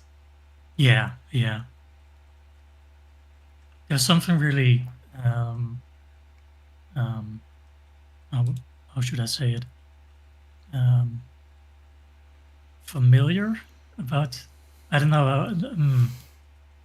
I'm gonna have to think of, but there's something about Formal Lens's like body of work that really Do you mean like inspired? yeah. Well, there's some. Do you mean like you can tell it's a Formal Lens film when it comes up on the playlist? Yeah. Oh, He's got like his unique style, and I'm not sure how to describe the style, but you can tell it's a Formal Lens film, and it's always a pleasure to watch. It's always a pleasant surprise when it comes up in a playlist, and you're like, oh hey, here's another Formal Lens entry. This is nice.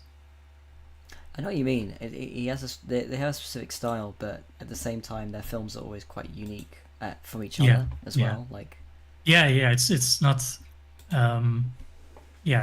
He's always doing something different, and it's really cool to see.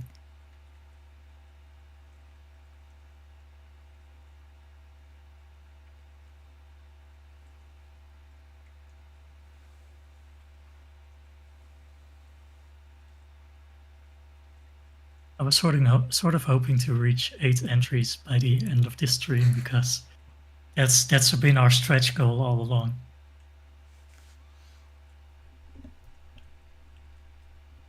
But we haven't had any new entries yet.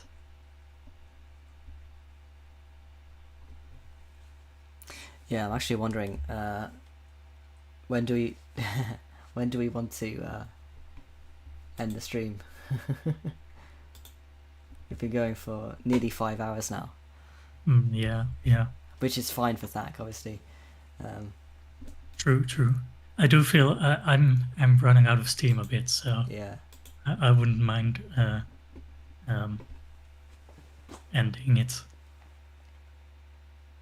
ending the stream.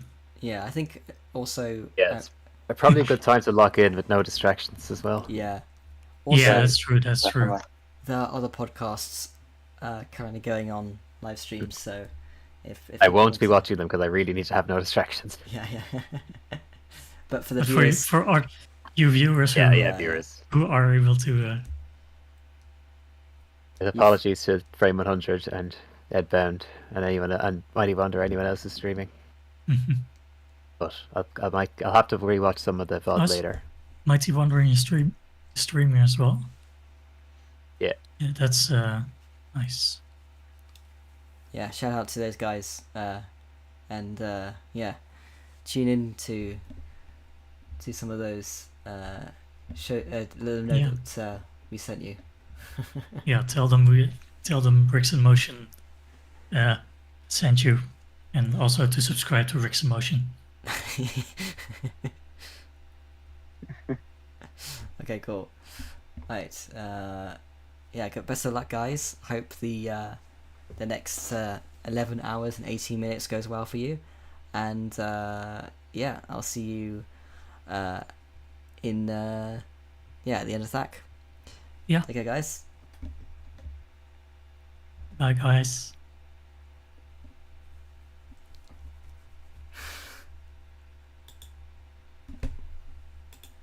Are you still going, or? We've gone now. We're finished. Okay.